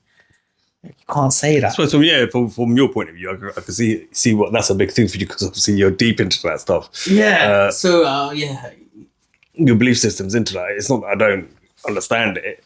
But yeah, like I actually got there's something I want to talk about Elon Musk, but I don't want to talk about this one. I think we need to give it more time. What was that? I'm not going to give it away either. Okay. Yeah, because I think the part 3, I think I might lead in with that one. So we lead on. There is a question that I'll give you guys the question once we're done with this episode for you guys to mull it over, right? But it was an interesting theory that someone put out on TikTok about him. And I'm wondering if that's the case. But yeah, look, do I trust him? Fuck no, man. And this is the thing. This is like, I can't get into the Doge thing unless I first dig out if there's stuff that might be, and that's a lot of work, man. Like that's a lot of time you got put into things like that because it's finance, isn't it? Right, in a sense, you're looking into numbers, figures, where's it moving, what's it doing. But yeah, on face value, looks great, sounds great, but I think the fact that the bureaucrats or like the people that have been in politics for 20 years are so upset about it is a great thing. It's the same thing I said about... Yeah, because they've been getting away for years, fucking fleecing the taxpayer and lining their own pockets. Exactly. So naturally, I think what they're pissed off at is if Elon is up to no good, and let's say there's dishonesty from Elon, he's in control of it. So he's essentially taking it away from them and now sorting himself out and his pals out. Yeah, they've lost their money. And that's pissing them off. If he's doing it with a genuine heart and he genuinely wants to help the US taxpayer, equally, they're still going to be pissed off because, again, you're taking it away from them. Yeah. Come on, man. We know most of them are lining their own pockets and sorting themselves out. Like we said, like a set of hammers doesn't cost $1 million. Yeah. Give me a fucking, do me a fucking favor, man. Like, seriously. The example that they use, you know, what was that podcast that Kamala Harris did with that woman? Is it Call Me Daddy? I didn't watch it, but I heard she did one, yeah. Yeah, so she went on that whilst... Because she couldn't get on Joe Rogan, Mad. She refused. She refused. She wanted to go on Joe Rogan, but Joe Rogan... But Joe Rogan says, no, you come to my studio. Like Trump did, you come to see me here in my studio. Then obviously her support was like, oh, he doesn't want to go to Kamala because he can't control the environment. Like I think Joe is an intelligent man enough to control any environment anywhere. It's just the case of that's his show. You want to be on his show, he's going to sell his show. So you got to come and see him like Trump did. It's one-on-one. Your little minions can go stand outside and he's going to challenge you. But the lady who from that other podcast said that the cost that they spent to set it up was like 10 times more than what her studio cost to make. Oh, shit. So they've already... like money laundered that, so you can imagine what other money laundering was happening through like the actual campaign that they were running. Like and now she's like where's now they've overspent it now and all that sort of stuff. But come on, man, did she really did she spend $1 billion? Like because she had $1 billion $1 billion in donations to help off for a campaign, and you're telling me that all got spent? That's it. Bullshit. Exactly. There was a lot of people again lining their pockets, man. Obama was part of that. I'm sure he got a piece of it. Oh, yeah, of course. Fuck yeah, they all did. Yeah, he's got like... She probably walked away with a nice chunk as well. Isn't 400K is the president's salary, right? Something like that, yeah. Yeah, so how's Obama got like 5 or 6 mansions around America? Probably many more outside the country as well. How many lobbyists have you given into, man? Come on, man. That's it. It's all pocket. That's why when Trump takes $1 out of 400K, you know, he's actually working for $1. I remember he was one of those presidents who was big on usually his treasury secretary or whatever it was always from like Wall Street, Goldman Sachs and stuff like that, and who had shares in those companies. So conflict of interest is you've got to sort out the Wall Street, aren't you? And those companies that you used to work for and you still have shares in.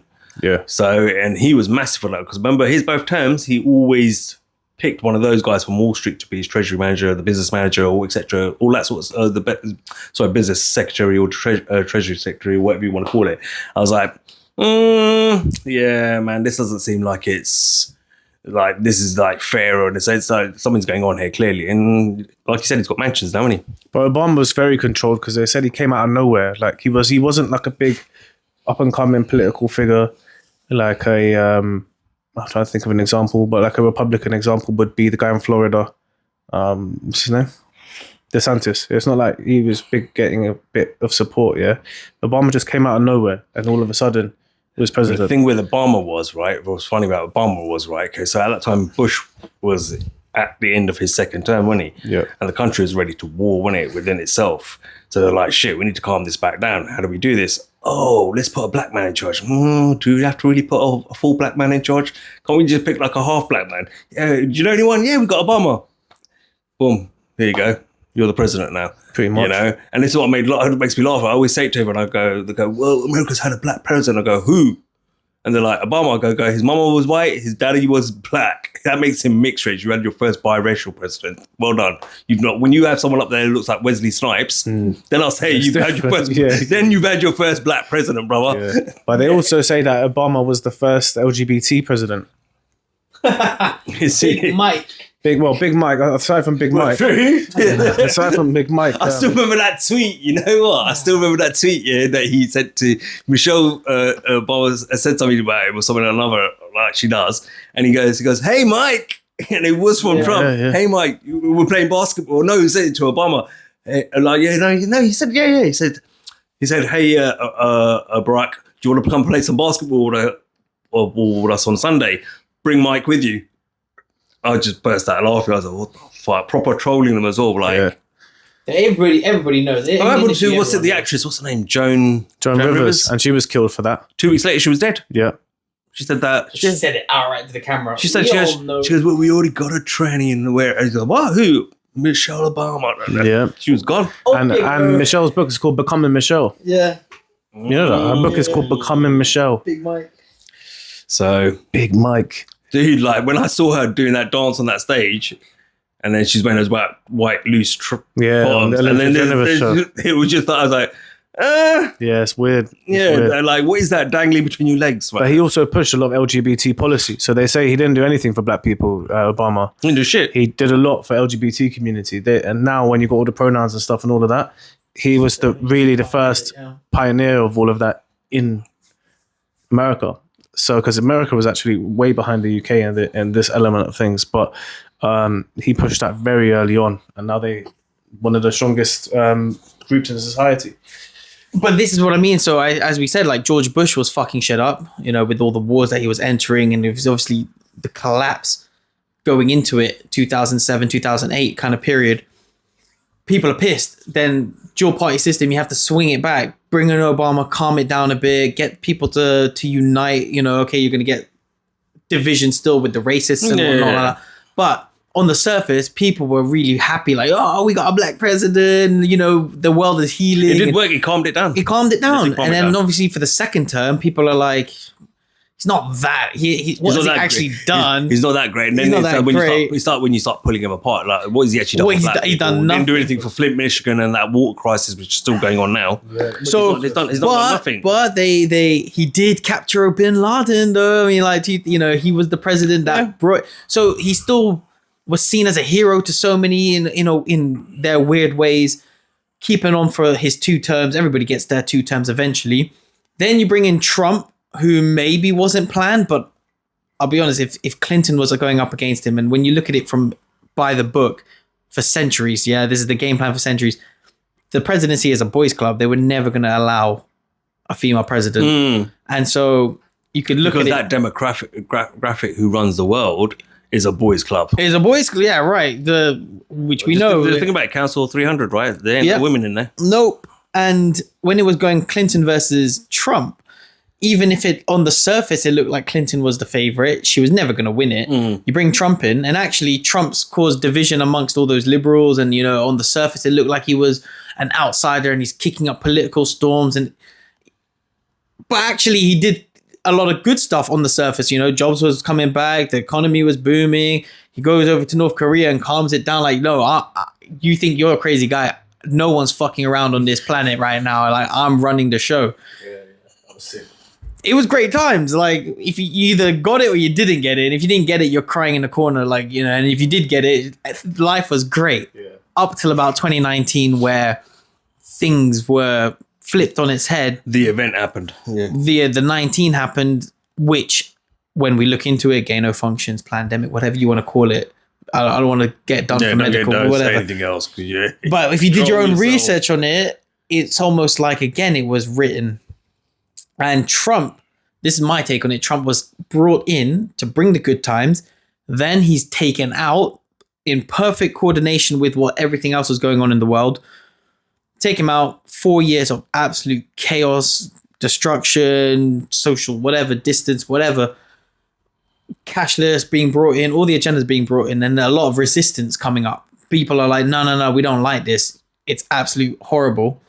Then you bring Trump back in as the savior, and a lot of people are buying it.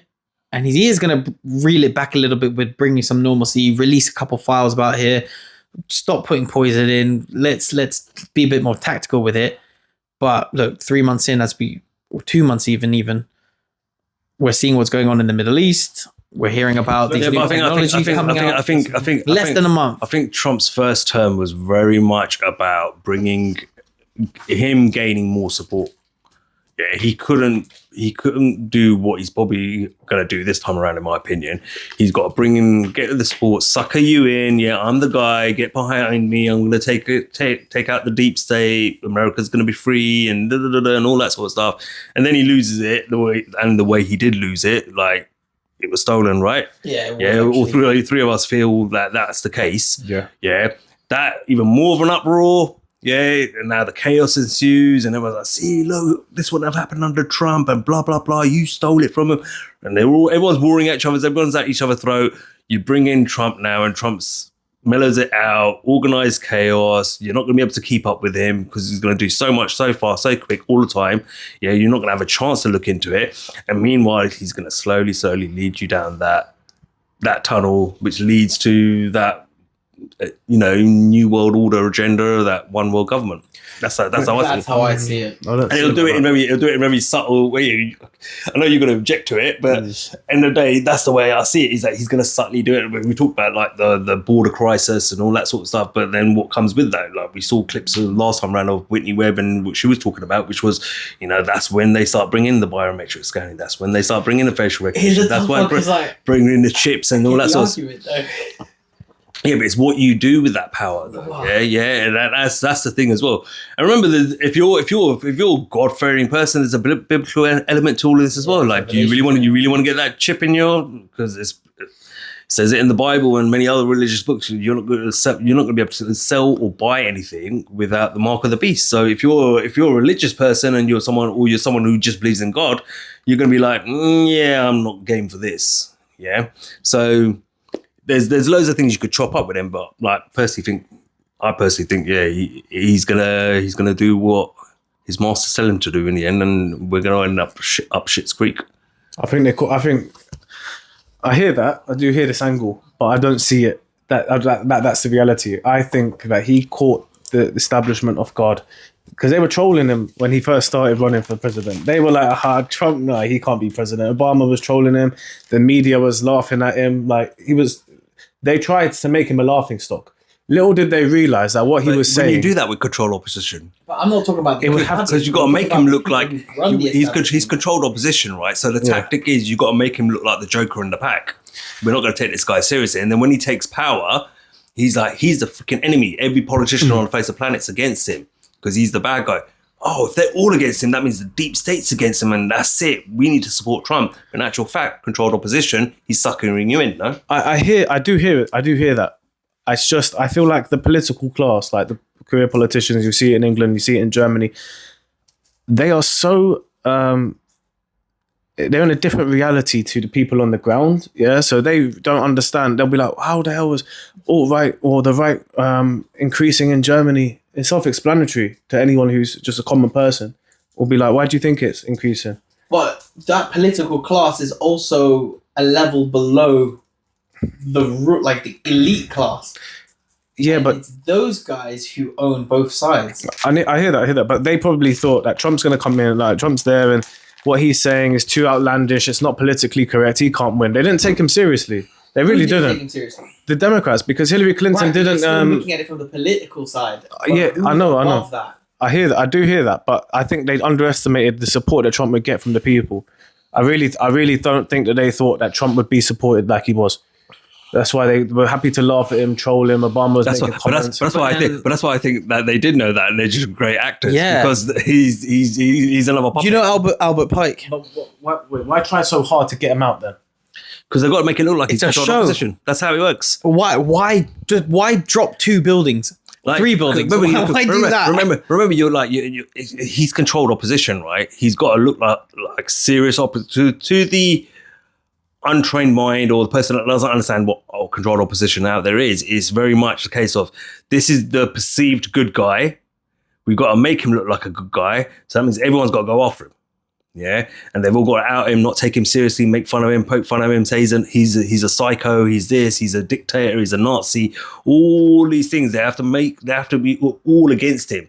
But in actual fact, he's part of the club. Yeah, but they've got to make sure they give him a real disconnect to the deep state and stuff like that. Because that's controlled opposition, right? If I'm going to control you, if I want to control the opposite, if I want to control the people who are going to potentially rebel against what we're trying to achieve here, and the things that I want to try to do, right? You look at movies, right? They show it all the time in movies, right?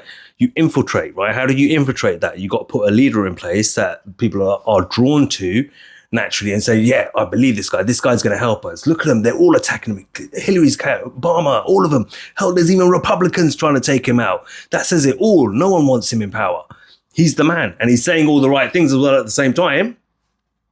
I definitely, yeah. I mean, you get what I'm going? That's what I'm saying. That's what I'm going to say. Logically, I'm just saying that to me makes sense. So as to your question as to why would they do that, why would they do this, is that they've got to make him look like the good guy. Like he's the hero. The whole world is a stage. They also tried to make him seem like the bad guy most of the time. I mean, the media was 98% or 97% negative towards Trump. And on top of that, they were funding people to go and riot in the cities. So no, but yeah, they're going to make him out to look like the bad guy because they're the deep state, right? I'm saying when I say they got to make him look like a good guy, like the hero, that's to his support of the people out there. Mm-hmm. So the people who think like me, you, and Treble, to get us suckered into him, they have to make him look like, oh my God, he's the hero. Yeah, he's the hero. We got to go, this is our guy. This is our guy. He's got this is our guy. We got to be behind him 100% and no questions asked or very little questions asked. You're going to support him because you're seeing this treatment of him. Do you get it? Yeah. So, and then the way he speaks on top of that and what he does, and like, fuck you, I'm going to do it. Up yours, yeah, and you're like, yeah, that's what we need, a real leader, yeah, and you're bought into it. It's true, though. You're bought, and you do. At times I sit there, this is the guy. Don't get me wrong. Yo, listen, Waz. I'm telling you now. Listen, Waz, I'm telling you now. Ask Treble. There's been moments where I've had my moment like that, and I'm like, yo, man, I do like Trump, man. This is that guy, maybe, yeah. And I'm like, nah. And then a policy comes out or something he does, and I'm like, nah, this ain't working on me, man. Like I can't go with this. Yeah. And that's what's not sold me on him. But the problem is you'll never find someone in politics that you agree 100% with. No, but it depends what those policies are as well. Like some of these, like we've already discussed it in depth. Like why I like, come on, man. There's some for me those are some serious policies he's got that I'm totally against. Do you know what I mean? Don't get me wrong, you're right. You're never going to agree with everything because no one's going to be able to satisfy you from a political point of view 100%. Of course. Yeah. But if there are little things that I disagree with, they need to be little things. Right, yeah. You get what I'm trying to say? I can't really give you an example. I don't think it's possible in politics. Maybe. Or it's something that I think, okay, that's not great, but is it really going to impact me or anyone else that hard? Probably not. But then there's certain things that he's just like, there's certain things, the way I think the world runs and who runs it, I just feel like it's all in their favor. So those particular policies we spoke about today. But like, hopefully, I would love to be proven wrong. Yeah. I'd love for him to be the guy and freeze us all, of course, man. But I'm just not seeing it. I'm not feeling it at the moment. I'm not feeling it. And there have been moments with Treble. There have been moments where I thought, Trump's not actually that bad, you know. I've gone along with Trump a little bit, and then he said something or does something, and I'm like, yeah, I can't go with that. And this is when then he gets frustrated, like, what do you mean? And then we go back up. I'm like, dude, see it from my point of view, what I'm looking at. He's like, oh, okay, fair enough. But when you compare him to what we have in Europe, yeah, look, It's He night will and create. day. But he will do that. He will create in it. Of course, he will. Like, there are going to be a lot of things that he's going to do that I'm going to agree with. Like, he just signed the was it executive order for the female sports? Yeah. Bruv, I jumped up on that. Yeah, that's good. It was a good thing. I reeling it back to normalcy. I didn't knock that at all. Those are the sort of things I like seeing from him. I thought, yeah, good, damn right, man. Those girls work hard to get to where they got to, and we shouldn't be allowing them to get robbed for that hard work they put in, going home crying because you didn't get the gold medal because some bloke beat you. Fuck off, innit? Mad, innit? Like some bloke. It wasn't some bloke in a wig who says, "I'm a woman now." Beat you.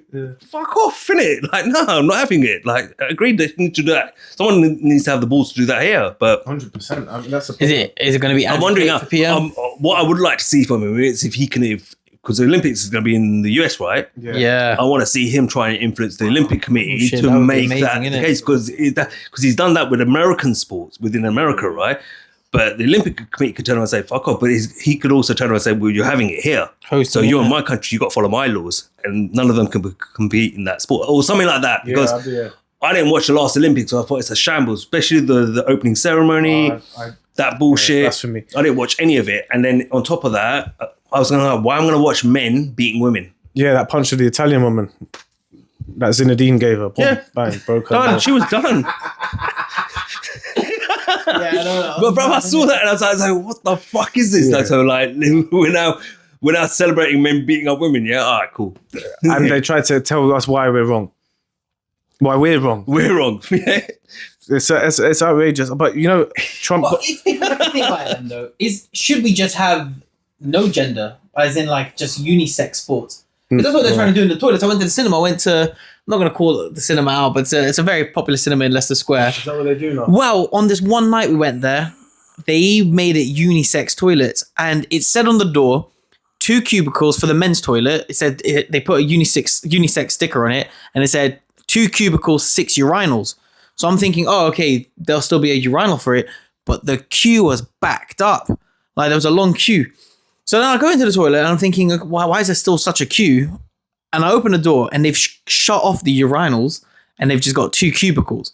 And there was a guy outside saying you can use the other toilet where the women's toilet was, and it's got a sign as well saying unisex, 6 cubicles.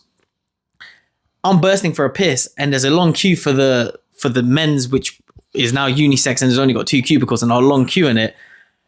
I went into the women's toilet to use it, and I'm telling you, it's weird. I don't feel comfortable in there. That is weird. It's weird. Like I'm being told by the staff to go into that toilet. Like, so I'm thinking, okay, this is what the agenda's about, right? All right, let's see how it actually works. And then I'm washing my hands next to girls. I'm just thinking. But I had that experience in a restaurant, a Turkish restaurant I went to last year with my mates. And they had one toilet. I walked in there for, So I went in there, and then they had like it was just all cubicles though. And I was like, okay, where's the urinals though, innit? I was like, fuck it. Took a leak, came out, washed my hands. And then the women, as I'm walking out, women are walking in, and they're like, I go, yeah, it's one toilet, I think. And she goes, what? And I go, yeah, okay, there's nothing but cubicles in there anyway. There's no urinals to go, oh, okay. But even they were weird because they saw me and that's made me feel uncomfortable. I'm next to a man in the cubicle and he's pissing away or whatever, and I'm That's here the doing thing, my... because like, it's like, I can stand up coming at out, this, and then, do you know what I mean? You're trying to like fix yourself up, or it's that bit of privacy, especially women. Exactly. Like, especially women, like, yeah, they want that, right? Like, guys, we're a bit, the man that we don't, savage, like, they don't wash hands, bro. We just go into, we just take a piss and walk out, like, you know, like, it's true though. We'll go into the toilet. How many men? They'll be holding a drink in one hand, pissing with the other hand, and then just walk straight out. But in the girls' toilet, they do need that time to fix up a little bit, and it's just not. It's weird to me. It's weird. But if this is what they want as an agenda, then should we just allow the women to get beaten up by men in sports? Like, this is what they want, though. I'm not agreeing with it. I'm saying, like, I find it wrong, but this is what the liberals want. This is what the agenda wants. They want them to get mashed up, bro. But do the women want to compete against guys? Because if the answer is no, then no. Do the liberal feminist women want to compete against guys? That's the... But feminism is about bullshit. So there was that there was that footballer, that US, you know, the US women's team, or the pink-haired one. Yeah. Oh, she missed a penalty in her final match. It was beautiful. What was her name again? The one that looks like whatever. short hair. But when she was playing, she wasn't all for it. as soon as she retired or whatever it was, she was like, yeah, we should support it and allow it. Like, oh, now you're out of the game, you're not playing football anymore. It's, oh, now you want it, yeah. But let's be real, like the US women's team played a high school under 14s, under 15s, and they got smoked. Got smoked. Yeah. And then they played Ryan Reynolds' team, Wrexham, in that tournament, a 5-7 side tournament. Got destroyed to the point where they blew the whistle early, said that's it, it's done. Really? Yeah. That happened. It was like 12-13 or something stupid like that. They got smashed. And at the beginning, the captain was like, yeah, we're going to stick it to you. I was like, looking at her, I go, you know you're going to get smashed. And he's standing there all relaxed, like, we're going to destroy you, girl. I'll take it even further. Have you seen the retired players with like Paul Merson and all these men, like the retired, like they're like in their 50s, 60s, retired footballers, pundits now, you know, they're all big and they can barely run. They played a Premier League women's team. I think it might have been like Chelsea FC or something. And they still beat them. Like just because of the game awareness, I was watching it. The women are fitter than these old men. They just played smarter. That's what it was. But like, conserved their energy and just move the ball. Yeah, they just moved the ball better. And then the keeper was doing some stupid, like they still lost to retired professional men, pro women. And a lot of questions were raised about that. Because obviously the guys are celebrating, but they were like, oh, you beat women. But it's like, they're pros. They're in the gyms every day. You know, they're training hard. They can run. If it's a sprint race, you're not going to beat a professional woman as a retired 50-year-old man. That's fine. But this guy can still ping a ball. But it's back in the 70s when they had that tennis match between a female tennis player who was active, and I can't remember her name, but she was on top of her game. She was on like number 1 or whatever it was, and then a retired tennis player who's now a male tennis player who's got a bare belly and etc. like that, yeah. And then he was like, I can still beat her. Came out, he lost to her, don't get me wrong, but it was a close match still. But it was like you get excited about what? Beating an old fat retired guy who hasn't been probably on the court for like 6 or 7 years. But he still came out and gave you a good hard match and it went to the wire. It says it all in it. Imagine if he was in shape. They made some bullshit film about that. Yeah. The Emma Stone film. Yeah, that was one, isn't it? Yeah, I remember that. And I remember watching the actual thing around it as well. I was like, fucking, give me a break, man. Pathetic. Like, you're having a laugh, man. Wait, the Olympics and the World Cup. Have you watched on YouTube these videos, the movies, the videos on guys fighting girls in MMA and things like that? Yeah. Sparring them. Yeah. And it's like all kids, young boys wrestling young girls. Yeah, so one girl started crying, man. Yeah. She got beat so bad by the kid in the wrestling match. She started crying her eyes out. And he was like, "What? Like, what did you expect?" I saw another video of I saw a couple videos of the wrestling matches where there was like children, young adults wrestling, but from different genders.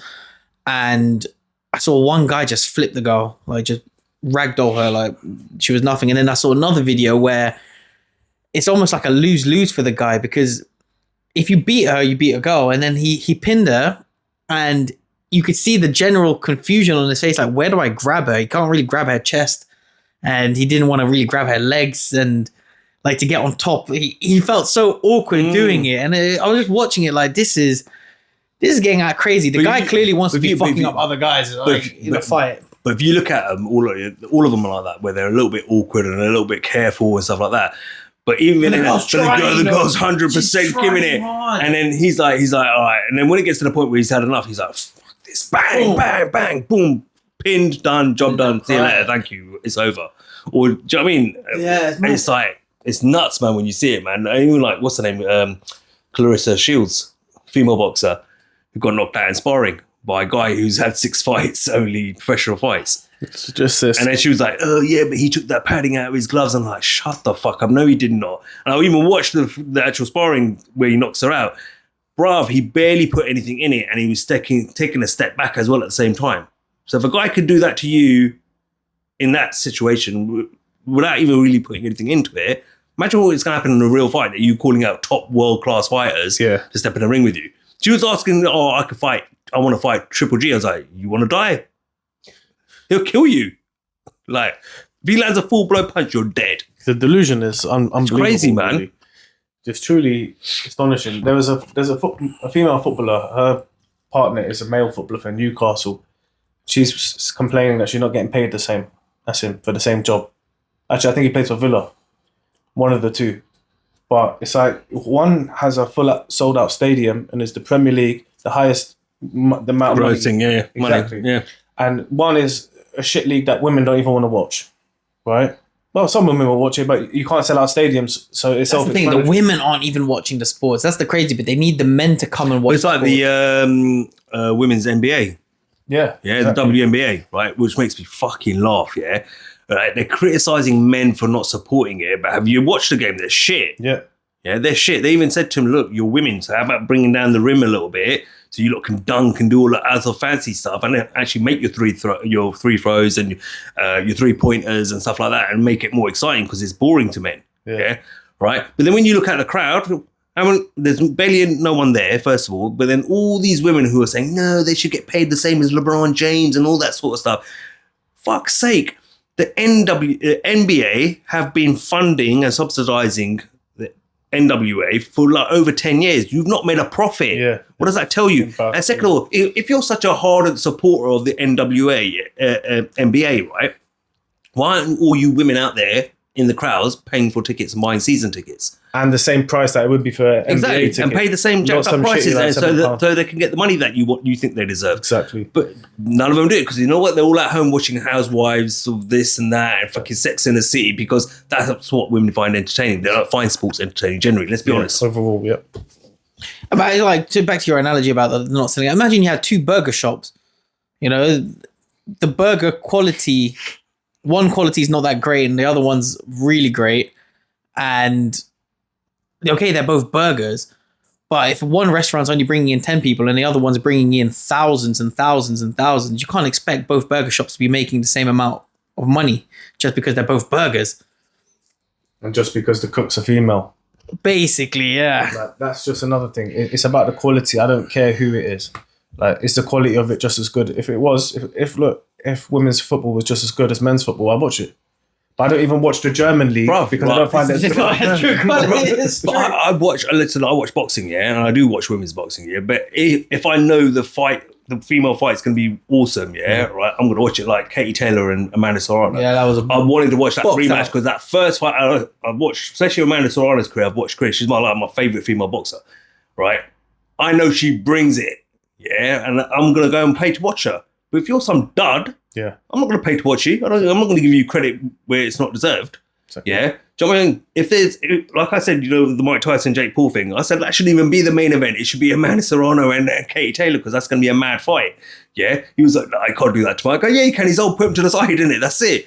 But it was the best fight. Was that the fight before? Yeah. Do you know what I mean? But it was a great fight, right? That's a great fight, and you give credit where credit's due. Exactly. Yeah, and those women, I would say, yeah, you earned your money. Yeah. If they turn around and said you'll pay us 15 million each or 20 million each, fair play. You know what? Yeah, you broke viewership records with the first one. You played a massive part in the next success of Netflix's showing of it. Fair dues. Put on a great show. Here you go, 50 million each, 20 million each. But you ain't earned it. Why should you get paid it? Yeah. And that's the problem. They want something for nothing. Yeah. Even with the NBA. Just because we're women, we should get it. No. Don't work like that. There was a basketball player and the interviewer asked him, do you think anyone in the WNBA, the women's NBA, could compete? And he straight up was like, no. And the interviewer, took offense to it. Like, how, what do you mean no? Like, so outright. He's like, oh, listen. Like, I'm not saying it can never happen, but if you're asking me right now, nobody in the WNBA can compete in the NBA. And he said, like, the reality is maybe in 10, 15 years, because they're putting more women through the basketball programs in schools now. But the reality is all the guys have been playing basketball since young at a really competitive level. The girls aren't getting that exposure.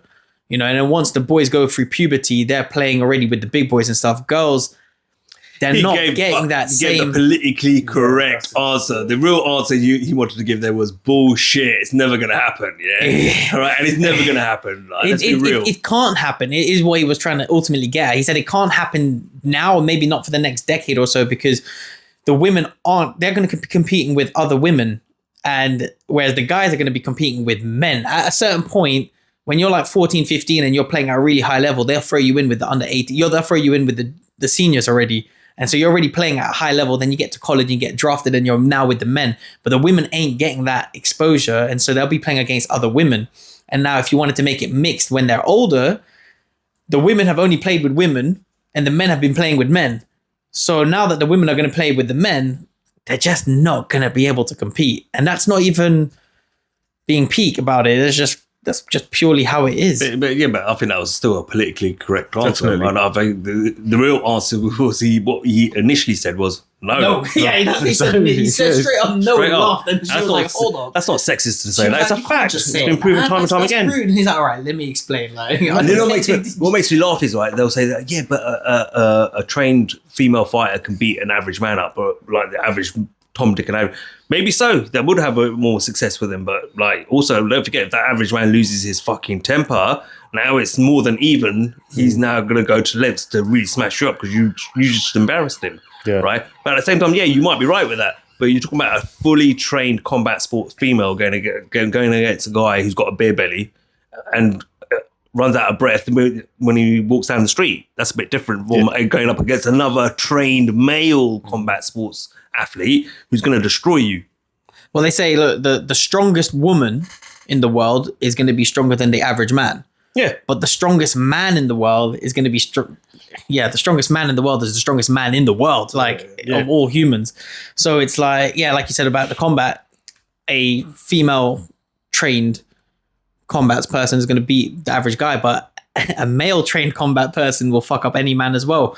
So anyway, I'm going to cut it off there, man. It's been a long session, man. Topics in it, but that last bit really was just to highlight that we do some. I do like Trump in terms of like what we said about the executive order about, obviously we're talking about women in sports and, what he's done with the transgender athletes not being allowed to compete. He's going to do some stuff that on the surface to us is good and it's right and it's bringing us back to some normalcy. We're never going to get back to what it was like 5 years ago, but some of the stuff that he is doing and is saying is along the right lines that we want to hear. But as I said, listening to Cypher explain a lot as well, it's all part of the plan. This is how controlled opposition works. And you do have to keep a little bit with it because like I said, get sucked in. Like I said, at the end of the day, you're always hopeful that you're hoping that someone out there is going to come in and fix it all. Yeah. Problem with us is that, and I've always said this, is us as people, we always assume it can only be done through politicians, billionaires, the upper class, the high society people. And I actually think, like, if you really want a leader to come through and change things, it has to come from within the people. It has to come from the working class and the poor. It can't be billionaires anymore, man. It can't be from the billionaire class. It can't be from the political class. It can't be any of those guys. Regardless whether you believe in the conspiracy theories of the one world government or not, it cannot come from that group of people because all of them have some sort of hidden agenda or narrative going on and they can't be trusted, in my opinion. And it does need to come from within the people. But the problem is, especially now, like the days of Malcolm X and Martin Luther King are gone. But you know what I heard about MLK? That he was funded by Israel. Was he? Yeah, and that they were writing his speeches and stuff. So it's not even like it was coming from like the heart. I don't know, just Malcolm X said. Malcolm X, and that's why Malcolm X was such a villain to so many people. Masses that be, But I'm using them as examples as those days have clearly gone, JFK and all that sort of, because if you rise up, this is what we'll do against you. But not only that, you look in the world today, people are lazy. They know what's wrong. They know that what they want to see, but no one's going to rise up and actually do anything about it. You might get a protest here and there now and then, but what does a protest really do other than direct attention to the problem? But then after a few months, people forget and move on. Makes them feel good about themselves. Who really talks about it now? Well, they all realize they all realize what we told them from day one, that they were getting finessed for their money when they were sending donations to 10 people that just bought a bunch of mansions with that money. Yeah, Candace Owens exposed the shit out of that. And that was she exposed it early, and they were like, "Oh, look, this Uncle Tom. Oh, look at this woman." Yeah, blah blah. Yeah. And it turns out that actually, no, they bought millions. They spent like $5 million on a house. Multiple. There was a few of them directors, so they were all funded by George Soros as well, who just so happened to. Did he get a presidential pardon as well? I think he did. Probably did. I think he did. George Soros. But look, end of the day, that's the way I look at it. Is that if there's gonna be this leader, it's gonna come from within the people. But I suppose we can go deeper into that question. Fake alien invasion, innit? But we'll go deeper into that later on. Listen, look, if you managed to last this long, we appreciate it. It was a long conversation, long episode as well, like the last one. But good content. Please share it. Obviously, think about subscribing, liking, hit that notification bell, watch other content. I will put up annotations and videos and stuff like that and cards up so you can click on some of the other topics that we've touched. Go support us on Rumble, Spotify, we're on TikTok, we're on Truth Social as well. We are, bro, we are. We're on X, we're on Instagram. All the links will be in the description of the video. I'm pretty tired, so I want to move on. So until next time, like, share, and subscribe. I'm Cypher. I'm Treble. And he's Waza. And we out. Peace. She's gonna say Trump.